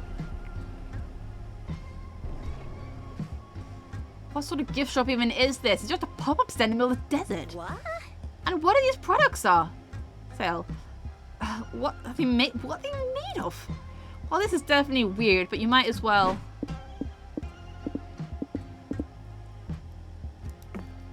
You and your friends get out of the car and enter whatever this place is.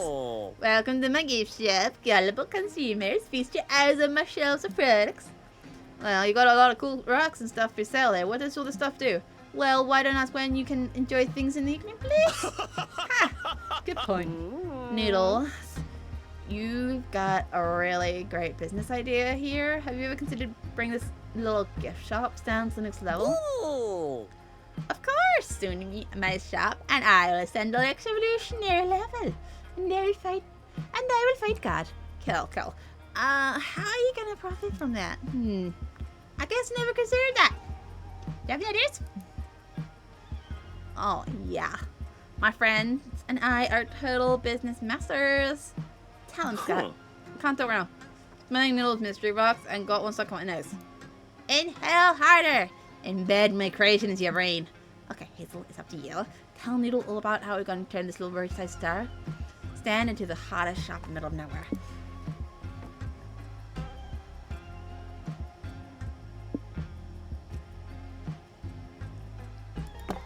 Yee, Polly. Ooh.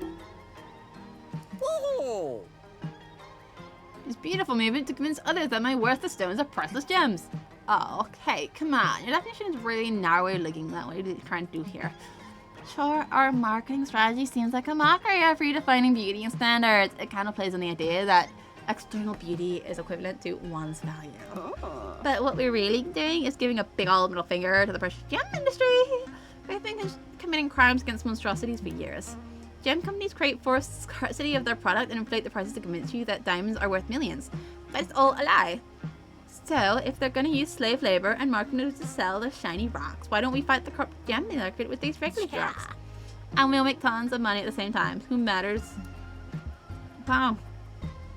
You gain +1 valuable insight from that conversation, which isn't as bad in this game, but maybe will come as handy today. More to the point, your marketing campaign works. Driving is so relaxing.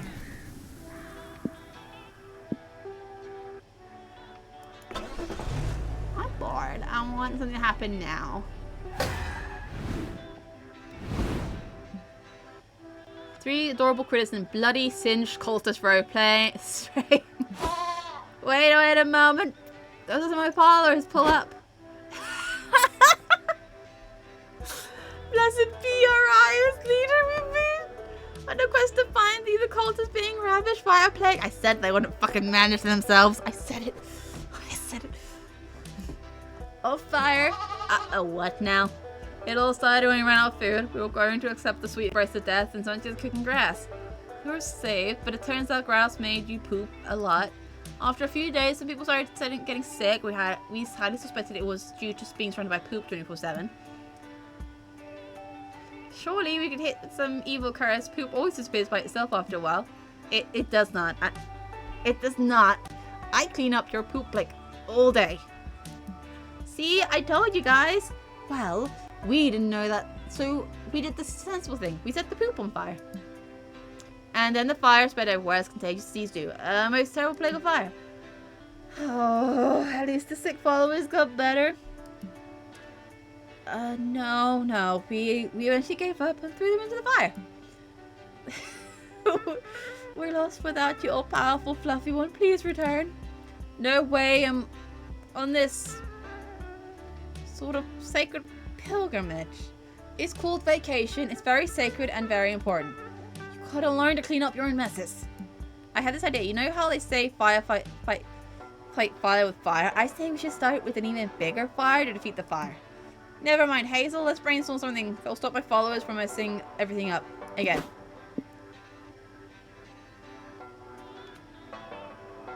Is that the Tumblr Con fucking bull pit?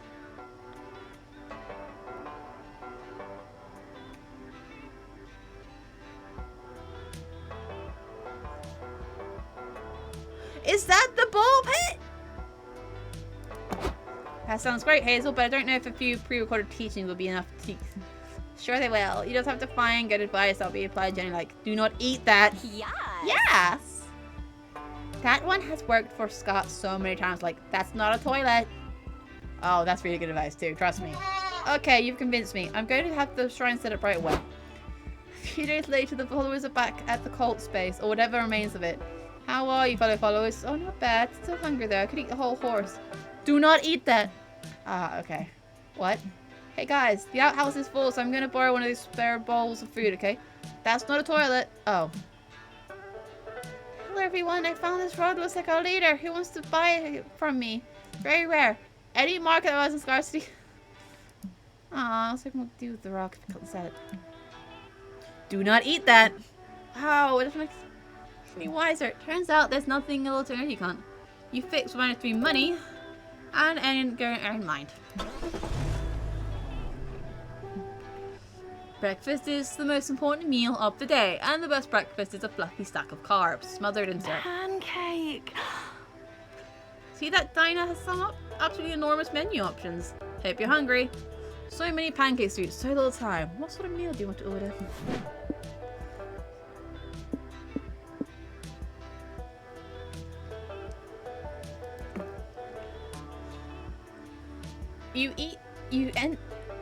Oh god. Okay. You all enter the restaurant and are greeted by the hostess. Welcome to the pancake paradise. Today's special is the Captain Carbs Butterball Pancake Stack Challenge. If you eat the entire meal in one sitting, you get your food for free. Oh man, too bad I'm on a keto diet right now. No carbs for me. Just give me 6 sides of bacon and a cup of melted butter, please. Kinky. None for me either. I don't really do food. Well, I do food occasionally, but I don't eat it. I'm sure Hazel will do it. They're always doing weird challenges for our entertainment. Fuck yeah, you'll do it. A plate of pancakes roughly the same height as a toddler would really hit the spot right now anyways. It's your funeral. But I mean, Captain Carb commends your unparalleled bravery. You're a true breakfast hero. He offers you his captain badge as a prize. Don't let children pet you on it. It's covered in lead paint. You hyped for your stack of cholesterol and you sick badge. And just as the waitress takes your order, there's sudden cheering and air horn from across the diner. Up, it looks like someone else just completed Captain Carb's Butterball Challenge. You won't be able to win the badge now. Sorry, I only had one. Oh well, at least I can come in second place. It's like my grandma always says, second place is best loser. No way, you're not taking defeat lying down. There's got to be some way to one-up that fucker and claim the highly toxic badge.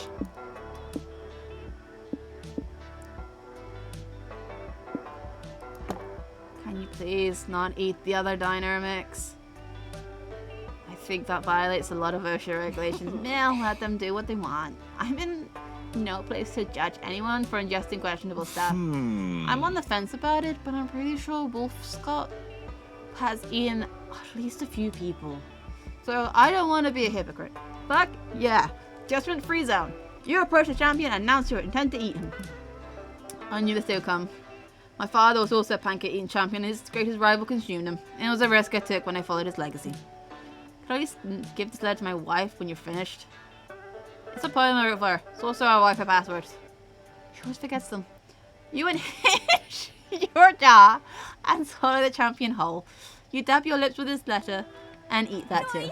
Nice, Hazel. You're the Captain Carb champion now. Yeah, I should just check real quick rally discounts.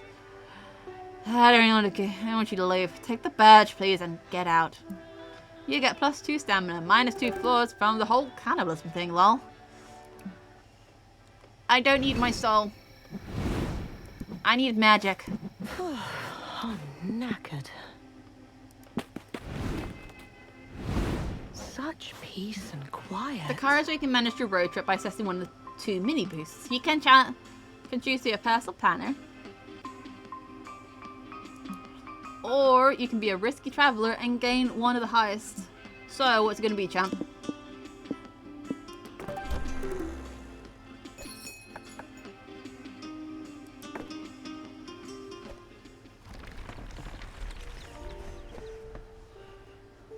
When is this game going to end? On the road. This might be the... I won't do the last game, I don't think. Battle Royale. Battle Royale. Look, there's people on the side of the road. Hey, you guys want to join a cult? Welcome to the Battle Royale, where there's only 2 rules. Kill or be killed. I'm already dead. Dahlia! Everyone murdering each other was a sort of questionable decision on your part, but it's too late to leave now, so how will you survive? Go berserk. That's right.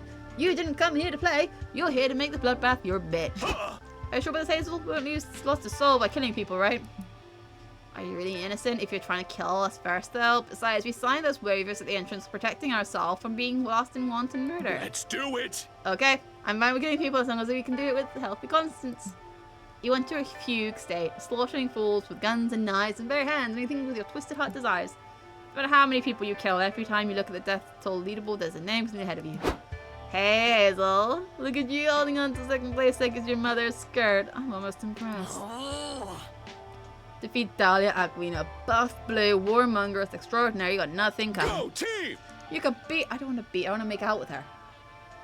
Sorry, boo. No offense, Hazel, but I'm putting money on Hazel Dahlia here. I saw you smash a watermelon with a headbutt once. I think that's an ass. He can't kick. What are you idiots doing? Are you saying this total murder into a game? Whole battle royale to play by a corrupt government to finance and entertainment so we can. So who knows what trust you can be there to commit? If that's true, then it's working. Batness probably has a point. If you start catching morals now, you'll never out-murder Dahlia. The thing is, Polly's right. You'll never defeat Dahlia in sheer body count. But if you're focusing on quantity, then you can definitely beat her by going for a quality kill.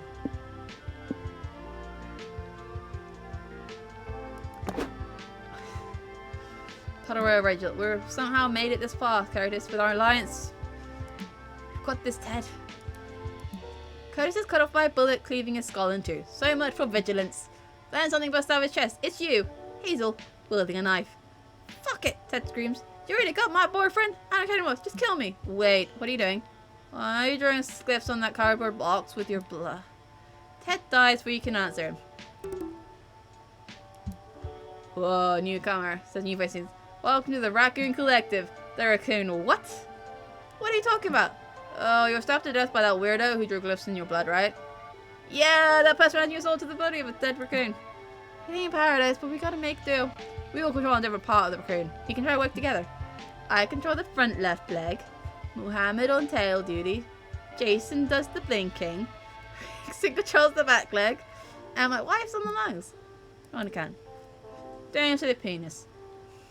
Natalie already claimed that one. I just want to die. Well, since you're not choosing, I'm sending you to the anus. Nobody's taken it yet, and the raccoon really needs to poop. Good luck.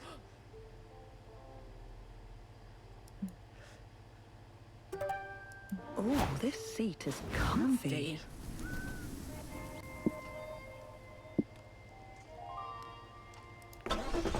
Holly, why do they call it the Wild West? I guess the Wild West didn't have the same ring to it. The Mild West, I mean. Fuck.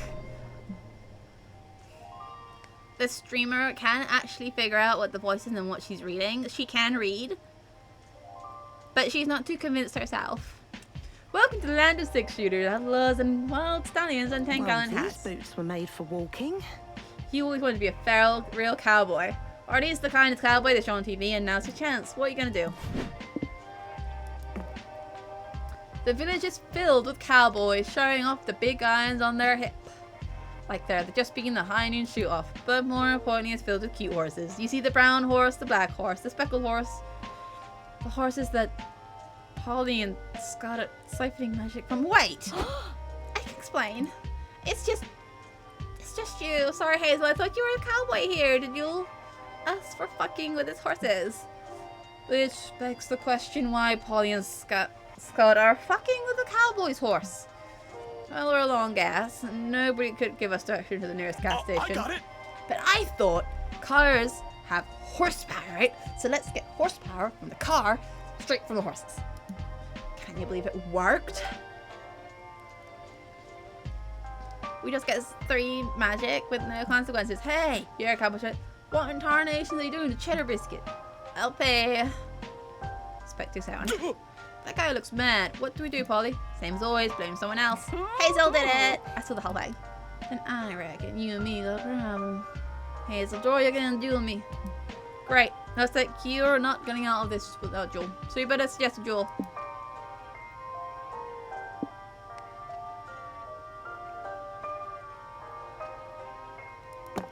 What? How is that even a Jewel? Oh, buddy, if I just explained to you what Jewel is, we clearly had nothing to talk about.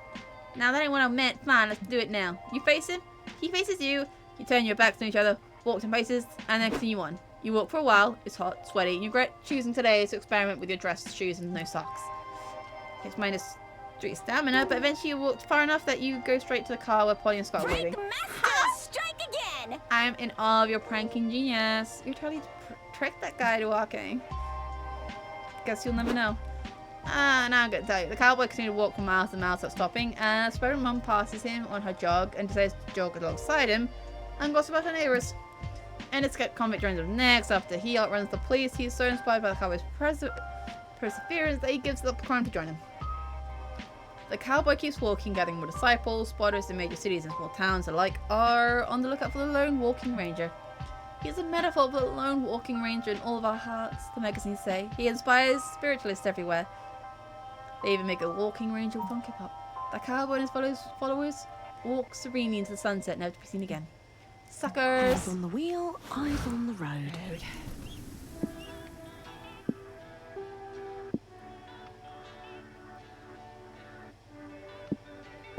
We probably need more soul. Town wasn't big enough for all of us. Wow, it's a cute little village. Wait a minute.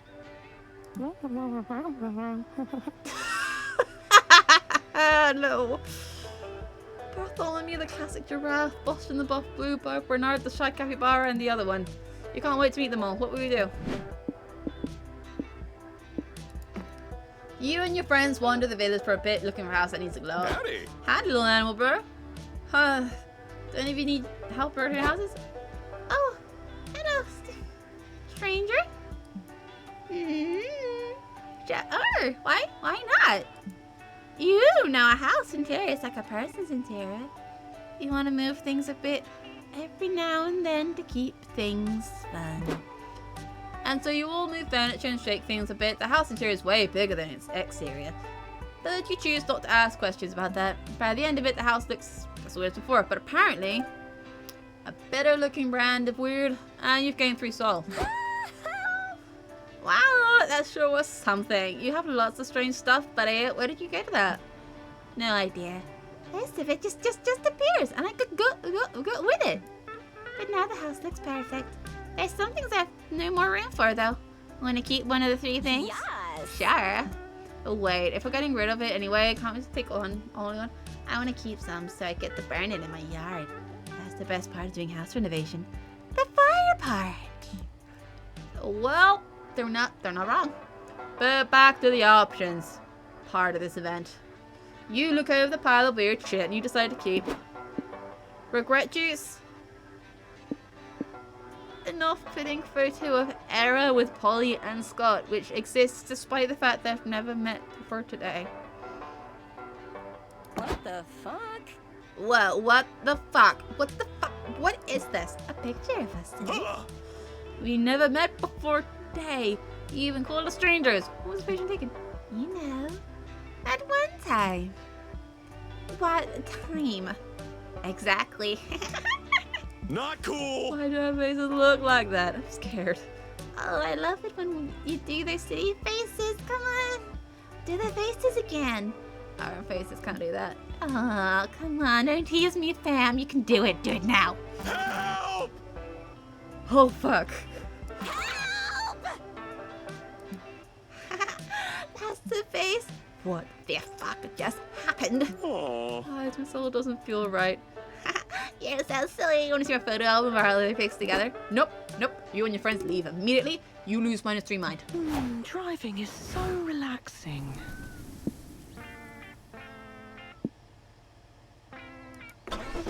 Oh my god, look at that. Okay, I'll look, but you just call me the lamb, you know.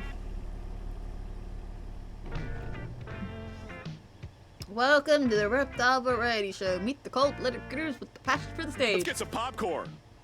There are a few performers scheduled for today. Which show do you want to see? A crocodile, but it's a stage magician. You yourself watch the show. The stagehand brings out the stool, a microphone, and a 1,100-pound pretending killing machine. I don't know what's going on either, if it helps. This game is just, you're going on a road trip with 2 of the characters on a prank road trip, and you have to keep your stats from going to 0, but you have to get them to 25.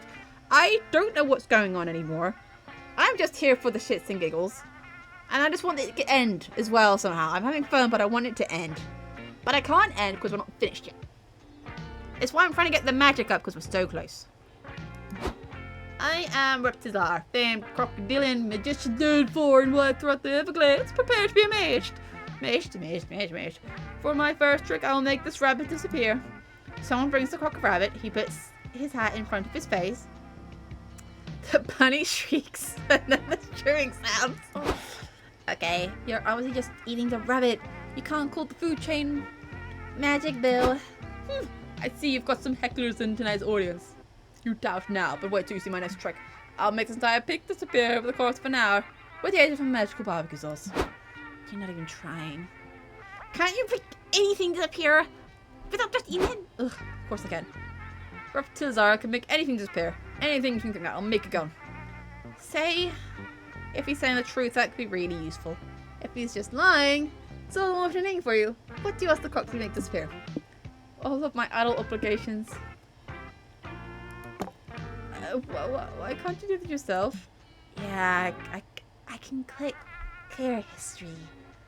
But the searches are still traceable all over the internet. We can never escape our mistakes. The only way to truly make my Buggle searches go away would be with magic. Fine, let me see your laptop. Good god, these searches. That one's weird. That one's weirder. That one's downright concerning. I don't even know what this one is. Yeah, you know, you should look it up. No, bro. Don't do it, bro. I can't do what I do. What you're about to say changes you. But the curiosity is killing me, isn't it? You gotta know what it means. Oh, you have to know the ugly truth. God, you're right. Show me what it means. Yes. Yes. He pulls up an incognito window. Inside of an incognito window, looks up those words and buckle images. You're treated with the unique experience of watching the light in the crocodile's eyes go out. That's...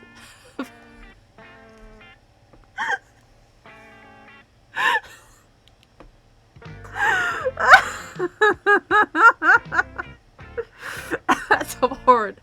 I'm erasing your search history and those pictures and also my memories. I need so many showers. You gain +3 magic. Oh my god.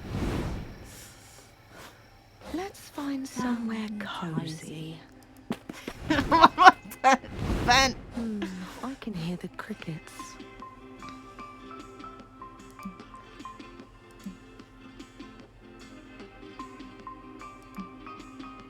I don't know if that's a good thing. Howdy.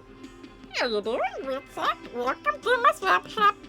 Anything you like? I'd love to make a trade.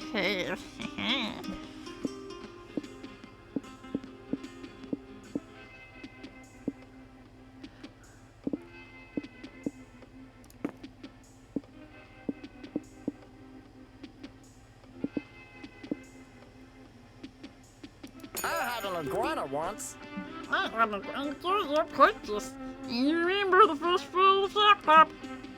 No refunds. Your kidneys Oh. belong to me now. I was actually never wear underwear on Wednesdays. That's a good rule too.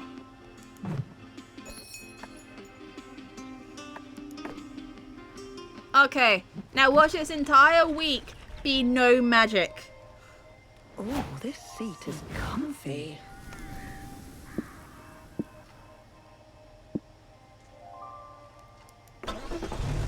And then we ate his remains. Holly, I don't think I'm hungry anymore. This entire city is protected by a giant impenetrable wall. Strange. The guards at the gate seem just as surprised to see you as you are to see them. We've never had a visitor before. How did you escape the giant jaws, the giant ravenous giants? You don't know what they're talking about. You get to the impression these villagers don't get out much. Some further investigation is this place is warranted. What do you want to check out?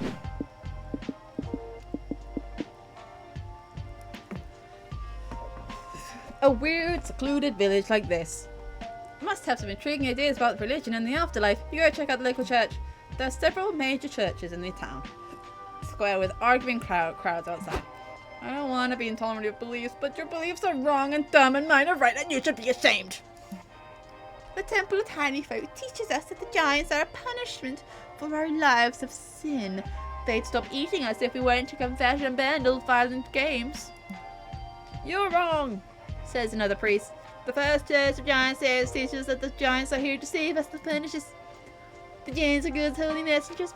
The God's language is contained within the giant bellies is the promised afterlife. Another priest says, no! This is the afterlife. The church of nihilism. We're already dead and the giants are a metaphor for our sins, literally biting us in the ass. A weird old man adds, I think the giants are a holy metaphor too. They're a metaphor for the instinctual desire to have sex with your mother.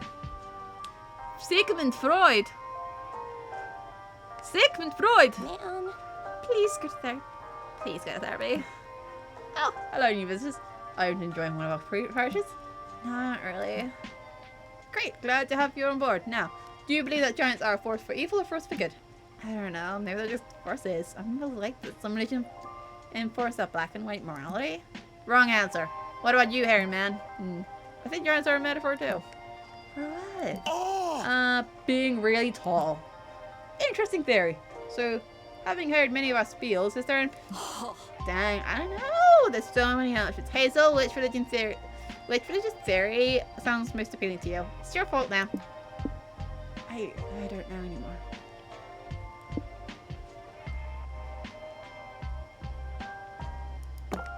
Wonderful, the boss please. Then as we say in that choice, God just sent his draft list and it looks like you're in. Sweet, that was easy. So what are some of the tenets of the Church of Basketball? Please when you go to sacred lineup. You must commit to being the best athlete you can be. You start by following the 5 basketball commandments. First, thou shalt not run with the ball without first dribbling it, as is the wisdom of the referee. Thou shalt not hit the ball with the closest fist, or only throw the ball, or hit or bat it with you. Thou shalt not observe half-time and a 15-minute interval of rest. Thou shalt not murder. That makes sense. Murder is still strictly against the rule of basketball. Sylvains. Oh, what do you... We do basketball drills, but in a God-honoring way. Fun! Actually, this seems like a better... Team! Smash. Excellent coaching, Brother Scott. Let's take a break and enjoy some Eucharistic snacks. Did we join a cult of fucking jocks? Blasphemy! If you're ready to bail, I am too. I'm freaking exhausted. Hands on the wheel, Wheel, eyes on the road.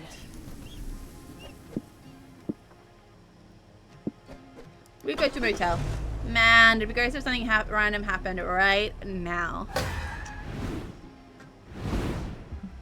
You see the blinking light in your rearview mirror and the police siren. Uh-oh. License and registration, please. What the fuck? Good afternoon. Now can I see your license? Yep, it's right here. Thanks, Miss Ghost, but we just need to see the driver information. Oh, how? Sorry, I just wanted to show you how trustworthy and cooperative with the lion. Right. And a nervous talker. Good witch. She pulled you over because you...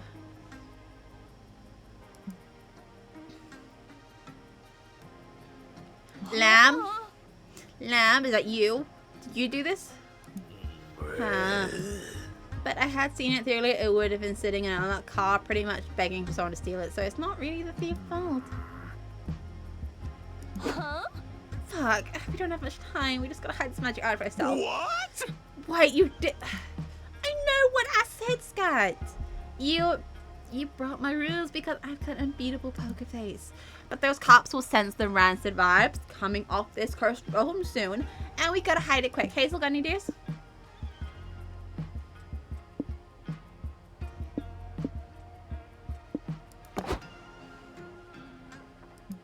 No need, fellow policeman. I've got the artifact right here because you see... Not Polly.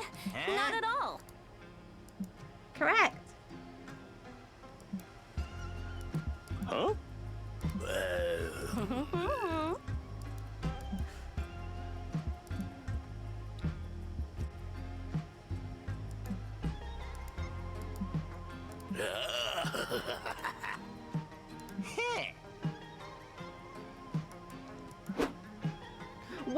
Wait, are we done?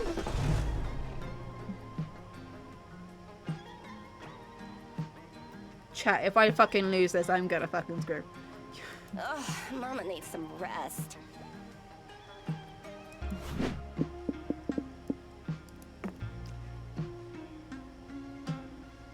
Let's move away from in here. The best way to get pizza is to call and order it. We could call a random number and see if there's pizza. Scott, the odds of calling a random phone number and actually getting a pizza restaurant is super low. Great plan. Let's dial a bunch of random numbers to increase our chances. Beep, boop, boop. Hello, is this a pizza place? Okay, that sounds close enough. Pizza place on the first go, what you think? I think good odds like 5 out of... Find out. Bye. Yeah, I can destroy this phone. Bye.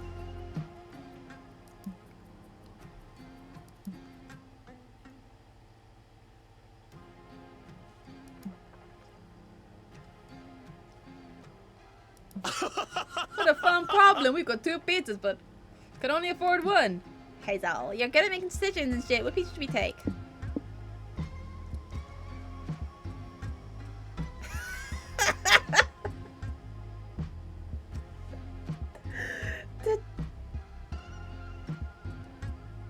Did Scott order a fucking stripper?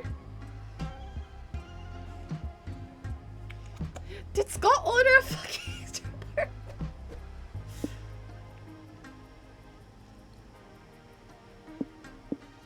Oh, go with the shady guy. Huh. This pizza is really code for something else like drugs or little ferrets. Each spread contains slices of pizza. Not in box or anything. Just loose pizza. You want it or not? Sure. Scout tries a slice. Polly does too because she's not entirely convinced this isn't drugs yet. Huh? There aren't any illicit substances. Why are you calling it pizza if it's regular pizza? Because it isn't pizza. It's pizza. And the pizza is so damn delicious, I can't legally call it pizza. If it isn't and it isn't expensive either. The only price is me taking some pics of you eating it like that. I may or may not use for future blackmail material. Oh, okay. Take the photos of my left. People say it's my good side. Yes. If you upload these to the dark web, remember to tag me. There's definitely something incredibly shady. It's fine. Driving is so relaxing.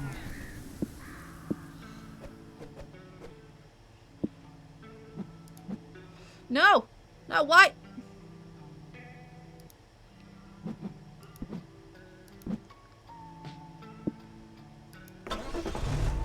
I love pranking as much as anybody, but I don't like being completely soulless, you know? And that's why we're going somewhere where we can get more soul! Isn't that fantastic? Farmers enjoy clean air, homegrown food, and simple living. Sure, it comes at the price of doing lots of hard labor and usually only having livestock company. But fuck it, today you're all about that cottagecore life. What part of the farm do you want to see first? Cows. Hi there. Jacqueline! Oh, hello! I'm Jacqueline. Are you strangers here to help and support me as I restore my grandfather's farm? Oh, we're more like trespassers. We just want to pet some of your cute farm animals. Oh, that's fine too. But I have to warn you, my animals have been acting weird lately. Things were going great when I raised cows and sheep, but then I brought my Be right pigs. back. Well, you can see for yourself. I need to put plants at least 45 seeds this afternoon up the next crop production, but I'll meet you at the barn soon. You check out the barn. The animals have gathered in a circle around one pig standing on a milk crate giving a speech. Fucking animal farm. Fucking animal farm.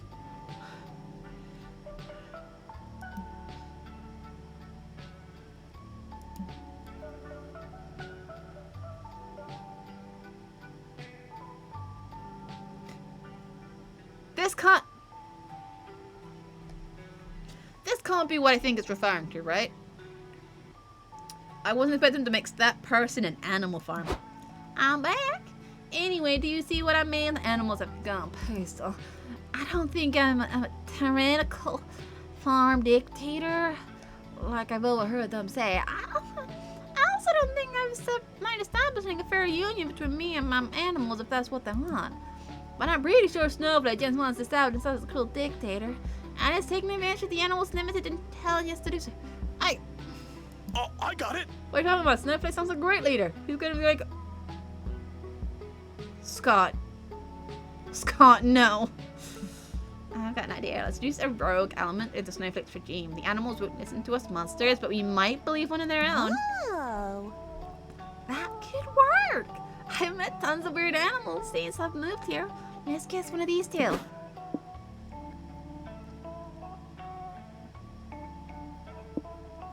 Sen is a very normal rabbit who only needs a convincing backstory to go undercover.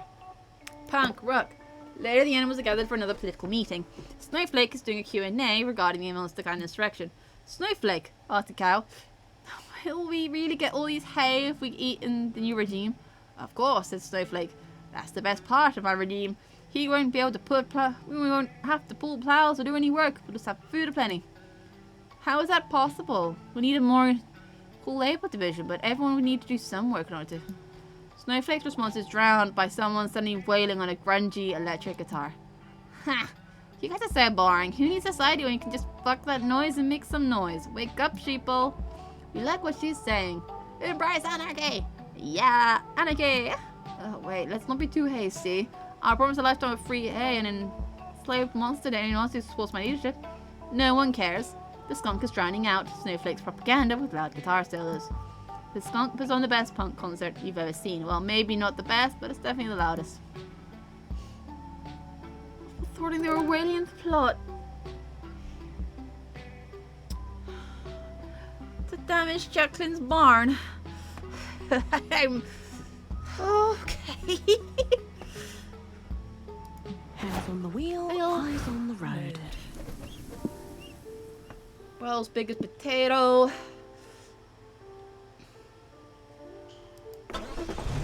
And they tripped for 3 days straight. I gotta get me some of those mushrooms. I wish I knew what was going on beyond road trip. What could be inside this dank, dark cave? Shiny! Gold and jewels, an abandoned mine shaft, dinosaur bones, ancient installations that yet to be discovered. I mean, all these things are hella unlikely. Some is definitely just a bunch of bats and rocks in there. But you won't know for sure until you explore the cave. What are you going to do here?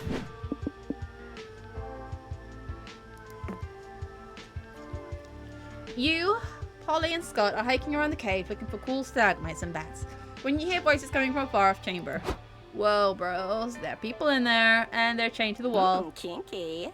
Hey! Don't worry, we're gonna save you and bring you back to the wild side. What are you talking about, the prisoner? We don't need saving. We like it here. This place has everything we need. The cave people nod in all opposites to them. You look and see there's a shadow puppet playing for just a moment. Look, the shadow doggy's back. He's playing with the shadow bunny and the amorphous shadow plop. Best day ever. Those shadows aren't real. Edison will show you that. Oh god, is this the... I know what thought experiment this is referring to. No! How dare you try to force us to expand our narrow worldview? The shadows are all we've ever known. Why would we abandon them when we're already happy and complacent here? Because learning the truth is worth overcoming your fears of the unknown. Damn it. Hazel, how do we talk these people into leaving? Build a bulletproof and...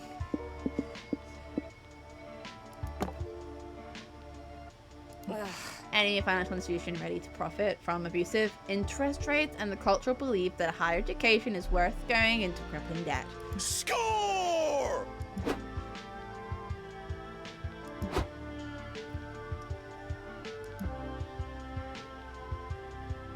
Hey! We're here to rescue some bros from a cave.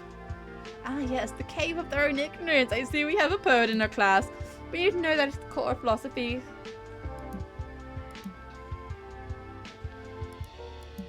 Can I have one too? Another great question here. Thanks. So we know you probably want to know why you should leave the cave, but we just learned that philosophy is about answering questions, not answering them, so why not leave the cave?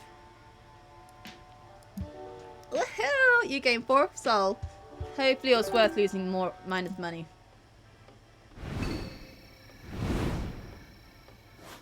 Let's find somewhere cozy. I want to talk to Polly again. I can hear the crickets. Party! Yes! After party kicks serious ass. The sun starts rising, and then all of us creatures of the night start looking for a haven. And you know, and you're super drunk, or high, or neither, or both, wandering directions in search for an after party. How do you find one then? Yep. Oh, that's no trick to it. You either know someone who has a place, or you go with the flow.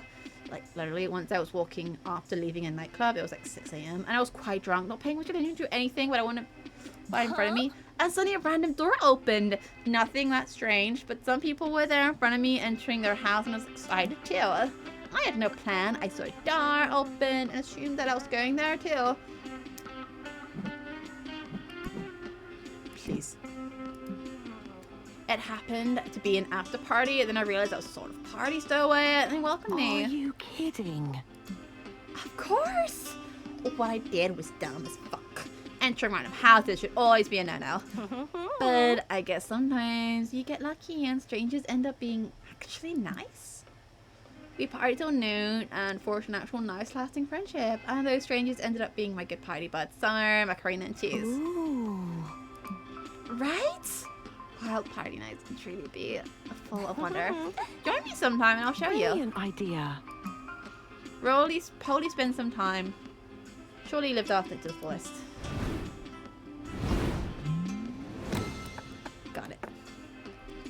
We got an ending. I can stop this.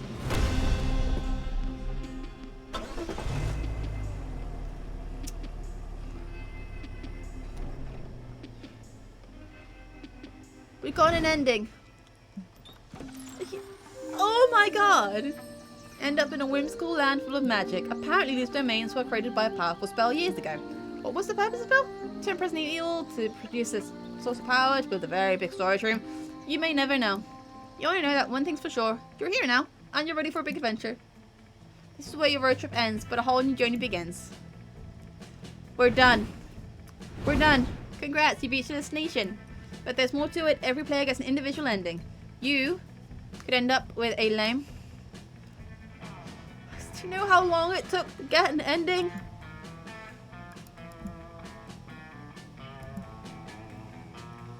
I'm not getting a date ending.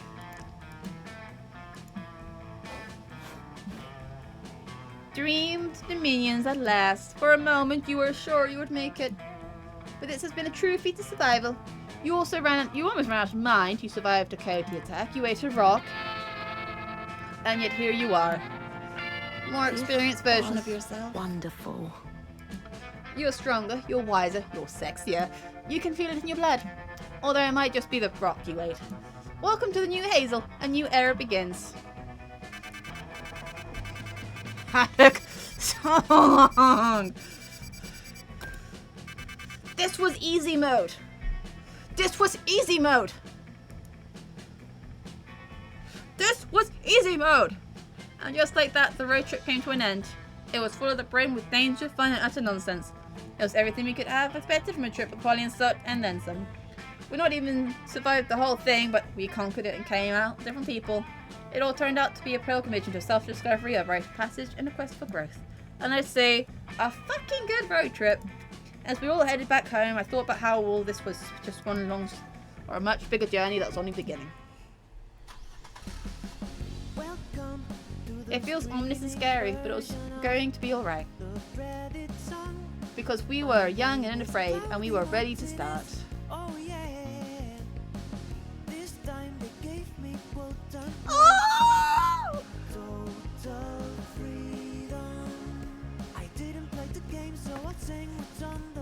Hi, I'm gonna be right back.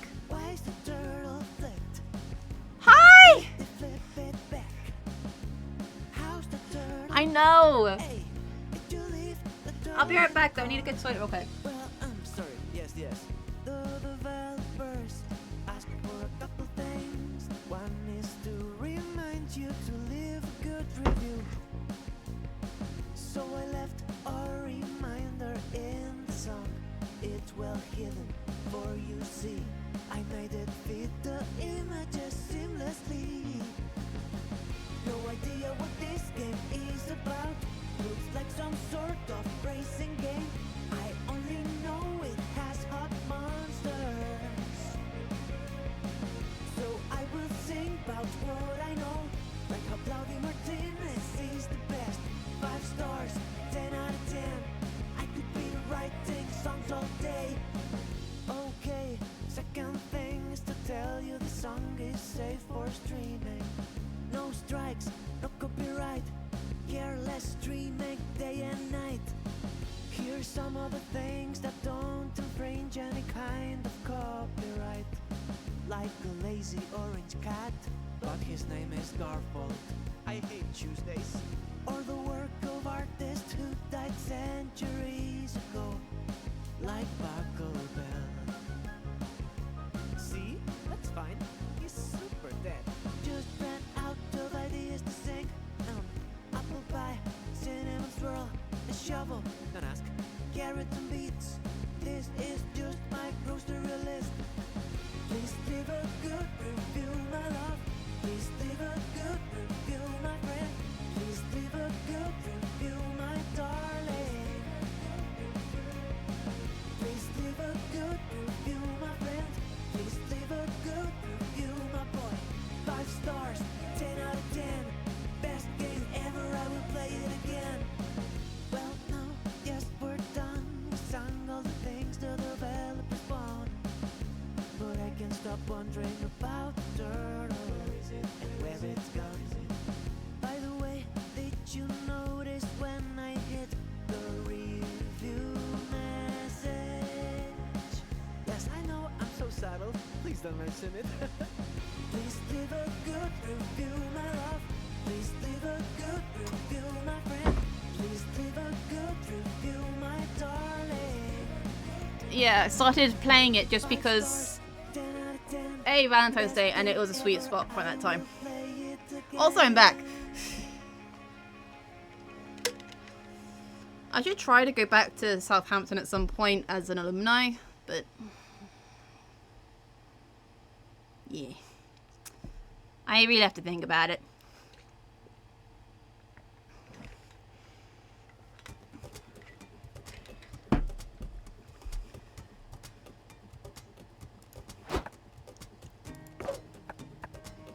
So there is a meta shop, which I'm gonna fuck with.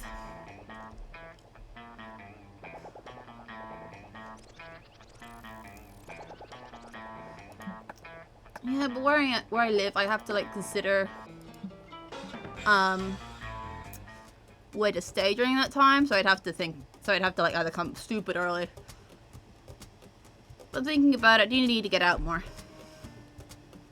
But you know, if at any point you want to like pop by from the stream, I'm trying to stream more often.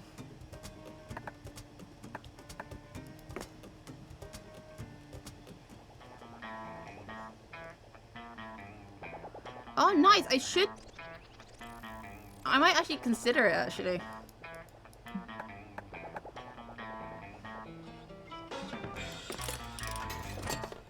Fair.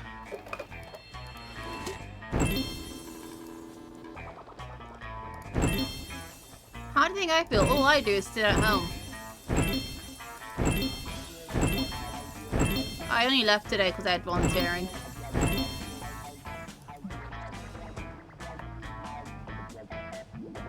Yeah, sure. That's the VG. I think I'm still part of that one.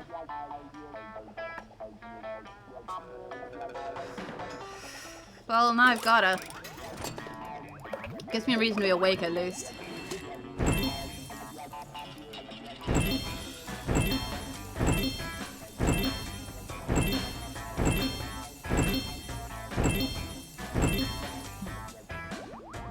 Shut up, narrator. I came here for my coins. Maybe. Yeah. I see Aaron sometimes on my streams.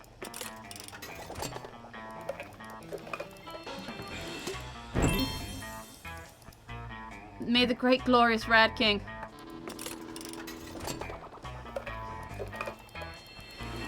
Do you need to set up chat on my stream layout? I had 3 more coins, you motherfucker. Give me my pods.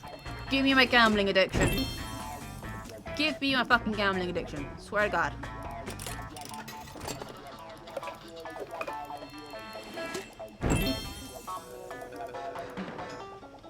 I have enough coins for 1 more. Thank you. I was planning overall stream-wise, I'm planning to see if I could squeeze in Monster Convention, but I think there'll be a different stream. I might play this more though. So thank you for watching. I have to look on Discord on the group that was mentioned in chat. But yeah, I'm glad people enjoyed it. This will be uploaded onto YouTube as VODs. I know it's 11. I'm working on it. I'm working on it. But yeah, this will be uploaded onto YouTube as a VOD. So see everyone later. And I hope to see everyone next stream. Bye bye.